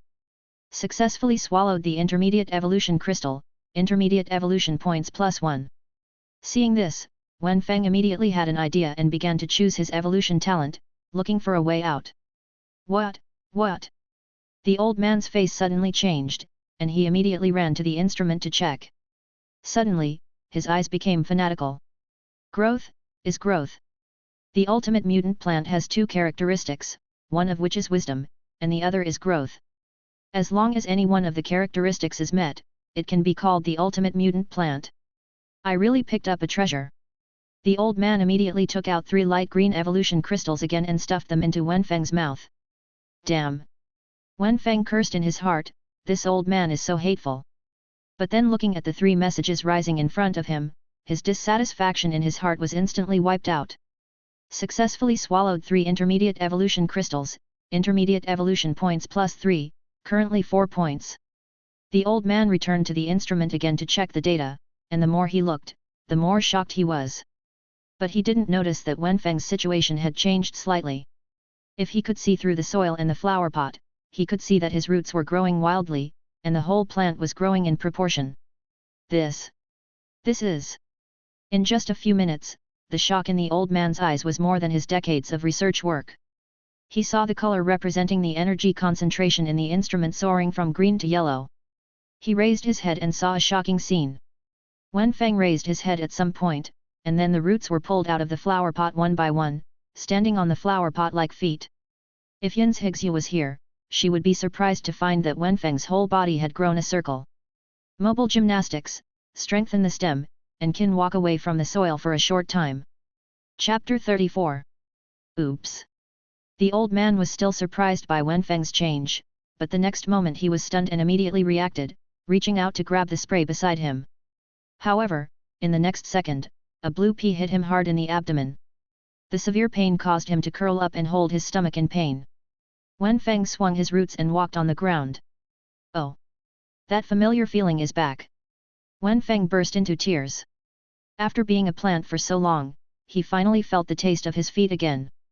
Although it seems that there are many roots under the feet, there are only 2 roots that are the strongest, most powerful and supportive. The feeling of walking is similar to walking with 2 legs in the previous life, plus the surrounding roots. It is like an assistive car when learning to walk when I was a child. To prevent him from falling, he did not attack the old man again, but took advantage of the time when the old man slowed down and came to the steel door.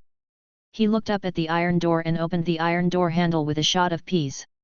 Then he pushed open the iron door with his leaves, roots flying under his feet, and left here quickly. No!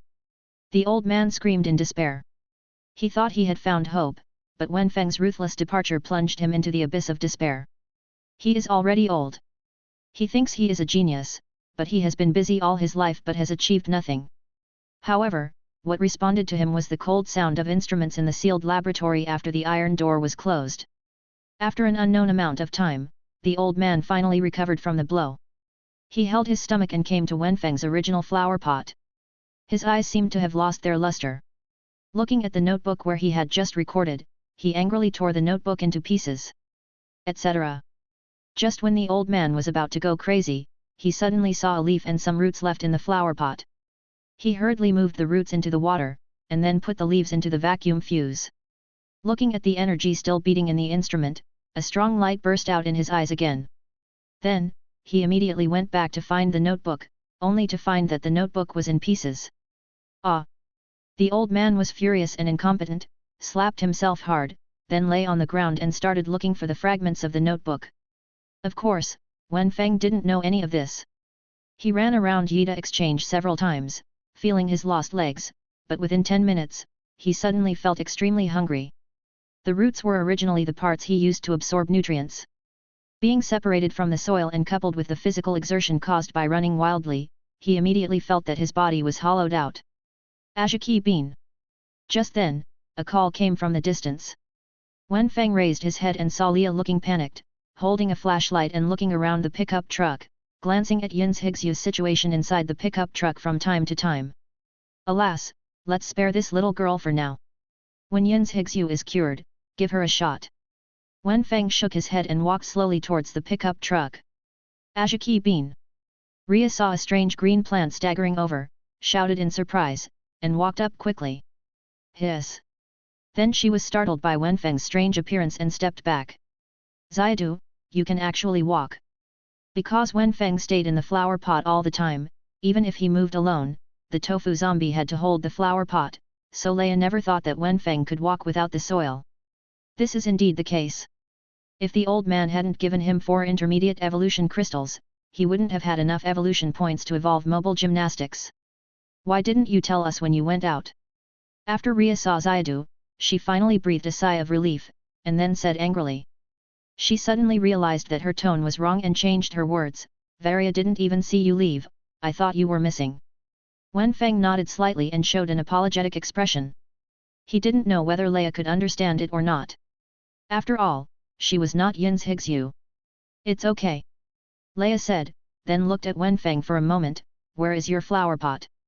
Wenfang shook his head, walked slowly to a pond with plants near the pickup truck, sat down, and took root in it. Phew! It felt like he was eating. Wenfang's roots were absorbing nutrients from the soil like crazy, and he narrowed his eyes in comfort.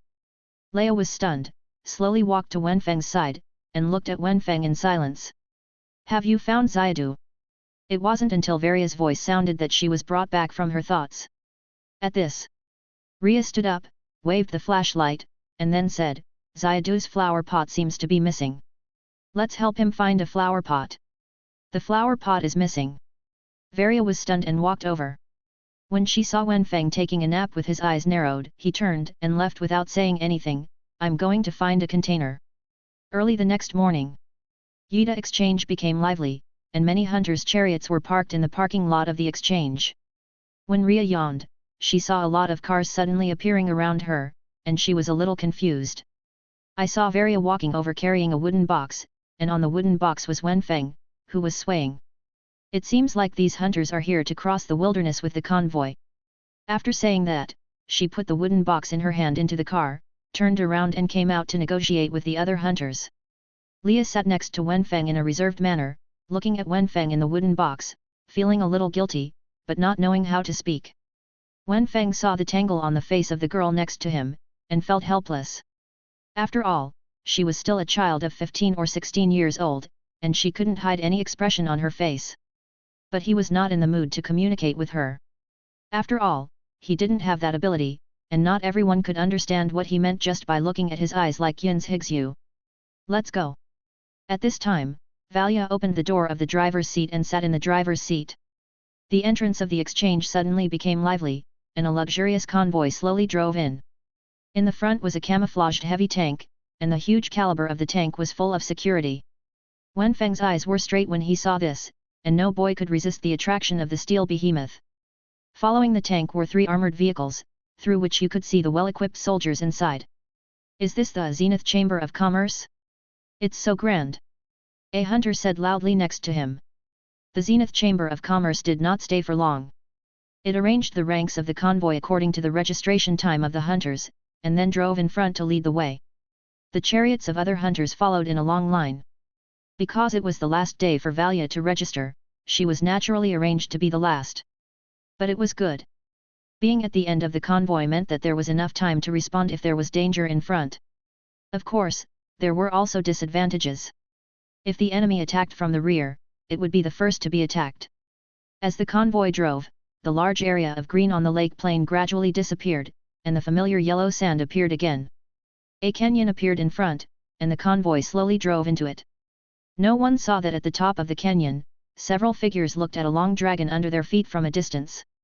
Chapter 35. The Damas wilderness is very large. Even if the off-road vehicle is running at full power and takes the shortest route, it will take nearly a week to cross it. Of course, if you swagger through the Damas wilderness, you can only reach the other side of the wilderness in your next life. The Zenith Chamber of Commerce does not seem to be well known. The current scope of activities of this Chamber of Commerce seems to be only to take hunters through the Damas wilderness. Of course, no one will question the strength of this Chamber of Commerce. They must have enough strength to be able to confidently take so many hunters without combat power through the wilderness. Moreover, the most surprising thing is the extremely low fee of the Zenith Chamber of Commerce. 300 gold coins can follow the car, regardless of the number of people, of course only one car. Wenfang raised his head and looked out through the window. At this time, there were cliffs on both sides, and in front was a large continuous convoy. These convoys were like ants, driving one after another in an orderly manner. Just coming out of the warm and humid lake plain, the drought in the wilderness made him very uncomfortable. They had been following the convoy for half a day. The sun was hanging high in the sky, and the strong sunlight was shining on the earth. Although Wenfang was a plant, he felt extremely upset when he was scorched by the sun. He felt even more depressed when he thought about staying in this wilderness for more than 10 days. It takes a week for an off-road vehicle to cross the wilderness at full speed, and their convoy was not fast, and they had to stop frequently for supplies and take care of some hunters in need, so it took even longer. Wenfang was bored, so he raised his head and looked back through the rear-view glass. They were the last car in the convoy, so the view from behind was very wide. He secretly complained in his heart that this Zenith Chamber of Commerce was not comprehensive. There was no one to support at the end. If they were attacked from the rear, how could the Chamber of Commerce personnel in the front have time to rush over to support? As if he heard what he said, a man riding a single motorcycle and wearing the blue clothes of the Zenith Chamber of Commerce appeared on the left side of their car. Who is this? Leah was startled when she saw the person who suddenly appeared, and asked subconsciously. This is a member of the Zenith Chamber of Commerce. They are responsible for protecting the safety of various areas of the convoy. Varia glanced and told the information she had found out. Well, it seems that Wenfang's vision is too small. Wenfang looked back and saw that the endless wilderness behind him was full of yellow sand, as if there were thousands of troops galloping. What is that? He suddenly rubbed his eyes, and his powerful vision allowed him to vaguely see that there seemed to be some strange shadows in the yellow sand behind him. The sand fog raised by these convoys formed a natural smoke barrier for the figures behind him, hiding the strange figures behind him. Wenfang immediately became alert. He thought about it and suddenly spit out a pea outside. Hey! The member of the Chamber of Commerce on the motorcycle was stunned and looked over. I saw a cute mutant plant, giving him an incomprehensible look on the car window. Although he didn't quite understand the meaning, he still looked back with the mutant plant's eyes. This was incredible. The shadows behind became clearer and clearer. At this time, Wenfang also gradually saw the shape of the shadows, which turned out to be black motorcycles. There was a strange figure sitting on each motorcycle, and those people were chasing straight towards the convoy. Enemy attack! The member of the Chamber of Commerce immediately took out the walkie-talkie and reported loudly, a large number of zombie knights appeared at the rear of the convoy, please send more than 3 intermediate hunters to support. After saying that, he suddenly remembered something and looked at the mutant plants over there in surprise. He was not wrong, a mutant plant actually reminded him that there was an enemy behind him. But he didn't think much about it, just thought that Wenfang was a scouting mutant plant. But he didn't realize that ordinary mutant plants would take the initiative to attract his attention with peas. This behavior is very common for humans, but for mutant plants with low IQ, it is too abnormal. What? The voice of the Chamber of Commerce member was very loud, and Valia and Leia also heard the content, and they looked through the rear-view mirror. The zombie knights were getting closer and closer to the convoy. Some strange creatures with grey-brown skin could be seen. They were riding tattered motorcycles and holding double-barreled shotguns, rushing over. Oh no, we are the last car, and we will definitely be attacked first. Valia's face changed, and she was thinking about how to deal with it. However, before she could think of a way to deal with it, a black motorcycle suddenly appeared on the side. When? Several people were stunned. When did this zombie knight run to their side? Seeing this, Wenfang immediately reacted, and peas appeared in his mouth. The zombie with rotten skin and tattered clothes turned his head, showed them a weird smile, and then raised the double-barreled shotgun. Bang! The moment Varia saw the zombie raise the muzzle of the gun, she stepped on the brake and pressed Leia down with her hand. Then the two of them lowered their heads together to avoid the fatal fire. Puff! Just after the zombie knight opened fire, a green pea shot hit the zombie knight's head hard. The strong impact made the zombie's head tilt to the side, and the skull sank inward, forming a weird shape. But the zombie knight just shook his head and raised the double-barreled shotgun in his hand again. It doesn't work. Wenfang was stunned. Did it take 10 shots of peas to solve it? But his loading speed was too slow. If he waited 10 rounds of peas, the daylily would be cold. Boom! Varia took advantage of the zombie's brief moment of unconsciousness after being hit and immediately threw a mini-grenade. The mini-grenade exploded next to the zombie knight's arm, directly blowing the rotten arm to pieces, and the double-barreled shotgun also flew out. Call! Varia breathed a sigh of relief and turned to look at Rhea, who was looking behind her with wide eyes. Varia was stunned and looked back. At this time, their car had stopped, and at some point, 7 or 8 black motorcycles had surrounded them. Don't worry, support is coming. Just when Varia was cursing the Zenith Chamber of Commerce for being unreliable, an armored vehicle came quickly, and 2 hunters jumped out of it. Before they even landed, the guns in their hands sparkled. Bang bang bang! The sound of shooting quickly attracted the attention of the zombie knights. Some zombie knights started their motorcycles and headed towards the Chamber of Commerce to support the attack. However, there were still 4 zombie knights left in place. One of them had burnt green skin and was obviously one size larger than the other zombie knights. His eyes suddenly twisted strangely. He raised the muzzle of his gun and slowly pointed at the back of the car. He stood up and made a strange sound. Chapter 36. What's the meaning? Varia was stunned. The zombie seemed to be expressing something, but she couldn't understand it at all. She rolled her eyes and suddenly threw a grenade out of the window. Then she repeated her old trick, pushing Rhea down into the car and lowering her head. Boom! A strange shock wave spread, and the zombie knights suddenly covered their heads in pain. It's now! Varia pulled the joystick and stepped on the accelerator. This pickup truck is no ordinary pickup truck. It has been heavily modified to adapt to the needs of the wilderness. The pickup truck directly knocked away the zombie knight in front and broke through the siege of the zombie knight. On the other side, the members of the Chamber of Commerce eliminated the other zombie knights and immediately met the remaining zombie knights. In this way, the pickup truck returned to the end of the convoy without any danger. The large zombie knight with scorched green skin suddenly roared, and the roar was like a strong signal. Upon hearing this signal, the zombie knights who had been pierced by bullets and fell to the ground suddenly stood up tremblingly. What kind of monster is this? An evolved version of the zombie knight? The member of the Chamber of Commerce frowned. He had never heard of any zombie knight having such an ability. I saw a member of the Chamber of Commerce smile disdainfully. Even if it evolves, it is still so weak. He raised a blue special weapon, which looked like a hunting crossbow and glowed blue. Zi la la! Countless blue electric currents were emitted. These powerful electric currents were devastating to carbon-based creatures. The zombies' entire bodies were trembling with electric shock. Soon, except for the burnt green zombie knight, the other zombie knights fell down again. It's quite durable. The member of the Chamber of Commerce muttered, picked up the ammunition from his waist, and prepared to replenish the energy of the weapon. Ouch! Ouch! The large knight roared again, and sure enough, the other zombies got up. But this time, before the members of the Chamber of Commerce could fight back, they suddenly started their motorcycles and continued to chase the convoy. What's the situation? The members of the Chamber of Commerce were stunned. Why did these zombie knights not play according to the routine at all? Hurry up and chase, don't let them threaten the convoy. Several people quickly got into the armored vehicle and chased the zombie knights. On top of the pickup truck, Wenfang frowned. He seemed to have a strange feeling in his heart just now. It felt like someone was communicating with him mentally. But he didn't understand the meaning of that spirit. But one thing he was sure of was that those zombie knights, or in other words, the strange burnt green zombie knight, were coming towards him. Could it be that someone he killed turned into a zombie and later sought revenge? No, if it was seeking revenge, why didn't you take action just now, instead of stopping to give them a chance to break out? He shook his head, pushing these thoughts away. This is Wenfeng's thinking. Anyway, he has missed it, so he won't think about the things he missed anymore.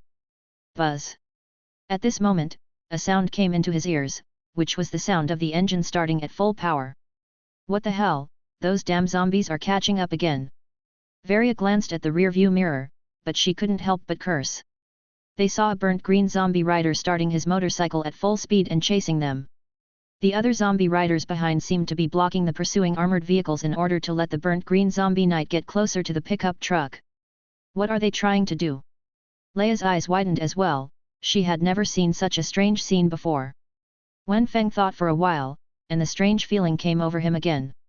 He closed his eyes and felt it carefully. Although I couldn't understand it, it seemed to be a sign of anxiety. Wenfang narrowed his eyes and thought for a while, then he suddenly stood up in the flower pot and jumped from the window.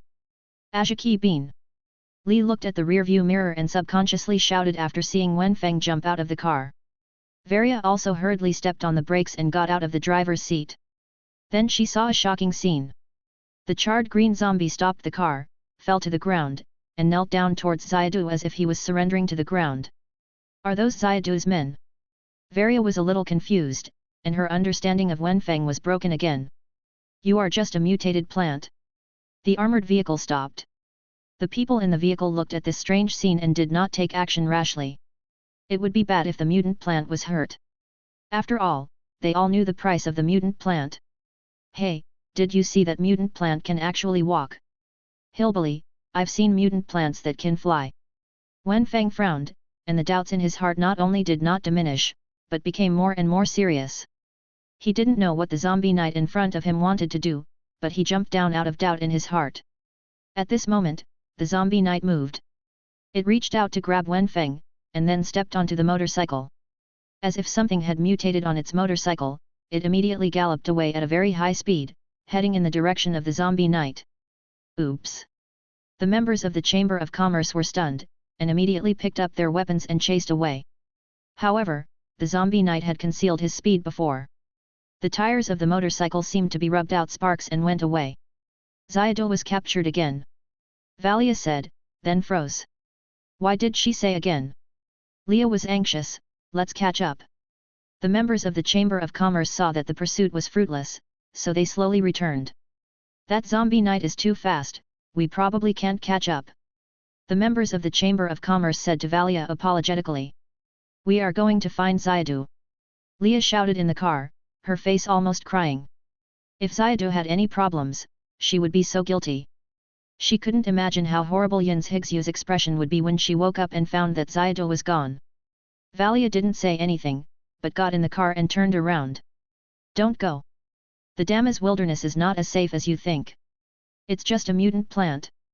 If you lose it, you lose it. You can make money to buy a better one in the future. The members of the Chamber of Commerce advised. Xiadu is our important partner, we can't abandon him. Li said loudly. Okay, I wish you all the best, here are your 300 gold coins. Seeing that persuasion was fruitless, the members of the Chamber of Commerce threw a few gold coins into the pickup truck. I really don't understand, is a mutant plant more important than life? The pickup truck turned around without hesitation and chased in the direction where the zombie knight left. What should I do? What should I do? Li bit her thumb nervously, her heart full of panic. Valia didn't say anything, but a trace of panic in the corner of her eyes betrayed her. The next moment, her eyes lit up, and she saw a piece of green juice hanging on the cliff wall. Chapter 37. Wenfang didn't understand why not only humans like to kidnap a powerless mutant plant, but even zombies want to kidnap him. Could it be that he is some rare treasure, a meat-like ganodermalous item that can bring the dead back to life? Or is it that this world lacks protein and needs his peas to supplement nutrition for other creatures? In any case, Wenfang was kidnapped again. This time, the one who kidnapped Wenfang was a burnt green zombie riding a motorcycle. The black motorcycle sped across the wilderness, bringing up a large area of yellow sand. The burnt green zombie seemed to be in a hurry. He grabbed Wenfang with one hand and held the handle with the other hand tightly, driving at full speed. Wenfang only felt that the scenery next to him was constantly receding. Soon, the motorcycle drove out of the canyon and came to the wilderness. Outside the wilderness, there was a larger wilderness. After an unknown amount of time, Wenfang only felt that his mouth was dry and the moisture in the leaves was about to evaporate. The speed of the motorcycle finally slowed down. It's not that Wenfang didn't want to resist, but the zombie seemed to be apologetic and hurried. This emotion has been affecting him, and he couldn't help but have a little doubt in his heart, what is the intention of this zombie to kidnap him? However, this is not because Wenfang is observant, but a mental force is like a robber, forcibly breaking into his mind, trying to communicate with him, but neither side can understand each other's language. From time to time, he spits a pea around, and the juice left by the pea is a good mark. Later, the frequency of his spitting peas has greatly decreased, because the roots are exposed and there is no nutritional supplement at all. He turned his head and saw a huge house in the distance. The most eye-catching thing about this house is its colorful colors and a huge microphone on the roof. Before the catastrophe, this must have been a very retro karaoke place. Now it seems to have become a gathering place for zombie nights. Wenfang's vision has already seen several grey-brown zombies. The moment they saw the motorcycle coming, they all roared, and then raised their double-barreled shotguns, as if they felt the breath of the enemy. The burnt green zombie did not stop the motorcycle, but also let out a roar, but the sound was deep and obviously much louder than other zombies. After hearing it, the zombies became strangely quiet, put the double-barreled shotguns in their hands back to their waists, and began to wander around casually. This feeling is like offending a wild monster in an online game, attracting the hatred of the wild monster, but a boss appears and instantly makes the wild monster resume its wandering state. It seems that this burnt green zombie is the boss of this group of zombies and has a certain intelligence. The burnt green zombie stopped in front of the huge house. Wenfang saw that this small building was only 3 stories high. The second floor was an attic, and the third floor had only a small room in the shape of a pyramid. On the top of the second floor, there was a huge microphone, which was broken and could only barely see the shape of the microphone. Above the door of the house, there was a half-remaining plaque with the words karaoke written on it, and colorful lights flashing. Wait a minute, is there still electricity here? Wenfang suddenly realized that not only was there a flashing light on the plaque, but there was also a faint sound of music coming from inside the house. But there was no sign of human activity here. There were some grey-brown zombies wandering around. Although those zombies were not riding motorcycles, Wenfang was sure that they were zombie knights. After getting off the car, the burnt green zombie did not stop and took Wenfang directly into the karaoke. This is... The moment he opened the door, Wenfang's eyes lit up, and a brisk music came into his ears. He had not heard music for a long time, and he suddenly felt a sense of pleasure. This seemed to be the nature of plants. And in front of him was a hall. The style of this hall was similar to that of a bar. There was a huge dance floor in the middle. There were many zombies dancing stiffly inside to the music. On the booths next to them, there were also some zombie heads swinging up and down to the rhythm of the music. These zombies did not react to the arrival of Wenfang and the burnt green zombies, and they were still immersed in the music. Music is really an art form that transcends time and space. It can touch the heart of any creature and make any creature resonate and be moved in different emotions and situations. Even zombies and plants can resonate in music. As if hearing Wenfang's joy, the burnt green zombie suddenly showed a proud expression, then turned a few times to the rhythm of the music, and swung Wenfang in his hand until he was dizzy. Then he did not stay any longer, and immediately took Wenfang upstairs. Wenfang was not angry because of the zombie's rude behavior, but became more and more confused about what the zombie was up to. Soon, the burnt green zombie opened a room, and Wenfang also saw the scene inside clearly. I saw a grey-brown zombie lying on a wooden bed. The zombie should have been a woman in her lifetime. She was wearing a white skirt, which was completely different from the clothes of the zombies downstairs. The skin of this zombie was very wrinkled, and the body had begun to rot gradually. If those zombies were beasts in the skin of corpses, then this zombie could be said to be a corpse in the skin of beasts. The burnt green zombie suddenly put Wenfang on a chair in front of the bed and took 2 steps back. Boom! Wenfang looked back in confusion and suddenly widened his eyes. The burnt green zombie was kneeling on the ground, his head hitting the ground heavily. As he kowtowed vigorously, a crack appeared on the ground. What does it mean? Do you want him to save the female zombie? But he has no ability to do so. In an instant, Wenfang conceived a forbidden love story about the burnt green zombie and the female zombie in his mind. But then he was deeply speechless. He had no ability to treat it, and Yin's Higsu was lying in the car, making him helpless. As if hearing his inner helplessness, the burnt green zombie panicked. He raised his head, still kneeling on the ground, waving his hands, as if describing something. Wenfang stared at the burnt green zombie's movements carefully, and his eyes suddenly lit up. I don't understand. The burnt green zombie became more anxious, and his mouth was waving, as if he wanted to express something. Wenfang was suddenly stunned. He didn't know if it was an illusion. He seemed to hear a vague pleas in the zombie's roar. He suddenly remembered that in the evolution line of Plant Hero, there was an intermediate talent that seemed to be able to deal with this scenario, but he didn't know what the specific function of that talent was. Let's give it a try. Successfully use the intermediate evolution points to obtain the talent, Plant Transformation. Plant Transformation, intermediate. Let the beast join the evolution of nature. Upper limit, 1. Chapter 38. Looking at the zombie still kneeling on the ground behind him, Wenfang first thought about the countermeasures in his mind. If he couldn't save the female zombie, how should he get out of here unscathed? The burnt green zombie has an ability that is different from other beasts. He seems to be able to communicate with other creatures directly and can immediately perceive the spiritual information of other creatures. He took off the double-barreled shotgun on his waist and threw it directly out of the window. Then his left hand turned into a hand knife and chopped it hard on his right hand, cutting off the whole right hand. His teeth also bit his left hand and tore it apart with brute force. Even though the opponent was a zombie, Wenfang was stunned by this operation. Seeing Wenfang stunned, the burnt green zombie knocked his head down again, and the whole head twisted because of the great force. Seeing this, Wenfang sighed and activated vegetation. Although he didn't know how effective this talent was, he still hoped that lovers would eventually get married and let this burnt green zombie and his wife continue their relationship. Suddenly, a green light appeared on his body, and the roots grew wildly. Countless green vines entangled the female zombie in front of him like octopus tentacles. The green vines were like bandages, entwining the female zombie's body in circles. The burnt green zombie felt the movement and slowly raised his head. Seeing the scene in front of him, a trace of anger suddenly flashed in his eyes. He wanted to stand up and tear the plant apart, but the remaining rationality suppressed this madness. He gritted his teeth and watched Wenfang's movements with a trace of hope in his eyes. It is hard to imagine that you can see the word hope in the eyes of a dead corpse. Wenfang felt that the female zombie's body had been completely entangled. With a move in his heart, branches suddenly grew on the vines, and these branches pierced into the female zombie's body like thorns.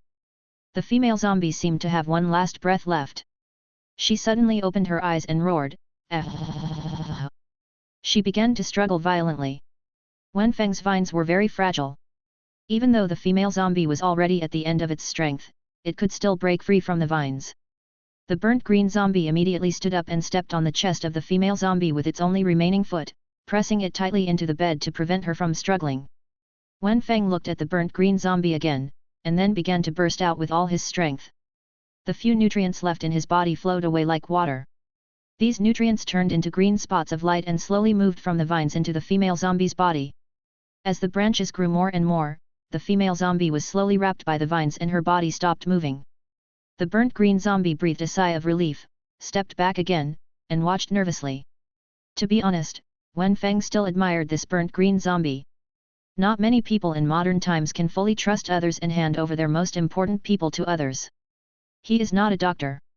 The zombie's behavior now is a gamble. The green light became more and more intense, and the vines began to wither gradually, turning into brown dead branches and rotten leaves. Until a few minutes later, the vines finally withered completely, revealing an object of strange shape inside. It was a huge green bean pod, lying on the bed, looking indescribably weird. After doing all this, Wenfang suddenly felt an unbearable hunger. He immediately sent out the emotion of hunger to the burnt green zombie behind him, hoping that the zombie could understand, otherwise he would starve to death. The burnt green zombie was still concentrating on looking at the bean pod, and suddenly felt a strong emotion. He was stunned and immediately understood what Wenfang meant, so he walked out quickly. Not long after, a zombie slowly brought a flower pot and placed it in front of Wenfang. He also held a kettle in his hand and placed it in front of Wenfang. Wenfang immediately jumped onto the flower pot, and the roots quickly took root, just like opening his mouth wide to eat, and he exhaled comfortably in an instant. Then the burnt green zombie walked in and looked at Wenfang eagerly. Wenfang pointed at the kettle with a leaf, and the burnt green zombie instantly understood and let out a light roar. The zombie next to him immediately picked up the kettle and poured it on Wenfang. So cool! Wenfang swayed his body comfortably, and he didn't expect that there was water here. Although the water was not clear, he was a pea and couldn't carry water. Click! At this moment, a light sound came, which instantly attracted the attention of Wenfang and the burnt green zombie. They looked at the huge bean pod together. The bean pod opened slightly like a cicada pupa breaking out of its cocoon. The burnt green zombie curiously approached to check, wanting to see what was inside. Then an emerald green palm came out from it, scaring him. Crack, crack! With a crisp sound, mixed with some wet sounds, a naked, emerald green zombie emerged from the pod. The zombie's jade-like body and facial features were like a finely carved doll. The entire corpse was also convex and curvy. If you ignore the emerald green body, it was just like a porcelain doll. Wenfang raised his eyebrows. He thought the zombie that emerged would become the same style as him, but he didn't expect it to be like a plastic surgery. I wonder if it was the appearance of this zombie lady before she died. The burnt green zombie saw this and immediately let out a complex emotional roar, tears in his eyes. What kind of monster is this? The emerald green zombie suddenly jumped back flexibly, with a frightened expression on his face. Wenfang was stunned. Why did a voice suddenly appear in his head? To be honest, it seems a bit inappropriate to call this creature a zombie now. After all, she looks like a beautiful porcelain doll. The muscles of the burnt green zombie's broken arm suddenly began to grow granulations, faster than Wenfang's vines, and quickly grew a new arm. Wenfang frowned when he saw this. Good guy, you can do this, right? Knight Commander? The green lady was stunned, and disbelief suddenly appeared in her eyes. She looked down at her body. The Knight Commander suddenly roared, and the dazed zombie immediately ran out and closed the door. Then he looked at the green zombie with deep eyes, and kept roaring. What? I became a zombie too? The green zombie looked at his body and seemed to have some memory of becoming a zombie, so he didn't have any doubts. The Knight Commander nodded and continued to communicate with her. The green zombie also kept responding in his mind. The characteristics of the Knight Leader showed the green zombie a strong ability to communicate. Even if the other party couldn't speak, he could understand the general meaning.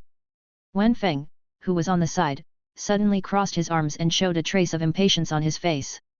Good guy, these two zombies are so affectionate when they meet, especially the green zombie named Yuri. The words in his heart kept drilling into his mind, and it was difficult to block it. He turned into a huge light bulb. Chapter 39. After a long exchange, the two zombies finally understood what was happening.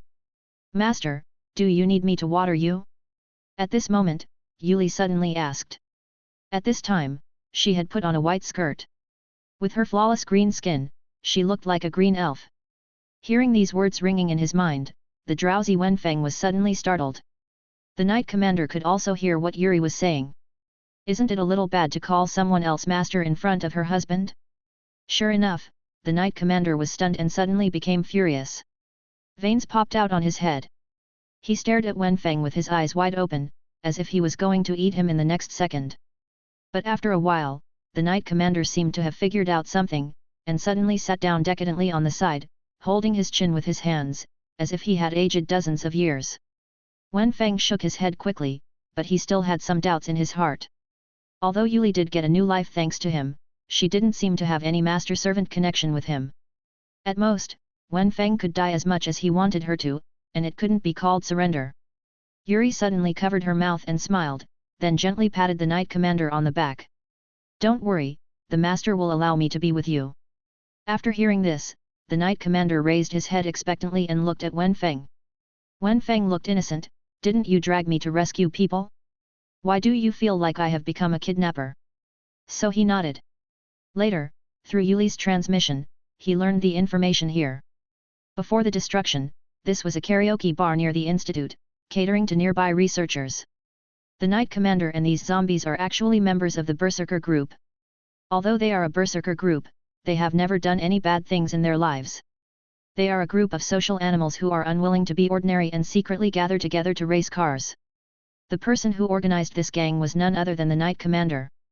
When the Great Destruction occurred, the leakage of the Institute's products, coupled with the nuclear radiation produced by the Great Destruction, turned them into what they are now. For some unknown reason, the Knight Commander retained a trace of humanity. He gathered nearby zombies here, and tried every means to pull in wires to power up the karaoke OK, becoming the leader of the zombie knights. Of course, even if the Knight Commander retains a trace of humanity, he will never be able to integrate into human society again. He has an instinctive desire for human flesh and blood, and he can communicate with Wenfang calmly only because Wenfang is just a plant. Boom! At this moment, there was an explosion sound outside, which instantly attracted the attention of several people. The Knight Commander ran to the window, looked down, and roared. Then he jumped out of the window and rushed towards the explosion. I saw a brown pickup truck appearing outside the karaoke bar. A strong woman stood next to the pickup truck, using the pickup truck as cover and throwing unknown objects in her hands. When these objects come into contact with the zombies next to them, they immediately explode violently. In just a few minutes, 7 or 8 zombies were completely dead in these explosions. Roar! An angry roar came, and the Knight Commander was seen falling from the sky, grabbing a rock from nowhere in his hand, and throwing it towards the pickup truck. Upon seeing this, Varia immediately retracted behind the pickup truck and used the pickup truck to block the boulder. Boom! The rock hit the pickup truck hard, leaving a huge mark on the truck. The powerful force directly knocked the pickup truck away by a few centimeters. Varia was secretly shocked that the power of this Knight Commander was so powerful, not much weaker than the average advanced evolutionizer. Not far away, the Knight Commander's pupils burst into red light. He suddenly put his hands on the ground and crawled on the ground like an animal. In a few breaths, he sprinted to the side of the pickup truck and raised his palms high. Varia! Ria exclaimed in the car, closing her eyes nervously. The speed was so fast that Varia only had time to protect her chest with her hands, preparing to resist the blow. After a while, the Knight Commander's attack failed to come down. Varia looked up and saw the Knight Commander struggling constantly on his face.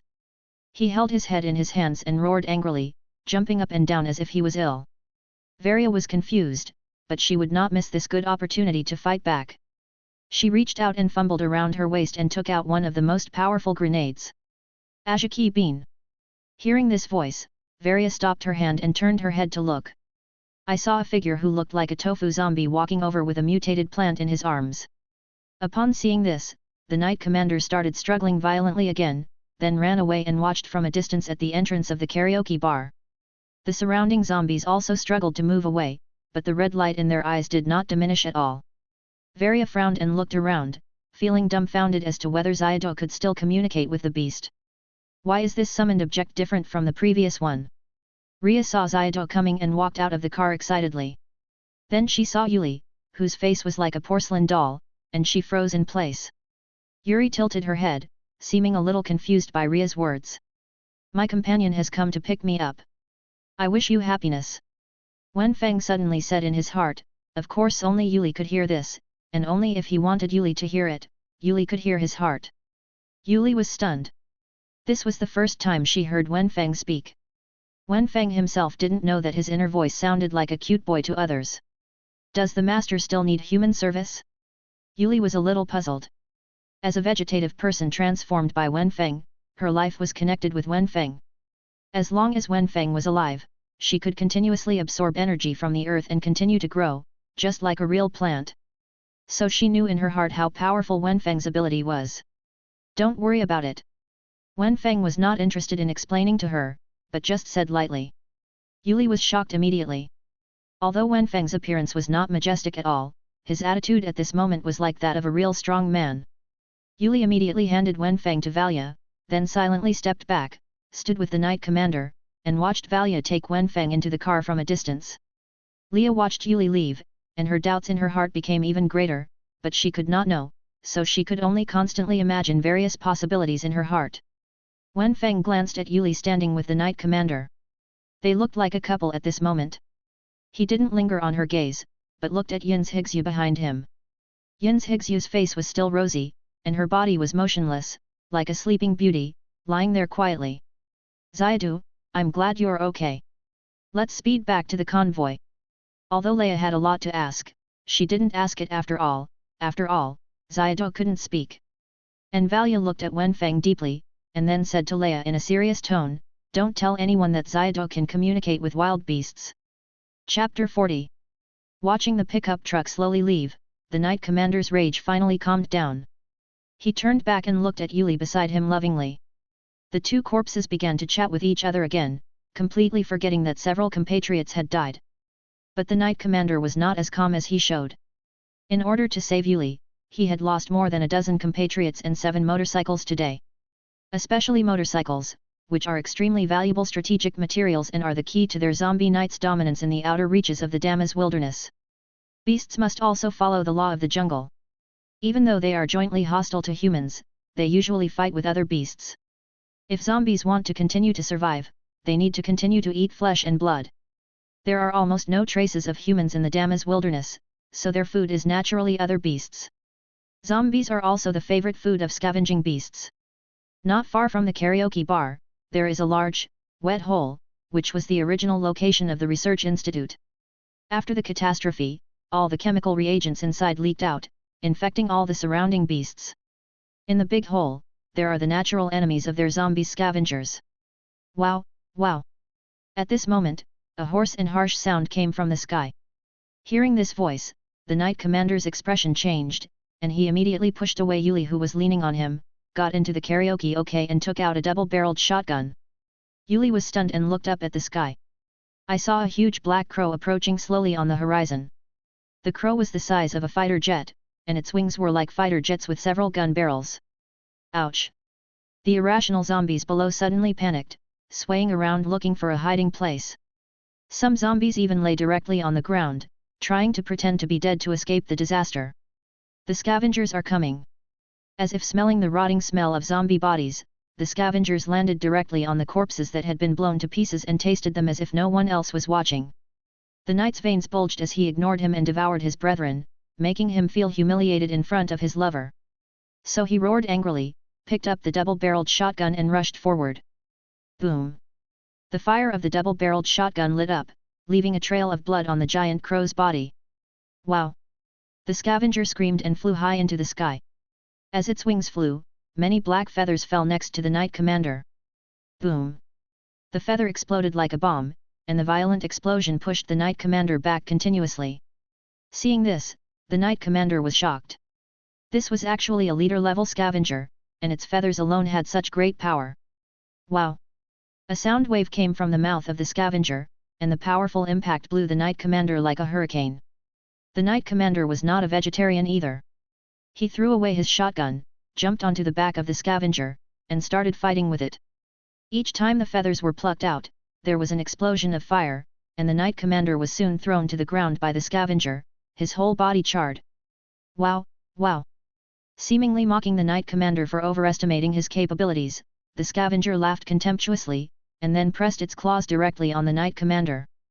The Knight Captain, who was pinned to the ground by his sharp claws, kept struggling, and the ground was torn apart by powerful force, but it was still to no avail. This made him feel very humiliated, being killed in such a one-sided way in front of his lover. However, the scavenger didn't care what the Knight Commander thought, it kept tightening its claws, and its sharp claws split the Knight Commander's skin, revealing the grey-brown flesh buds inside. If this continues, the Knight Commander will be crushed by the scavenger. Click! At this moment, there was a sudden loud noise from the ground next to it, attracting the scavenger's attention. A thick vine actually broke through the concrete floor and emerged from the ground. The green vine was like a sharp sword, stabbing towards the scavenger. The scavenger's wings shook, and countless black feathers flew. Boom! The green vines were directly submerged in the wave of the explosion. However, this is just the beginning. Click, click, click, click. With a crisp sound, the surrounding ground cracked one after another, and countless vines grew out of it, stabbing the scavengers from all directions. Seeing this, the scavenger could only loosen its claws and flap its wings to fly away from the attacks of these vines. The Knight Commander looked back. He thought it was the strange mutant plant that had returned, but he saw Yuri with her feet rooted to the ground. He froze on the spot and forgot to fight back for a moment. After the scavenger flies high into the sky, the vines cannot touch it and can only retract into the soil. Wow, wow! Seeing this, the scavenger made a mocking sound again, then flapped its wings crazily, and countless black feathers fell from the sky. It actually wanted to baptize the entire ground directly with its feathers. The Knight Commander immediately turned around. He quickly ran to Yuri's side, preparing to pick her up and head to the basement to hide. It's not like he has never encountered a leader-level scavenger before. The zombies wandering outside are actually the food he provides to the leader-level scavenger to avoid being looked for by the scavenger. He and some capable ones the zombies are hiding under the basement of the karaoke bar. This time, he just wanted to show off in front of his lover, which made him act rashly without paying attention to the scavenger's strength. But the scavenger beast was clearly serious at this moment, and the Knight Commander could only sacrifice his fellow zombies on the ground to protect his own safety. However, Yuli did not move at all, causing the Knight Commander to jump up and down anxiously. Yuli slowly closed her eyes, and her flawless skin seemed to have merged into the earth at this moment. No one could see that there were countless roots under her at this moment, which were deeply rooted in the ground and absorbed nutrients from the earth. Boom boom boom. The black feathers had already fallen to the ground, making a huge explosion. Seeing this, the Knight Commander looked decadent. Could it be that the zombie knights would become history today? No, no, no, it would not even be history. This place would be razed to the ground, and the zombie knights would turn into ashes and disappear between heaven and earth. Then, a trace of comfort appeared on his face. Fortunately, he could spend this last day with Yuli, which was also a good ending. Suddenly, the scavenger beast in the sky froze. The Knight Commander saw the scavenger beast suddenly stop, and he was puzzled. Did the scavenger beast change its mind? Crack! With a loud noise, the cement ground in the distance exploded, and countless sand and cement splashed, as if something broke out directly from the ground. Before the Knight Commander had time to look down, a huge green unknown plant emerged from the ground. The head of the plant was like a man-eating plant. It opened its big mouth quickly and swallowed the scavenger beast in the sky. Then it immediately drilled into the ground, leaving only a few black feathers floating in the air. The Knight Commander was stunned, and suddenly slapped himself to confirm that he was not dreaming. Yuli had opened her eyes at this time, with a smile on her face, and looked at the Knight Commander silently. Wenfang in the distance didn't know that in the future, a bounty hunter named Lady Vine suddenly appeared in the Damas wilderness. Chapter 41. The Damas wilderness was still the same as usual, with countless yellow sand flying all over the sky, and exposed rocks covering the ground. Under many rocks, there were some yellow grasses struggling to survive. Wenfang had some resonance with those grasses at this moment, and the dry weather made him feel a little gloomy. Varia, why can't you tell others that Xiaodu can communicate with wild beasts? The silence in the car was broken by Leia for a long time. Wenfang immediately pricked up his ears, and he also wanted to know the reason. I heard a rumor that there is such a plant that is proficient in human nature and can communicate with wild beasts. This plant is called the ultimate mutant plant. It is said to be the ultimate goal of all evolved creatures, and it is also a tonic that all wild beasts covet. Valia thought for a while and organized it in her own language. Isn't this talking about Xiaodu? Leia was startled, looked back at the pea shooter who closed his eyes and rested, and turned her head to say. Valia frowned, but those zombies didn't show any signs of wanting to eat Xiaodu. Is it possible that zombies don't like to eat vegetarian food? Wenfang just had this idea in his mind, but he rejected it instantly because he suddenly remembered what Yuli said to him before leaving. Master, your physique seems to be a bit special, and it has a fatal attraction to wild beasts. Suddenly, Guyinchik with flying tentacles outside Belabbo appeared in his mind. Could he really be some ultimate mutant plant? But he was able to evolve entirely by swallowing the evolutionary crystals to obtain evolutionary points, and his painting style seemed to be somewhat out of tune with this world. Wenfeng's mind was full of random thoughts, but he didn't have much worry in his heart. He never took unknown dangers to heart. Wow! Suddenly, Wenfeng's face changed, and a palpitation came from the bottom of his heart. This feeling was like being caught by the head teacher for secretly playing with his mobile phone during high school class. I saw that the vision darkened at some point, and a huge shadow covered the off-road vehicle. At this moment, the palpitation reached its peak. Valia immediately raised her head and looked up into the sky. A huge bird-shaped fighter with wings so wide that it covered the sky appeared in the field of vision. The head of the fighter turned out to be a phoenix, with 9 tail feathers on the tail, each of which was stained with blazing flames, leaving 9 long drag marks in the high-speed flight. For a moment, Valia's throat seemed to be blocked by something. She opened her mouth but couldn't speak. The huge phoenix fighter only glanced at the Mercedes chariot on the ground, and the strong sense of oppression rose from the bottom of her heart. Ulrich. Even a hunter like Valia couldn't help but tremble in the face of such a behemoth. Wenfang looked up, and Ulrich seemed to have felt something. The phoenix head tilted slightly, lowered his head and looked at Wenfang from a distance through the car window. If he had sweat glands, I'm afraid his whole head would be covered with cold sweat at this time. Ulrich was very fast. He only stayed in Wenfang's eyes for a while, and then quickly disappeared from the sight of several people. Is that the strongest bounty hunter in the Damas wilderness? Seeing Ulrich leave, Leia finally spoke, her delicate body trembling slightly, and her hands couldn't help but grab the seat. Valia didn't say anything, just nodded, and a drop of sweat slowly slid down the tip of her nose. Ulrich just passed by, and he could bring such a terrifying sense of oppression. Even the Zenith Chamber of Commerce would have no resistance to it, right? After this little episode, everyone was a little uneasy for the next time. Until a strange blue suddenly appeared in the wilderness in front of them.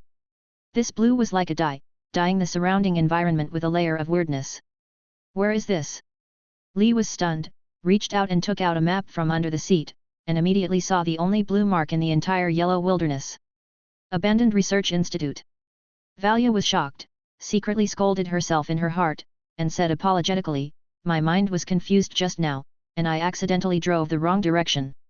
After that, she immediately turned the steering wheel and prepared to turn the car around. Pop! Just then, a green pea flew towards the blue plot, attracting the attention of the two women. The two women looked back and saw Wenfang looking at the blue plot with a slightly frowned brow. "Xiadu, do you mean, go and have a look?" Li thought for a while and asked uncertainly. Wenfang nodded. Just now, a faint fragrance drifted into his nose, instantly attracting his attention. This fragrance is very unique, like the fragrance of flowers, and like the fragrance of perfume. No matter what the fragrance is, it is a big problem for Wenfang to smell it from such a distance. Wenfang thought about it and finally decided to go and have a look. If he left like this, he would always feel a sense of regret in his heart. Valia and Leia looked at each other and saw a hint of surprise in each other's eyes. In their impression, Xiadu is a very easygoing plant, and has never asked for anything on his own initiative.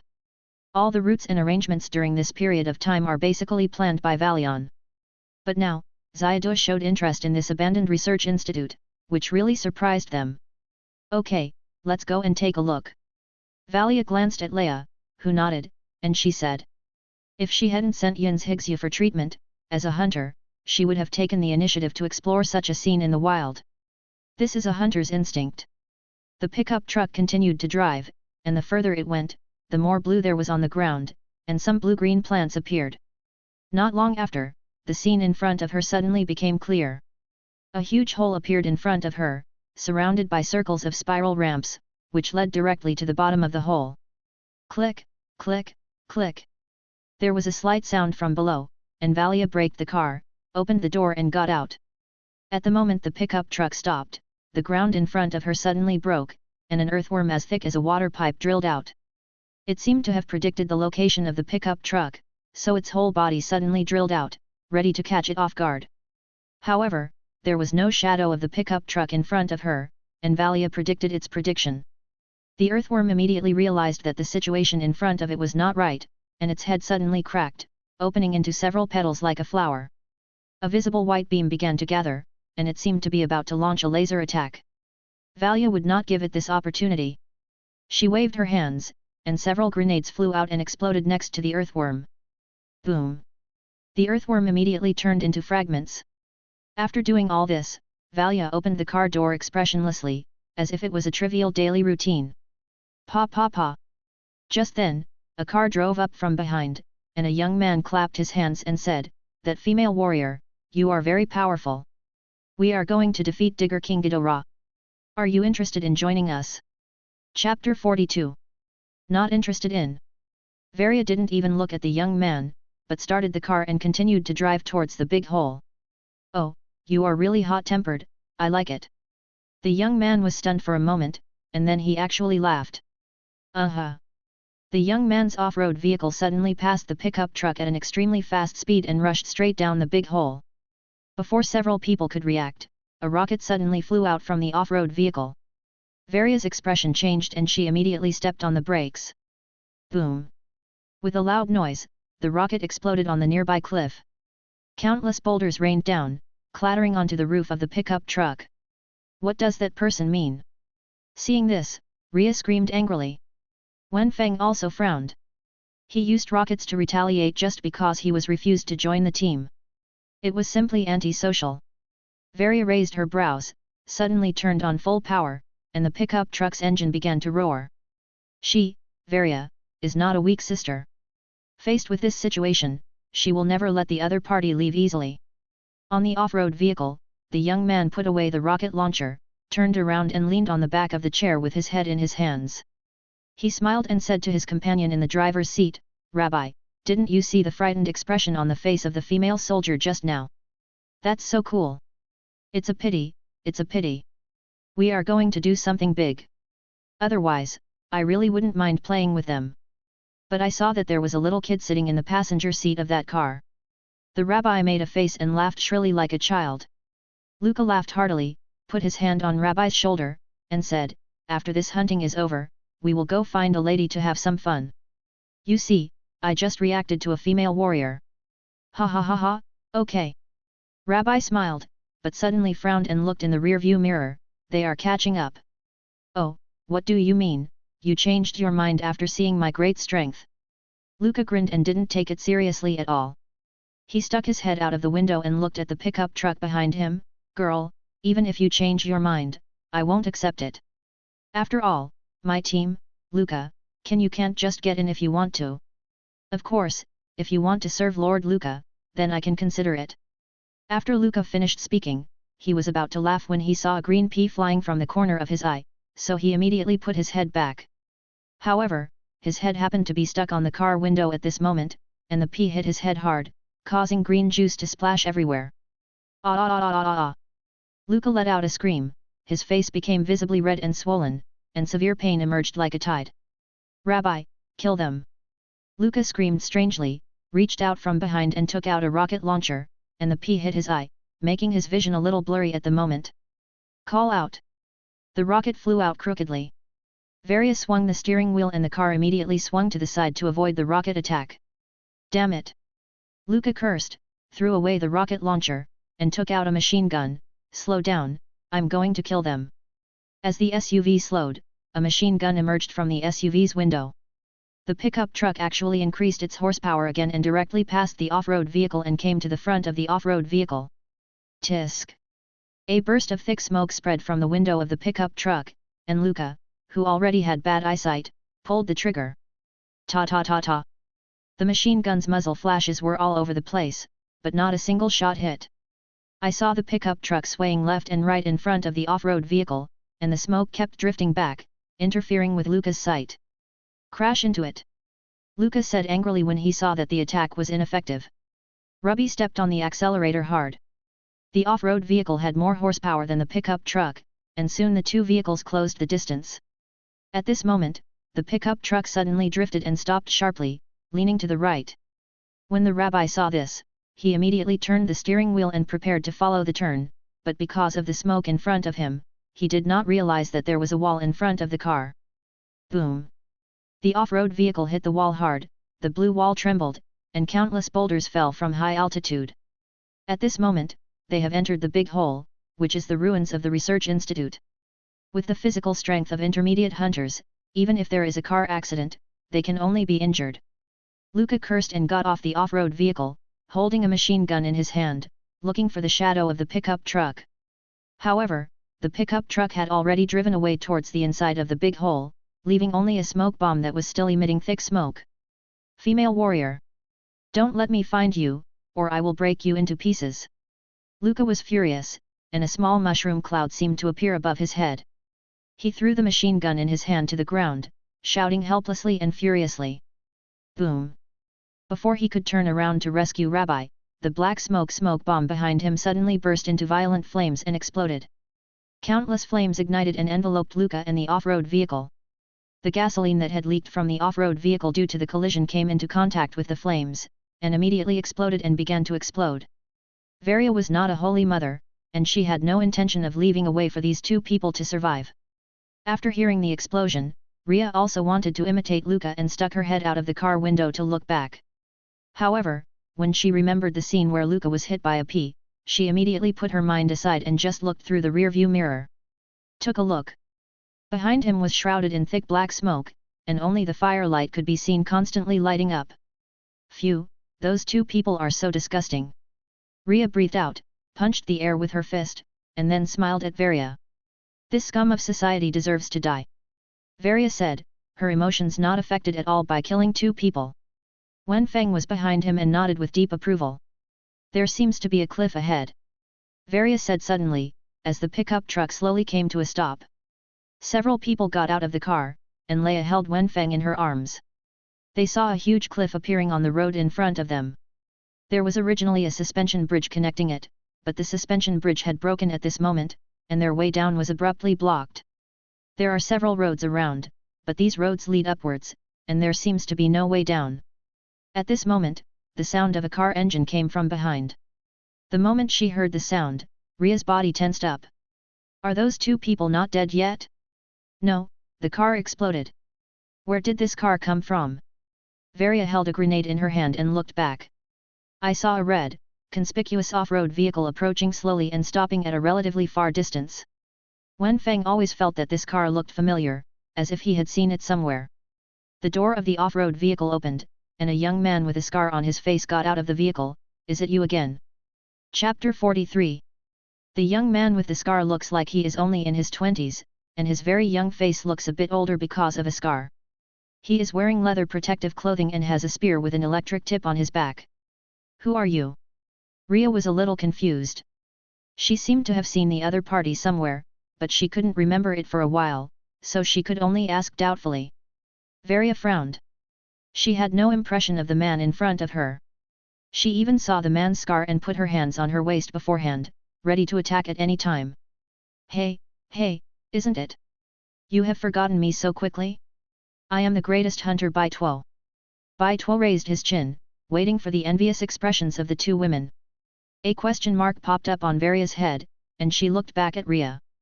Hearing these arrogant words, Ria suddenly realized. She made her left hand into a palm and her right hand into a fist. Oh, he was the cannon fodder from Zhang Gelying that time. Wenfang also remembered. Isn't this the arrogant hunter who provided a ladder in Zhang Gelying and was then slapped away by Zhang Ji gorilla in the basement? After hearing the first half, Bai Tuo thought he was handsome and nodded, but when he heard the second half, his face fell instantly. You are also here to defeat Ghidorah the Digger. Bai Tuo waved his hand, as if he wanted to throw away the bad memories, and asked to change the subject. Varia was stunned. It was Ghidorah again. The two scum before also talked about Ghidorah, but she didn't have any news. It seemed that the intelligence work was not enough. She must inquire again next time. Seeing the confusion on the faces of the two people in front of him, Bai Tuo smiled disdainfully. I'm just saying, a female hunter and a kid should go home and play. Isn't it just asking for death to come to such a dangerous place? Varia's face darkened and she silently put her hands on her waist. If the other party still had this attitude, she wouldn't mind letting Bai Tuo suffer a little. I don't know if he was being arrogant, but Bai Tuo didn't seem to see the evil look on Varia's face, but said, Ghidorah the Digger is the recently discovered bounty leader. There is no exact information about his strength yet, but the bounty is already as high as 20,000 gold coins. I came here today just for this 20,000 bounty.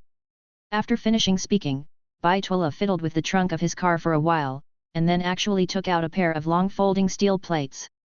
As the folded steel plates open and close, a steel bridge is formed. Bai Tuo compared the situation and put the steel bridge on the cliff. I'm going to attack Ghidorah the Digger. If you are self-aware, don't even think about going down to the bottom of this big pit. After saying that, Bai Tuo got into the car directly, and the SUV crossed the cliff and drove away. Varia was stunned, turned around and asked, has he always been like this? Ria held her chin and thought for a moment, then nodded seriously. Just in time, open the way for us. Varia didn't say much, but turned around and got into the car. The pickup truck drove onto the steel bridge. This portable folding bridge was of high quality, and the pickup truck drove up as if it were on the ground. After crossing the cliff, Varia thought for a moment, stepped out of the car, retracted the steel folding bridge, and placed it on the bed of the pickup truck.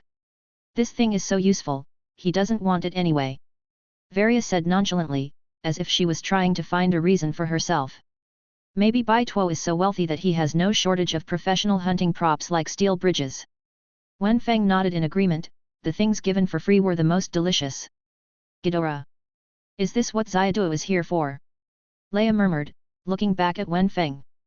Wenfang shook his head. The fragrance lingering on the tip of his nose became stronger and stronger, indicating that he was getting closer to the source of the fragrance. He thought for a while, maybe the source of the fragrance was this so-called Ghidorah, so he nodded again. What do you mean? Ria's head was full of questions.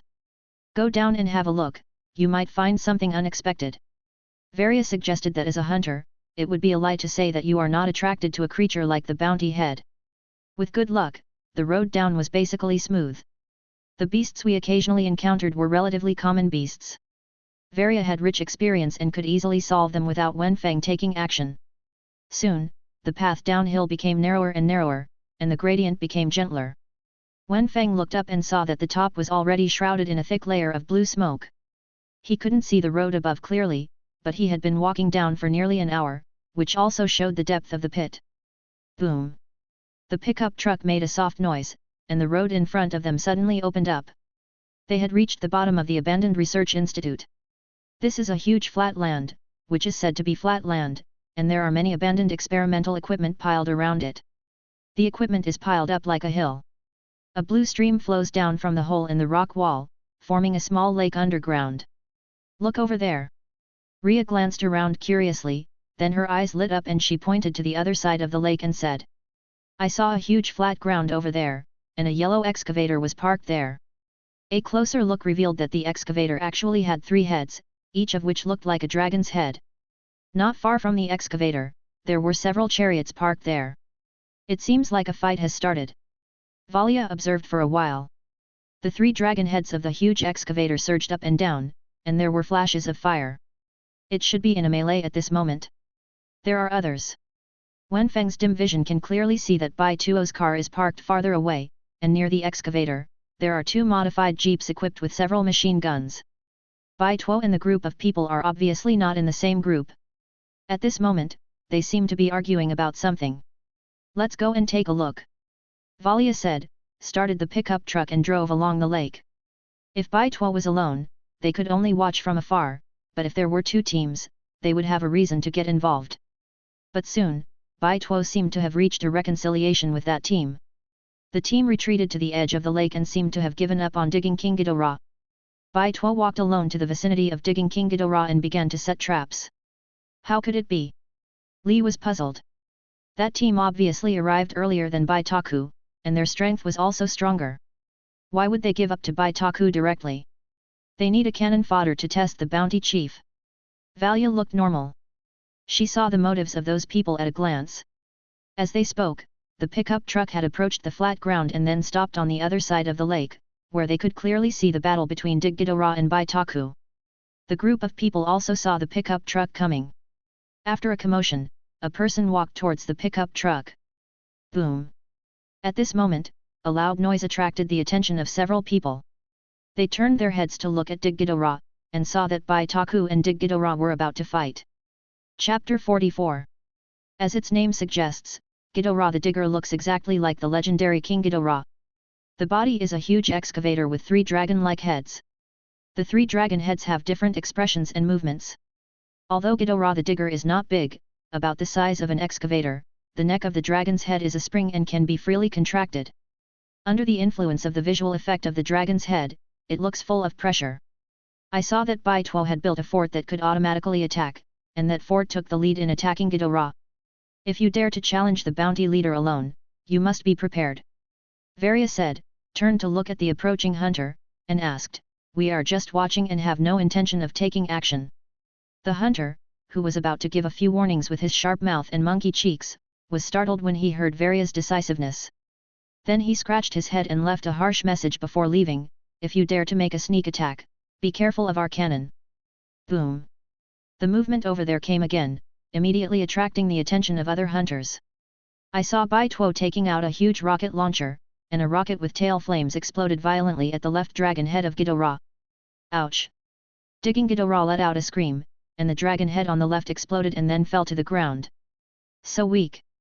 Varia, Ria, and the hunters watching over there all exclaimed. Chug tug tug!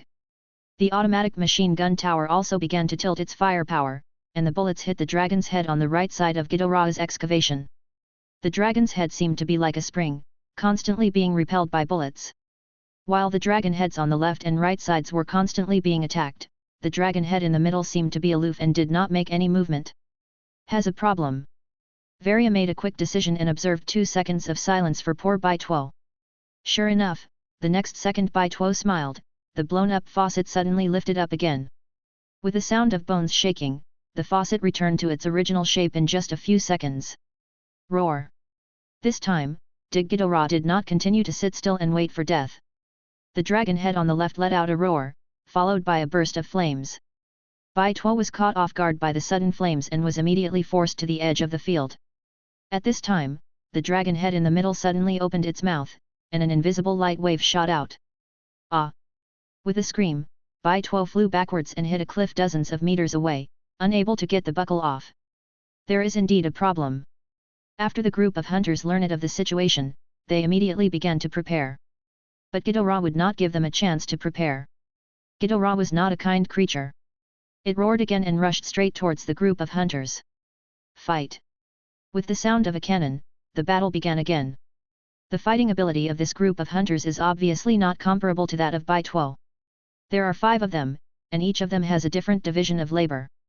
There are wrestlers who draw fire, warriors who disrupt Ghidorah's attacks, and hunters who attack in chariots. Hit the middle faucet first. There's something wrong with that faucet. Under the suppression of firepower from all sides, Ghidorah was at a disadvantage for a while. Boom! Not long after, the faucet in the middle exploded into pieces. Before the group of hunters could be happy, the dragon head on the right suddenly opened its mouth, and countless transparent liquids with a pungent smell spurted out, completely covering several people. Only one wrestler was because of the distance between him and Ghidorah. Escaped relatively recently. What's this? Gasoline, it's gasoline.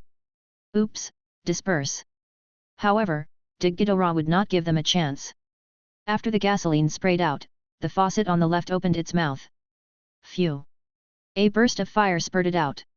If it were normal, this level of fire would not even be able to ignite their clothes. At most, it would act as a high-temperature repellent. But they have gasoline on them. The flames instantly burned along the gasoline, and several people's bodies began to burn. Ah! Squirt quickly. The feeling of being burned by the flames was unbearable. Wenfang shuddered and could no longer imagine the feeling of being burned by the flames. Several people rolled on the ground, trying to put out the flames, but to no avail. The hunter in the car pressed the water spray device in the flames, and the water spray covered the sky like heavy rain. Call! Feeling the water pouring on their bodies, several people breathed a sigh of relief. Hiss! Why does it still feel so hot? Varia covered her forehead and shook her head helplessly. These people didn't have any common sense. Water cannot put out the flames caused by gasoline at all. The water has almost no effect other than making people feel a little cool.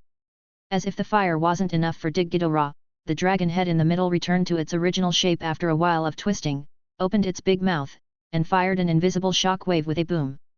Ah! The wrestler who was knocked away by the shock wave let out a scream and then fell into the lake. Several other hunters were not so lucky.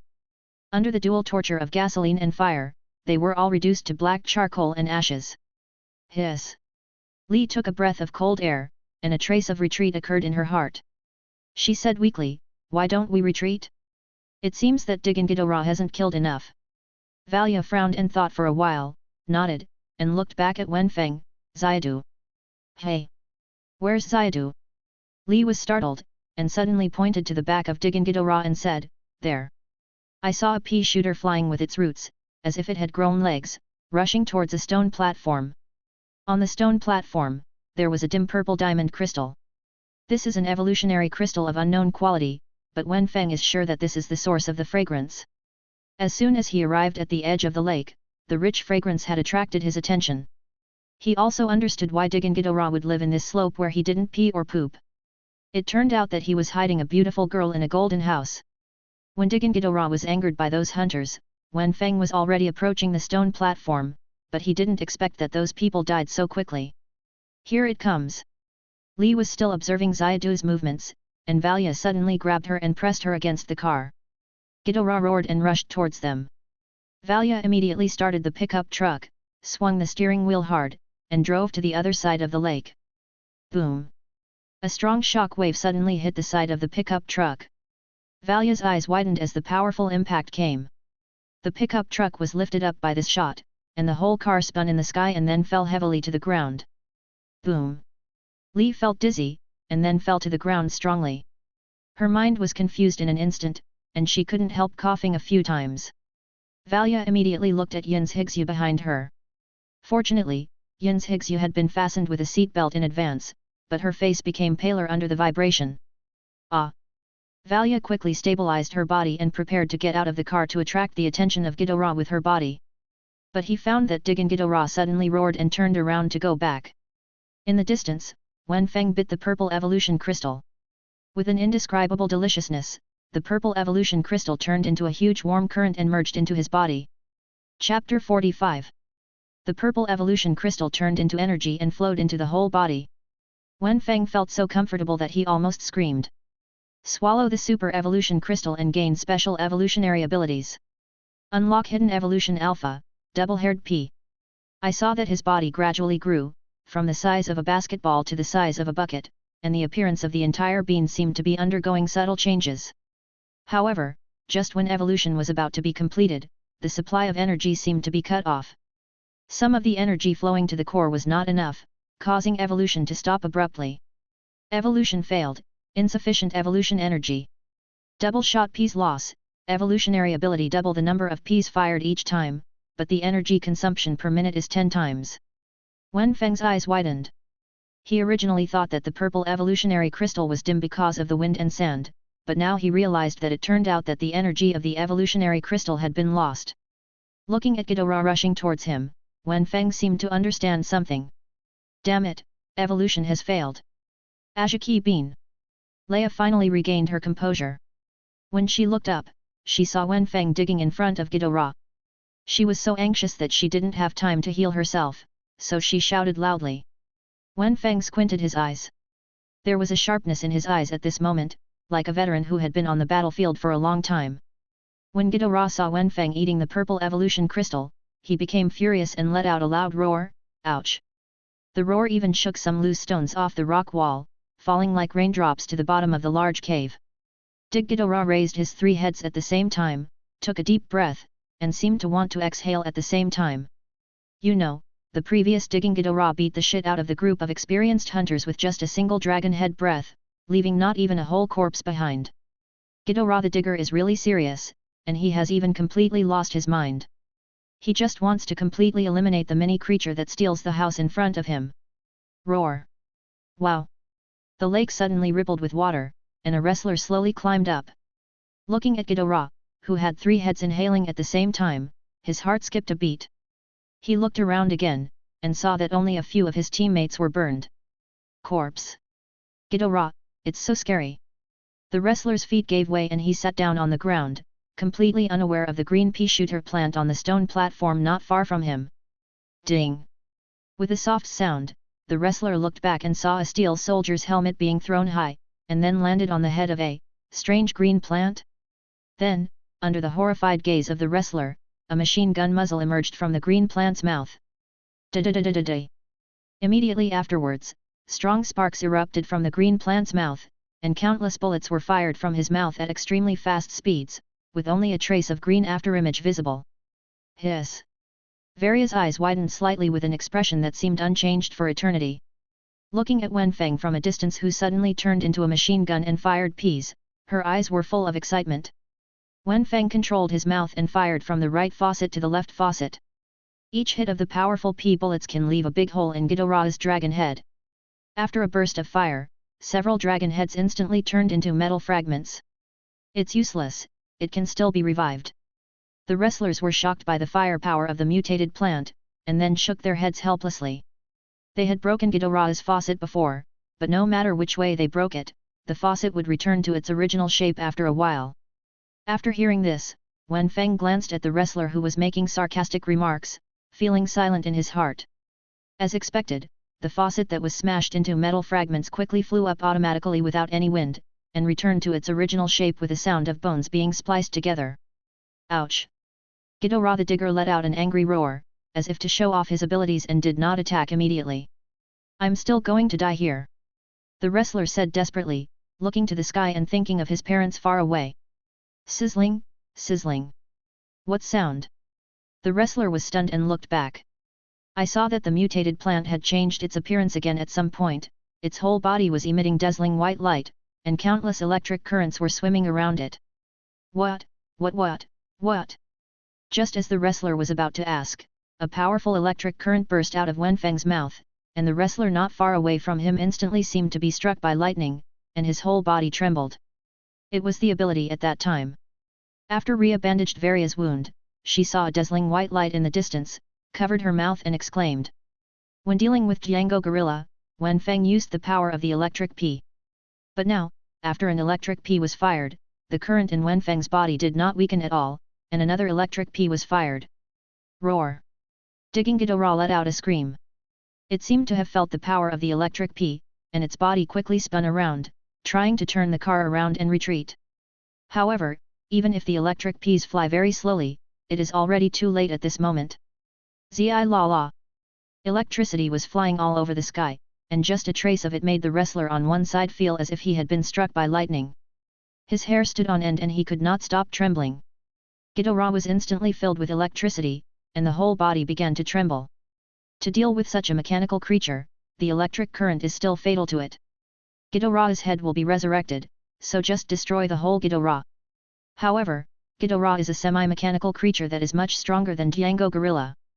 Only one electric P cannot completely defeat it. Unfortunately, the second electric P followed closely. Zi la la! Another countless electric current spread out, and Leia subconsciously covered her eyes. The dazzling electric light made her eyes feel very uncomfortable. Under the effect of the second electric P, Ghidorah's body finally couldn't bear it, and it made a series of strange noises and began to shake strangely. Not enough. Wenfang would not give Ghidorah a chance to recover. He fired P bullets at the exposed wires of Ghidorah. With the characteristic of double P, he would have double Ps every time he attacked, and each time he could break an exposed wire. Finally, with a roar, there was an explosion inside the digging King Ghidorah, and the once powerful behemoth finally stopped forever. On the blue lake on one side, countless strange mutant fish floated to the surface with their bellies turned upside down for some reason, which looked extremely spectacular. In the distance, Leia and Varia had already been stunned, standing there in a daze, until a P the size of a bucket swayed towards them. The moment she saw Wenfang's appearance, Leia was startled and subconsciously took a step back. Chapter 46. Xiadu, why are you? Li thought about it, but still didn't ask. Wenfang was a size bigger than before. With the help of the roots under his feet, his height could reach Leia's lower abdomen, just like a child. His eyes became sharper at some point, his eyebrows were long and straight, and his eyebrows were also raised. He looked majestic without anger, with sword eyebrows and star eyes. The small leaf on the back of Wenfang's head turned into 4 or 5 small leaves gathered together, like flowing long hair. If Leia were to describe it, it was like the original child had gone through the frost and finally grew up, but she couldn't recognize him. Seeing Wenfang like this, Leia was a little weak and speechless, as if he had become a child. Varia was also surprised, but she didn't say anything. In her opinion, this appearance was the appearance of a strong man. Before Leia could make any move, a burst of green light suddenly appeared on Wenfang's body. After a while, the familiar pea shooter appeared in front of the two women again. Xiadu, you're back. Li said with some surprise, took out the flower pot from behind and placed it in front of Wenfang. Wenfang walked up to the flower pot calmly and slowly took root in the soil. With that naive look, who would have known that he had just easily destroyed the powerful bounty head with just one plant? Unlike Leia's joy, Varia was a little disappointed. Putting aside the ability, the cute appearance was only suitable for a little girl like Leia as a pet. Save me. The wrestler who was electrocuted suddenly raised his hand and struggled to say. However, Leia's mind was on Wenfang, and Varia ran to the body of Digging Ghidorah and knocked it for a while, and no one noticed him. Where is Digging Ghidorah? Was he defeated by you? Just then, an abrupt voice sounded on the side, and Bai Tuo came over at some point, his face covered with blood. The moment he saw the body of Digging Ghidorah, he couldn't help but asked in surprise. Sorry, we took it down so easily. Li somehow became proud, and raised her non-existent chest and said proudly. You? Little brat. Bai Tuo glanced at Valia who was hammering on the excavator not far away, and was secretly surprised in his heart. This woman is very powerful, not as weak as she looks. Humph, I'm not in a good state today, so I'll give you this bounty head. Anyway, I don't care about that little bounty. Bai Tuo wiped the blood off his face, then said loudly and nonchalantly, then sat on his armored vehicle and said, see you next time, I hope you don't die in the wilderness. Valia's forehead was bulging with veins, and just as she was about to get angry, her eyes suddenly lit up, and she stretched out her hand and fiddled with her feet. Clang! With a slight sound, a rectangular internal combustion engine was picked up by Valia. It looks like it can still be used. Valia moved the internal combustion engine into the cargo box of the pickup truck and sat in the cab. Let's go, let's continue. Wenfang looked at Valia in the driver's seat, and suddenly remembered Yin's Higsyu's words in his mind. He turned back to look at the pale Yin's Higsyu. In this wilderness, it seems that there are 2 more people accompanying him and her temporarily. Hold on, you must wake up and see how handsome he looks after evolution. The engine of the pickup truck roared and slowly drove up the slope. Save me! The wrestler still lay there tragically, paralyzed and unable to move. When passing the suspension bridge cliff again, as expected, another folding steel bridge appeared. It seems that Bai Tuo may really be as he said, not lacking this little bounty. Cough, cough. Luca coughed violently and climbed out from under the car with difficulty. He looked back at the flames that had burned out, his eyes full of hatred. If he hadn't carried a secondary protective shield with him, he would have been buried in the sea of fire like Rabbi. Since he survived this time, he must do everything he can to make those 2 women pay the price. At this time, because of the burning of the flames and the impact of the explosion, Luca had no spare strength. He crawled to the side with difficulty, trying to hide behind the rocks and wait to recover his strength. Ta! Ta! A light footstep came, and Luca looked back in horror. I saw a strange green humanoid monster slowly walking towards him. The speed of the green humanoid creature was very slow. If it was in the past, Luca was confident that he could kill this strange creature with one hand in an instant, but now, even a child could easily kill him. The tofu zombie slowly walked to Luca's side and showed a strange smile. No. No. Don't come over. Ah. The pickup truck slowly drove out of the pit of the abandoned research institute, and the surrounding blue gradually weakened. Valia parked the pickup truck in a safe place, took out a small notebook from her backpack, and started recording with a little excitement. Seeing that Wenfang was a little curious, Leia explained, Valia is used to recording after each hunt, like writing a diary. She said that this way, even if she dies, she can leave some memories. After Varia recorded it, she glanced at the internal combustion engine placed on the cargo compartment at the back, and said with a hint of expectation, this internal combustion engine is basically not damaged. It must be capable of operating a behemoth like Ghidorah. Performance, if installed on a tank, it might have magical effects. After she finished speaking, she was suddenly stunned. She glanced at the familiar driving seat after driving for a long time, and suddenly felt a little strange. How about we put an internal combustion engine in this car? Leia glanced at Wenfang and asked tentatively. Varia thought for a while and seemed to have made up her mind. She turned back to look at Wenfang. She was about to say something when she saw Wenfang nodding slowly. Great! Ria raised her hands happily. Let me try. Varia picked up the toolbox and walked down. Gradually, the sun sets in the west and the sky gradually darkens. Varia finally installed the internal combustion engine on the pickup truck. She took 2 steps back and saw a large bulge in the front of the pickup truck. For this reason, Varia also modified the front cover. Finally finished. Varia wiped her sweat, got into the pickup truck, and was stunned when she saw the tofu zombies that appeared out of nowhere. This summon of Xiaodo came out of the cave a long time ago. Ria explained. The tofu zombies had been sent by Wenfang to hide near the 2 people, waiting to collect the evolution crystals. Unexpectedly, there were unexpected discoveries. Of course, Wenfang was unaware of these. Feel the power of this internal combustion engine. Varia didn't pay attention, but excitedly started the pickup truck. Buzz! The pickup truck roared, like the roar of a wild animal. Then the pickup truck sped out like an arrow from a string, instantly kicking up a large amount of yellow sand. Woo! Ria cheered happily and slightly stretched her head out of the window, and the strong wind blew her hair up. Chapter 47. In the wilderness late at night, a pickup truck was speeding through the wilderness like an arrow.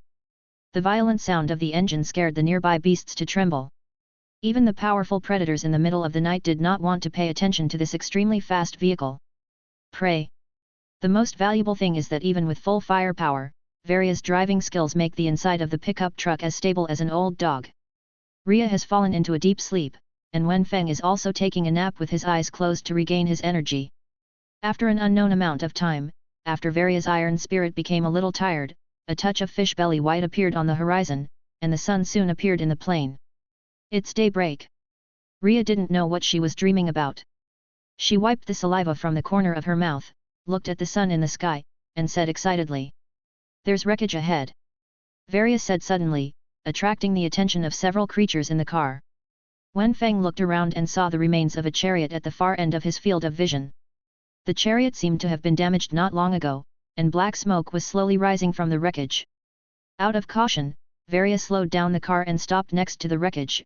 "I'll go take a look." As she spoke, Varia pulled out the dagger from her leg and slowly approached the wreckage. After confirming that there were no wild beasts in the wreckage, she began to observe carefully. After a while, Varia walked up to the car door, her face not very good. The tank was instantly wiped out by the powerful shells. There were no corpses in the tank, which shows that the enemy's firepower was very powerful. "Is it a team car?" Ria asked. "It should be. Look at the front. There are many traces of chariots ahead." Varia thought for a while and said, "Let's take a detour. It looks like we're not far from the convoy. That internal combustion engine is really powerful. We caught up with the convoy so quickly." Ria's pupils widened slightly. She didn't expect to catch up with the convoy overnight, which shows the power of the internal combustion engine. The pickup truck immediately turned around and started from the other side. In front of it were several continuous highlands, as if it was about to reach the highlands of the Damas wilderness. As they moved forward, even though they had changed paths, there were still many traces of battles. "It seems that the enemy the convoy encountered is very strong," Varia said in a deep voice. Ria and Wenfang thought of a terrifying bird-shaped fighter jet at the same time. The sense of oppression brought by that Ulrich was still fresh in their memories. The Zenith Chamber of Commerce should be able to deal with it. They are experts on this road. If they don't have countermeasures, how can they build a reputation? Ria thought for a while and said. Varia nodded, "Let's look ahead first." The pickup truck continued to drive, and not long after, we arrived at the highlands of the Damas wilderness, where the view was extremely wide and surrounded by mountain peaks. There are more and more signs of fighting around, and even several burnt corpses have appeared. The corpses were wearing blue clothes and were obviously members of the Zenith Chamber of Commerce. Varia and Ria looked at each other and saw the worry in each other's eyes. Boom! However, before Varia could have any thoughts, fragments of a missile suddenly flew to the front and exploded not far away. The pickup truck drove a little further, and a huge plain suddenly opened up. In the middle of the plain, there was a huge crack that looked like it had been split by an axe. This crack was called the Death of the Earth by the hunters, and it spanned the entire continent. Split into two pieces. The only passage to the War of the Earth in front of us is a huge cement bridge. It is said that this bridge was built by the Zenith Chamber of Commerce. But in front of him, a huge bird-shaped fighter jet with wings that could cover the sky was floating in the sky above the Earth War. And above the bridge, there was actually a ferocious-looking chariot. There were sharp teeth on the front of the chariot, and there was also a pair of scary red eyes. At this time, a fierce battle was taking place in front of the convoy with bird-shaped fighter jets and tanks. Countless artillery fires were blazing. Several powerful evolvers actually floated directly up and fought fiercely with Ulrich. However, with such a strong strength, the convoy was unable to break through the defense line of Ulrich and the beast chariot, and was blocked on one side of the bridge. Withdraw. After Varia clearly saw the situation ahead, she said without hesitation and turned the steering wheel at the same time. However, at this moment, there was a sudden slight vibration on the ground. Varia was stunned for a moment, looked down at the rear-view mirror, then widened her eyes, stepped on the accelerator and headed forward. Wenfang turned his head and saw a mutated rhinoceros that was as tall as a two-story building appearing behind him. The rhinoceros actually carried a strange mechanical device on its back. Cavalry Saigon. Varia gritted her teeth and walked towards the Earth War.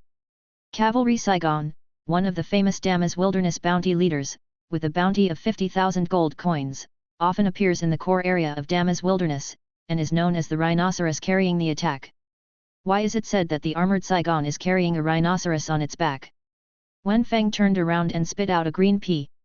The green pea went straight towards the eyes of Cavalry Saigon. Buzz! A bizarre sound sounded, and the device behind the armored Saigon suddenly emitted a dazzling light, and then the green peas flying at high speed turned into ashes. That is the interception device of the Cavalry Saigon. All long-range attack methods are almost ineffective against it. Varia explained as she saw this scene through the rear-view mirror. As they spoke, the pickup truck had already driven onto the plain. When some hunters in the convoy saw it, they exclaimed, "That car is so fast! How come we haven't seen that car before?" Before they wanted to find out what was going on, a huge rhino followed closely behind, which instantly dispelled the hunters' idea of going over. "Don't come over here, I'll open fire if you dare." Seeing that the pickup truck was heading towards the convoy, several hunters raised their guns directly. At this moment, the ugliness of human nature was exposed. A trace of indifference flashed across Valia's eyes. She glanced at the armored Saigon following closely behind her again and silently calculated the distance. Ouch! Recover! The armored Saigon suddenly roared, and Ulrich in the distance responded with a clear whistle. Several of the most powerful bounty hunters in the Damas wilderness finally gathered together at this moment. That pickup truck is really abominable. It brought the armored Saigon to us. Several hunters sat in the car. They neither participated in the battle to break through the beast chariot nor used gunfire to help interfere with Ulrich in the sky. Instead, they looked at the pickup truck in the distance and cursed viciously. The armored Saigon seemed a little impatient. Sparks suddenly came out of the device behind it, and then several fireballs were fired from behind it. Valia saw this instantly and twisted the steering wheel frantically. After a dangerous turn, she successfully avoided all the fireballs. Leah shook up and down in the car, holding the seat tightly with both hands. What are they going to do? A hunter looked at the pickup truck in the distance and pointed there in surprise. There was a huge canyon in front of him, which was the famous Earth Sorrow. The width of the Earth Sorrow was more than 10 meters. And the pickup truck suddenly accelerated towards the Earth Sorrow. Chapter 48. Boom boom boom. Valia has stepped on the accelerator to the bottom, and the pickup truck's engine roars. The Ghidorah internal combustion engine played a huge role at this moment. Countless gasoline was converted into more powerful energy and poured out, pouring into various devices in the pickup truck. Ah! The speed was getting faster and faster, and Leia couldn't help screaming, closing her eyes and not daring to look again. Wenfang was also panicking in his heart. Looking at Valia's appearance, she wanted to fly directly over the Earth Sorrow. But can this pickup truck really do it? Wenfang looked at Valia in the driver's seat. Valia's face was not panicked at all, but there was a trace of determination. She was gambling with the life of the whole car. But Wenfang didn't understand. Although the hunters in the convoy had issued a warning just now, with their strength, they could force the armored Saigon to the convoy, so they could escape. But Valia seemed to have her own set of ideas, just like her creed. She would not swallow her anger. After being ridiculed and threatened by others, she only wanted to return tenfold. After being rescued by others, Valia never complained and was only thinking about saving Yin's Higsu. Even if they didn't come, the armored Saigon would sneak attack the convoy from the rear. Even if they went towards the convoy, it was just the hunter's survival instinct. But Valia didn't, she seemed to want to rely on herself to solve this inevitable crisis. Wenfang was very angry. He felt that Valia was joking with the lives of everyone in the car, but he was helpless. Maybe Valia could really do it. Boom! Click! The engine was still roaring, and it seemed that some parts could not withstand such a strong pressure, and a slight sound was made. The speed of the pickup truck was getting faster and faster, and the distance from the armored Saigon was constantly widening. Look at them! What does that car want to do? Are you going to die? Several hunters who were fighting heard the powerful engine sound and couldn't help but turn their heads to look, and saw a scene that they would never forget. The pickup truck drove up the slope that Valia had observed long ago. The powerful speed made the pickup truck fly up the slope like a cannonball. At this moment, time seemed to slow down. Valia's unchanged eyes, Leia's scream, and Wenfeng's wide eyes. And in the distance, those who were watching this scene, their mouths opened. Boom! With a heavy landing sound, the pickup truck landed on the other side of the earth's sorrow. Several iron parts were thrown high and then fell to the ground, making a crisp sound of dingling. Then the pickup truck drove away, leaving a thick dusty fog. Past, past. Is there really a car that can directly rush through the earth's sorrow? Armored Saigon roared angrily, but he could do nothing but look at the convoy in the distance. Who? Li covered her still violently beating heart and gasped for breath, and she hadn't recovered yet. Wenfang took a deep breath, frowned, and wanted to curse, but he couldn't make a sound, so he could only use a small leaf to slap the tofu zombie beside him. The tofu zombie was stunned, turned around blankly, and looked at Wenfang with a puzzled face. And Varia in front, who should have been nervous, didn't know why, after flying over the canyon, she felt a burst of joy from the bottom of her heart. That feeling, like crossing a hurdle in life, made her feel refreshed and took away the fatigue of not resting all night. Wenfang saw the corners of Varia's mouth slightly raised through the rear-view mirror, and the anger in his heart also dissipated. He shook his head helplessly and turned to continue looking at Yin's Higsu.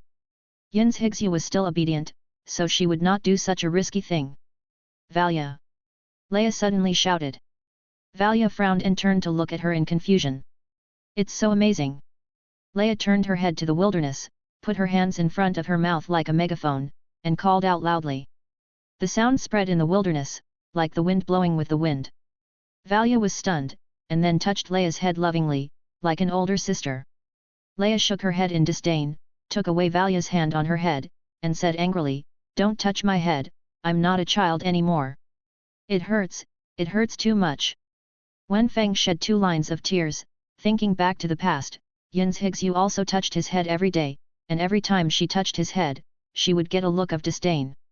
Unlike the happiness here, the team on the other side was in a heavy mood. Cavalry Saigon joined the siege, and under the siege of the 3 wilderness bounty chiefs, the hunters of the team retreated step by step. Why did T-13 directly block the bridge this time?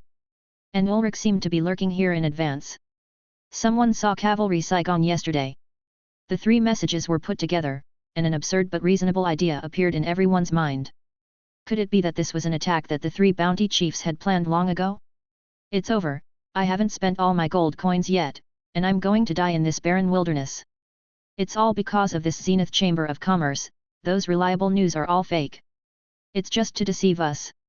Maybe they are teaming up with the 3 big bounty hunters to hunt us and provide tribute to the bounty hunters, so that they can pass safely next time. In the atmosphere of despair, more and more outrageous rumors continue to spread.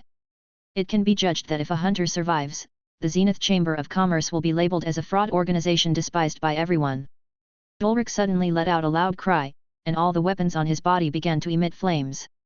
Ulrich, the flame of Nirvana is coming. An old hunter suddenly dropped the gun in his hand, sat on the ground, and muttered. What Nirvana flame? Boom! Countless flames fell to the ground like a natural disaster. Every moment a flame touches an object, it explodes violently. At the same time, countless poisonous gases also spew out of Ulrich's mouth. At this moment, the convoy is like a purgatory on Earth. Even high-level evolvers, who come into contact with this terrifying flame, are reduced to ashes in just a few seconds. Fortunately, the reputation of the Zenith Chamber of Commerce will not be damaged. No one will be able to survive this world-destroying sea of fire. Valia naturally didn't know what happened behind her. After nearly half a day of driving, the front was finally no longer covered with yellow sand. Damas Temple. After passing the Earth's sorrow, the Damas wilderness seemed to have calmed down. Some sparse green plants could be seen around, adding a bit of vitality to the wilderness. In the distant horizon, a magnificent peak appeared in sight, surrounded by countless upward passages, and on the top of the mountain, stood a dilapidated temple. Chapter 49. Temple of Damas. Ria looked at the top of the huge mountain. The ruined temple occupied the entire top of the mountain, and around the temple were 4 steps leading directly to the top of the mountain. It's a famous temple in the Damas wilderness. When you come here, it means it's not far from Amida city. Varia looked at the dilapidated but magnificent temple on the top of the mountain and said, there is a mysterious church on the Damas temple, called the Church of the Ascended. This church is very famous. Many ordinary people risk their lives to cross the wilderness just to come to this church. Pilgrimage. Why the emphasis on ordinary people? Ria keenly noticed the anomaly in Varia's words. It is said that this church can help ordinary people ascend, strengthen their physical fitness, and allow ordinary people to easily defeat the evolved ones, and even become more powerful than the evolved ones. Varia drove the car and spoke slowly. Before, in order to promote the superiority of the ascended ones, the ascended church constantly spread rumors about the evolved ones, saying that the evolved ones would definitely become beasts in the end, and that the evolved ones would. It's a rumor like an ordinary person whose body was taken over by an evolutionary crystal. Does anyone believe it? Ria frowned. She was an evolved person and didn't feel any difference from ordinary people except for their abilities. Everyone is an evolver. Evolutionaries certainly know what their situation is, so no evolvers take it seriously at all. However, many ordinary people believed in the words of the Ascended Church and launched a movement against evolvers in the past. Listening to what Varia said, Wenfang felt a little touched. This situation seemed a bit like the campaign to exterminate witches in the West in the Middle Ages in his previous life. Did they succeed? Ria asked a question that everyone knew the answer to. That movement was instantly destroyed by a few powerful evolvers. Since then, the Ascended Alliance has never appeared in front of the public. When Wenfang heard this, he felt in his heart that this world is a world where strength is respected after all. Powerful evolvers can resist missiles. The most important thing is that the number of evolvers in this world is even greater than that of ordinary people. Many ordinary people seem to be aliens here. Perhaps in the future, more and more evolvers will survive and the fittest will be eliminated, until ordinary people can only huddle in a corner of the world and are called primitive people, while evolvers are the real mainstream of the world. Evolvers in this world are born evolvers, and evolvers are also divided into levels, which are evaluated according to the requirements of the Evolvers Alliance. If an evolved person wants to become stronger, he can only continue to fight. Studies have shown that only fighting can make an evolved person's ability stronger. Can the so-called Ascended Ones really be able to fight against the evolved ones? Ria suddenly asked. That's just a scam. It is said that before the Great Destruction, the Temple of Damas had the technology of the Ascended Ones, but the Great Destruction also destroyed the technology. Now the so-called Ascendants are still just ordinary people. Varia dismissed it. If ordinary people could really fight against the evolved ones, then the original action against the evolved ones would not have failed. Shall we go up and take a look? Varia looked at the mountain peaks getting closer and closer, then looked back at Wenfang. After Ria heard this, she immediately turned around, her eyes shining with anticipation. She was obviously also interested in this ascended church. Wenfang looked at the top of the mountain. For some reason, he wanted to see the so-called ascended church, so he nodded. The car can drive right up there. Varia observed the winding road below the mountain peak. In addition to the steps, a spiral driveway was also opened, just enough for one car to pass. Soon, the pickup truck arrived at the foot of the Damas temple. Unexpectedly, the foot of the Damas temple was very lively. There was a miniature chamber of commerce composed of several tents, and many people traded with the chamber of commerce here. Hey, are you here for the Ascended One's court meeting? Before the pickup truck even approached, a dark-skinned middle-aged man with a beard asked in his huge voice, attracting the attention of the people around him. It's an evolver. A sharp-eyed person saw the hunter badge worn on Varia's chest and said in disgust. As soon as these words came out, the eyes of the people around him suddenly became unkind, and the tone of the middle-aged bearded man immediately changed. What are the evolved people doing in this pilgrimage site? Varia frowned slightly and ignored them. Instead, she passed directly by the Chamber of Commerce and drove up the upward lane. Whispering sound. Several people showed disdain and made a sound of contempt. That evolved person isn't here on a pilgrimage, is he? Humph, God will not accept the offerings from those who evolved, he will only shine his light on the ascended ones. If those evolved people dare to come out during the pilgrimage, I must make them look good. As they watched the pickup truck drive up the mountain, people in the Chamber of Commerce began to make noises and express their opinions loudly. Pickup trucks are so fast that even though the Temple of Damas is located on the top of a mountain, it only takes an hour to reach it. Every time you pass the steps, you can see many people climbing hard. Come on, there is still half the distance, we can hold the Ascension ceremony and become Ascendants. Dad, can I also become an Ascended One? Of course, today is a day of pilgrimage, God will shine on us. A father and son were climbing hard on the steps. The boy wiped the sweat from his forehead and looked up at the distant peak, seemingly confused. It seemed that they came by chance today, just in time for the pilgrimage day. But if you know more, it is not difficult to know that the so-called pilgrimage day is held every week. If there is really a God blessing, isn't it just like going to work? You have to come every week to bless the ascenders. In this case, being a god is also very hard. Soon, the pickup truck arrived at the top of the mountain. The situation here is more lively than at the foot of the mountain. Many people are wearing golden hooded robes and kneeling in the hall of the temple, extremely pious. The roof of the temple has been completely broken, and only 4 pillars and 3 walls are still usable. The temple is very large, and there are many statues on the periphery. These statues are very strange. They are various beasts.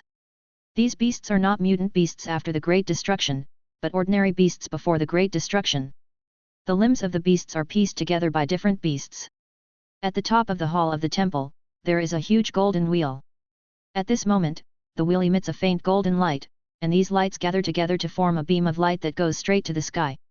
Shortly after the pickup truck came up, several people wearing golden hooded robes whose faces could not be seen suddenly came up from the back of the temple. The hooded robe of the leader shone with dazzling golden light, making it difficult to look directly at it. Leader! Leader! After that person appeared, everyone in the temple became excited and shouted loudly. Chapter 50. With the appearance of the leader, the atmosphere in the Damas temple reached its peak. Many ordinary people who came here from thousands of miles away without fear of danger rushed to the temple platform excitedly, raising their hands enthusiastically, as if they wanted to share some of the power of the leader. Seeing this, Wenfang frowned slightly. For some reason, he had a strong sense of déjà vu when he saw this scene. Dear believers, friends who have come from afar, the pilgrimage begins now. The leader opened his hands and shouted loudly. Wenfang wanted to see the face of the leader under the hood, but was surprised to find that the face of the leader was a void, as if it was covered by some kind of method, and the naked eye could not see it directly. Oh oh oh oh oh oh! When the cheering almost stopped, the leader suddenly pointed to the void, and a beam of light hit a person below. I believe that everyone has come here despite all the difficulties to become an ascender.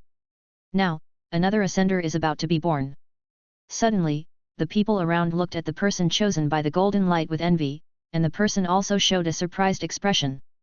Then the person walked up to the platform, and the leader closed his eyes and muttered something. Ha! After a strange spell, the leader shouted loudly, and at the same time, the golden light on his body turned into a golden dragon and flew into the golden wheel. Then the light on the golden wheel went straight through the man's body. The man exclaimed, and then bursts of golden light emanated from his body. I ascended. I feel the light of God. Amid countless envious eyes, the man suddenly soared into the air, turned a few circles in the sky, and then landed on the ground, holding up a strange beast statue with one hand. Ascendant, Ascender. Suddenly, the atmosphere on the scene reached a climax, and countless people shouted their throats out, cheering and screaming. The power of God is limited. If you want to become an ascender, you must first have an epiphany. Only after this can you be chosen by God. The leader pressed down with both hands, suppressing the atmosphere on the scene. Yes, I went to the place where God descended 3 days ago, and studied the secret book every day. Today, I finally had an epiphany. I didn't expect that I really ascended successfully. The ascending man also said, and at the same time, he did not forget to soar into the air and turned a few times again. Oh oh oh oh oh oh! Where is the secret book? Tell me how to have an epiphany. Male God. The crowd below became lively again. Quiet, buy the secret book here. Today is a pilgrimage place. God has spoken. The secret book that usually sells for 10,000 gold coins is now only 998 gold coins to give everyone a chance to ascend. The leader took out a book that was deliberately made to look shabby from his arms, and then threw it to the audience, causing countless people to scramble for it. I want to buy it. God is so great. Only 998? I'll buy 10. The enthusiastic people rushed to the front desk frantically, rushing to give money to the leader. You still need money to buy the secret book. Is he a liar? No way, look at that person, he really ascended. 1,000 gold coins is a huge sum of money for ordinary people, and some people hesitated. The secret book is limited to 100 copies, and there are not many left.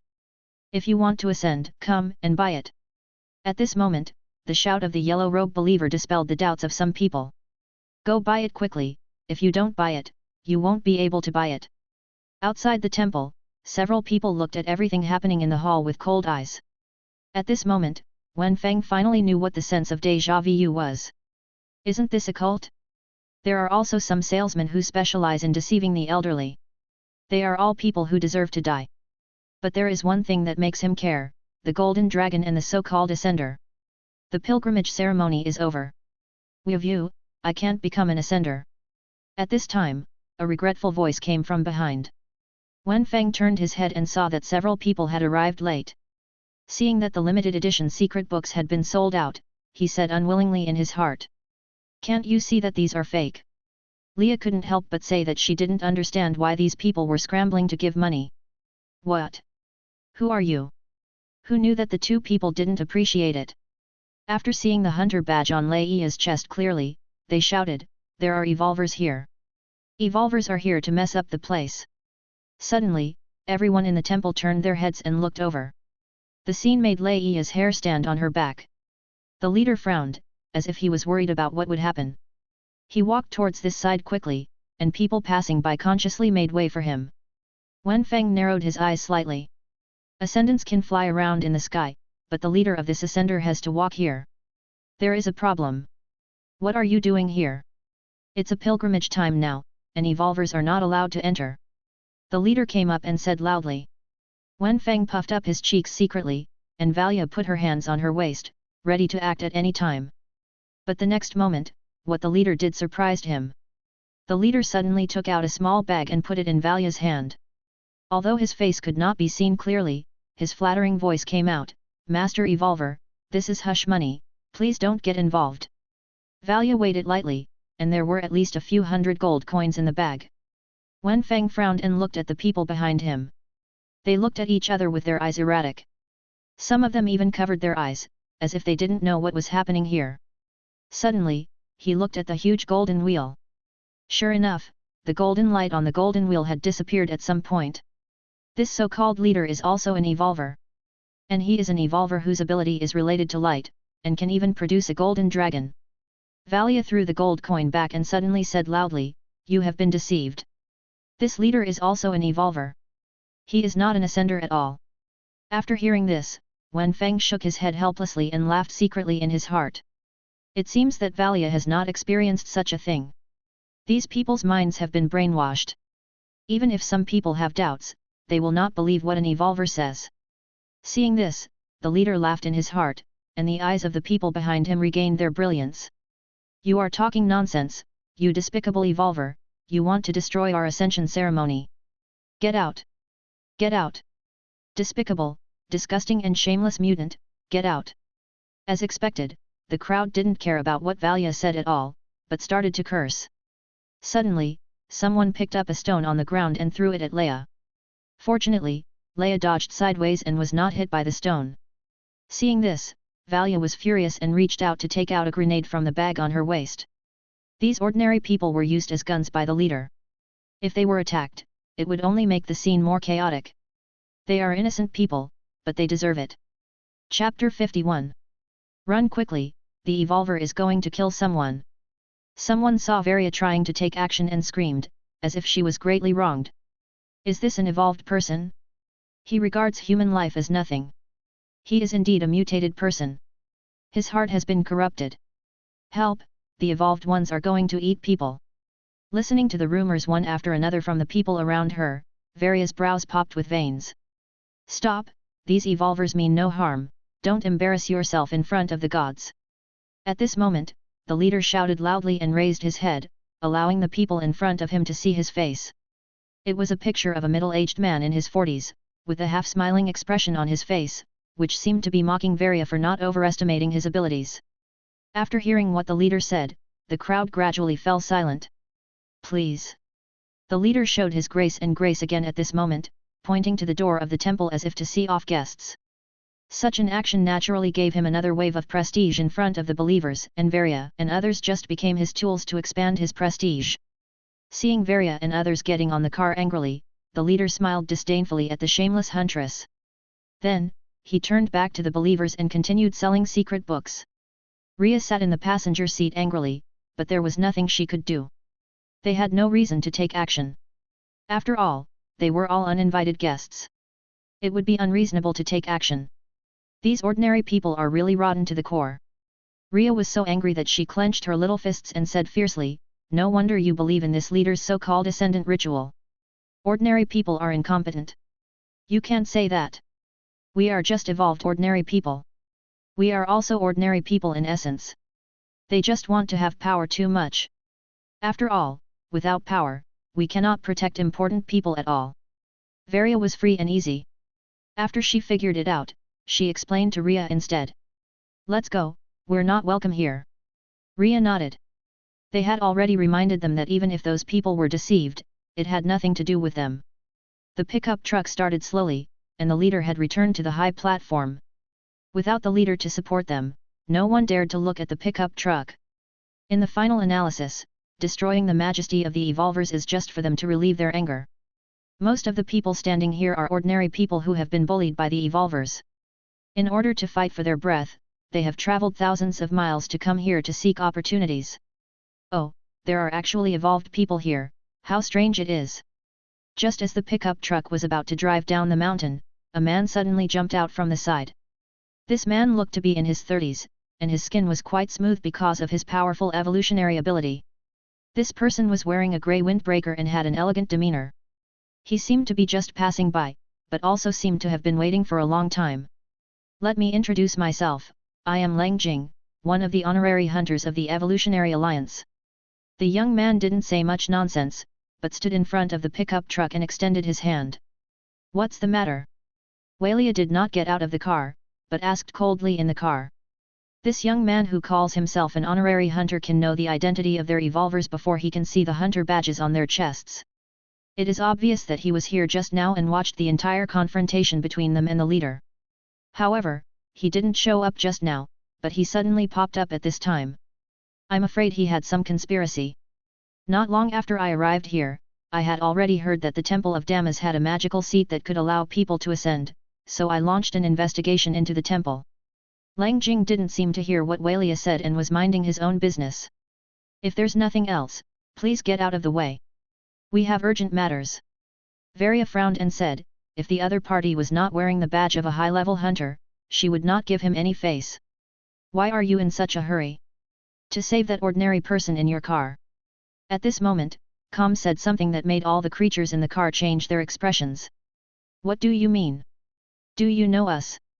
At this time, Varia's brain was spinning rapidly, thinking whether their information had been exposed. No, this is just my ability." Lang Jing said, raising his hand at the same time, "I can cure her, right now." "What?" Leia exclaimed, "The person who can heal Yin's Higsu immediately can only be the advanced evolver who has evolved the healing ability. And advanced evolvers with this kind of healing ability are basically deeply protected in the city-state. After all, outstanding healing ability means that his combat ability is insufficient. What's the price? Let us help you find the so-called ascended seat?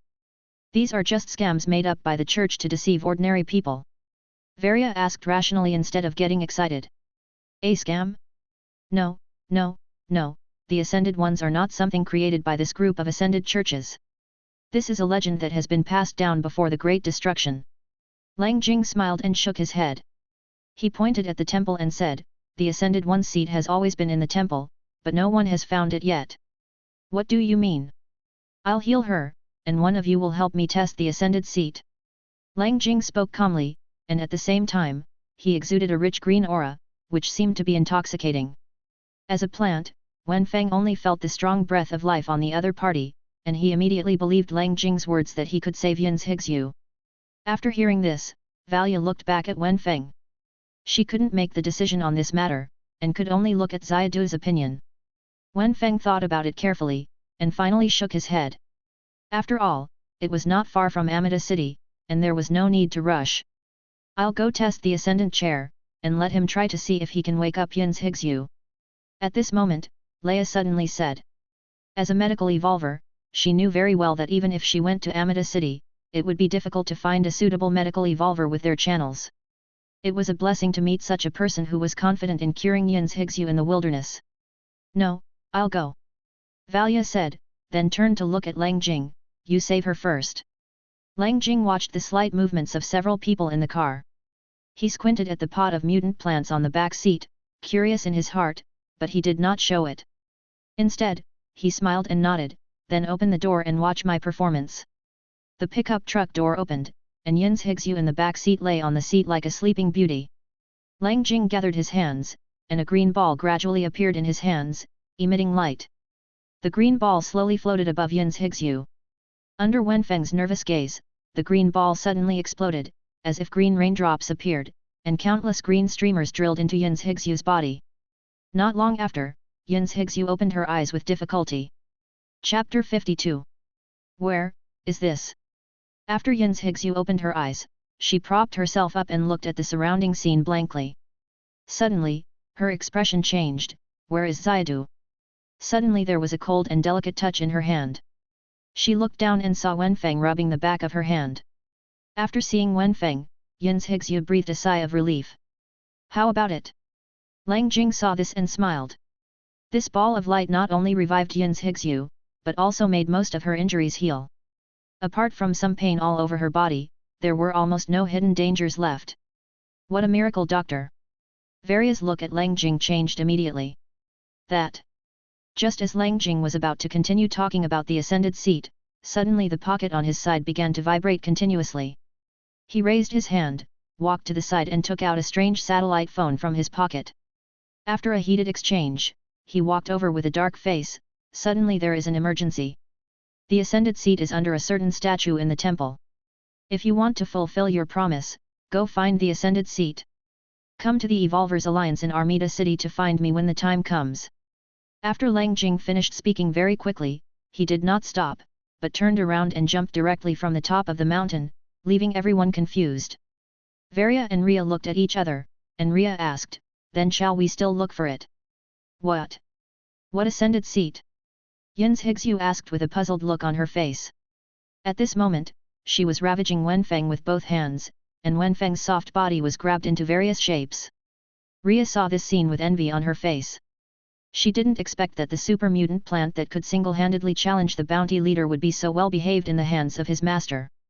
Varia showed a surprised expression. After all, she had never seen this scene before. The previous image of the cold and powerful P instantly collapsed in her mind. Leia stepped forward and briefly explained the situation to Yin's Higsu. Then go and find out. After all, they saved me.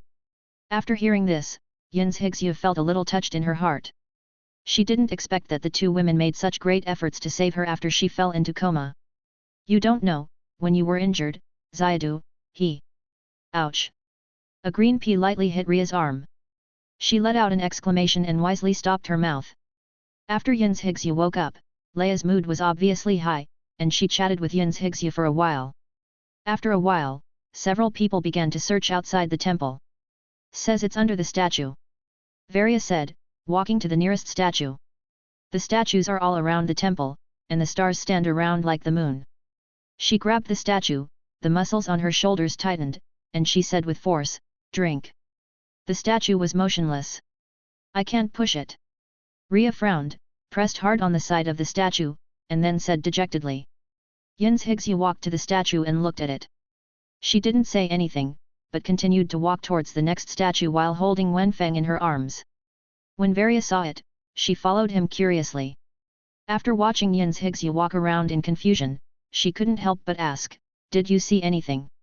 Yin's Higsu nodded and said, there seems to be a track underneath the statue at 8 o'clock. After hearing this, Varia was stunned and headed towards 8 o'clock. Don't worry, just drive there. Yin's Higsu quickly grabbed Varia and pointed to the pickup truck on the side. Varia immediately got into the driver's seat.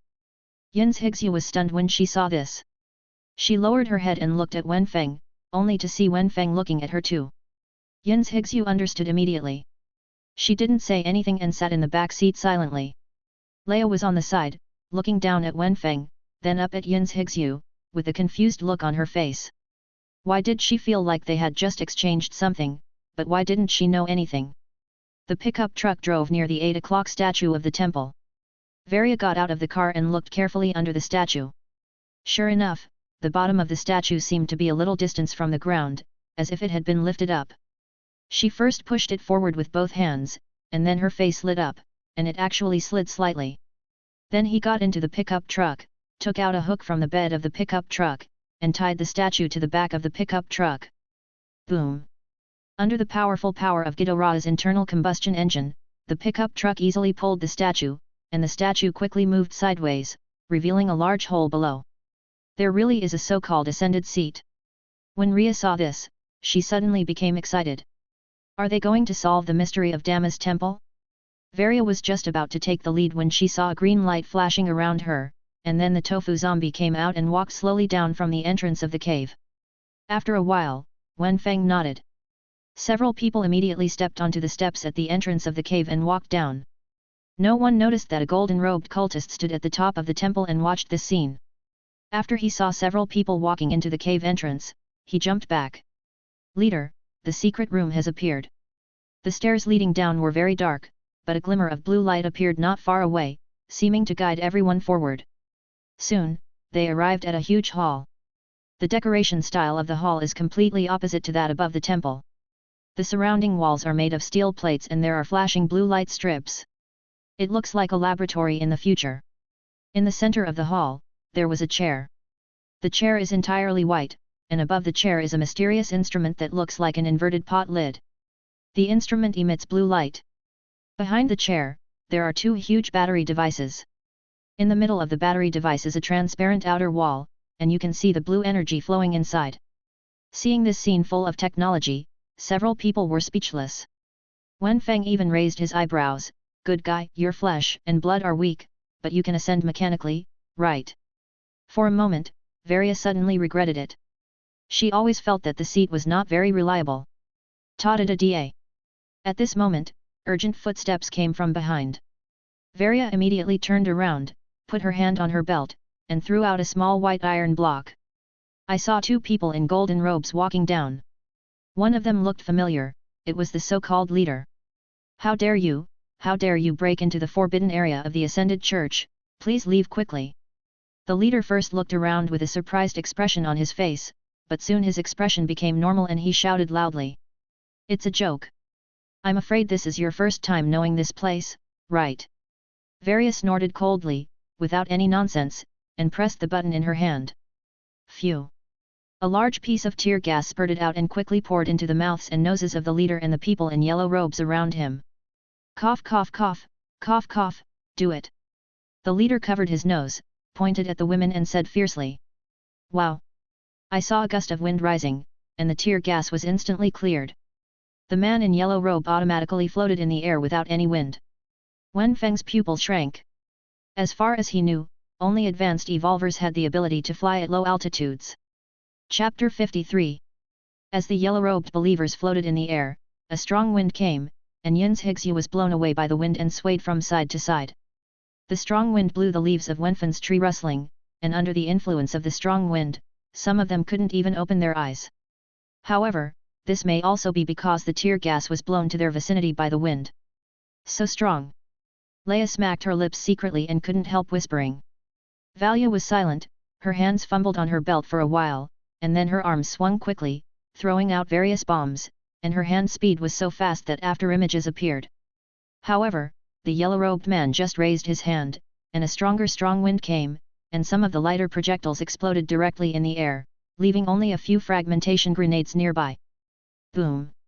The fragmentation grenade exploded. Waiting for the smoke to dissipate, Leia looked at the explosion with anticipation. The yellow-robed cultist was standing intact, with a circular wind barrier formed around him. The fragments of the fragmentation grenade were blown into pieces by the fierce wind the moment they touched the barrier. The leader was not so lucky. He had wounds of varying sizes on his body. He gritted his teeth and retreated, leaving the venue to the yellow-robed cultist. The yellow-robed cultist smiled slightly and raised his hand. His sleeves were like the eye of the wind, and fierce winds kept blowing out of them. In this huge hall, there was nothing to block it.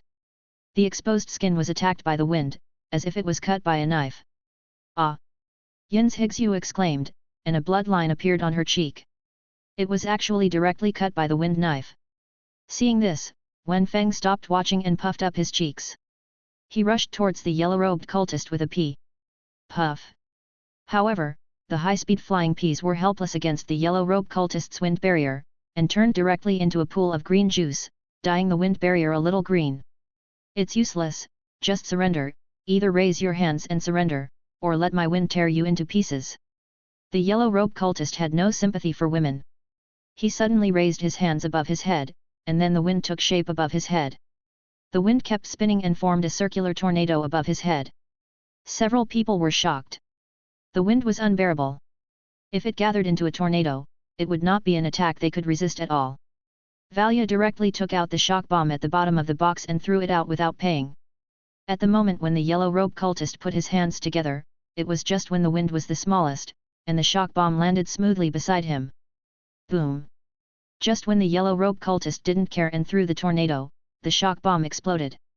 The strong shock penetrated the barrier of the wind, shocking his facial features with a trace of blood-red blood. The yellow-robed believer only felt dizzy and began to have severe tinnitus, and lost the ability to move for a while. But the tornado had been thrown out at the last moment, and even though the person who created the tornado had fainted, the tornado showed no sign of dissipating. Run, hide in the corner.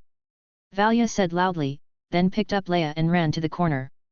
Yin's Higsu also hurriedly hugged Wenfang and ran desperately towards the corner. But how could an ordinary person be faster than a tornado? Even if she ran as hard as she could, she was still affected by the aftermath of the tornado. The strong suction pulled her back for a while, and Yin's Higsu gritted her teeth. Fortunately, she lay forward on the ground to offset the suction of the tornado. At this moment, the yellow-robed believer finally recovered. The first thing he did when he opened his eyes was to control the movement trajectory of the tornado. Ah! Yin's Higsu screamed, and the tornado threw her high from the ground. Even in the air, she held Wenfang tightly. Yin's Higsu! Xiadu! The two people who ran to the corner finally found something wrong. They ran out again and ran towards Yin's Higsu in the air. But Yin's Higsu was thrown out by the tornado and fell to the ground in the distance. Yin's Higsu could only close her eyes, holding Wenfang tightly in her arms, waiting for the moment to land. With the speed of this tornado, if it fell to the ground, as an ordinary person, it would be seriously injured if not dead.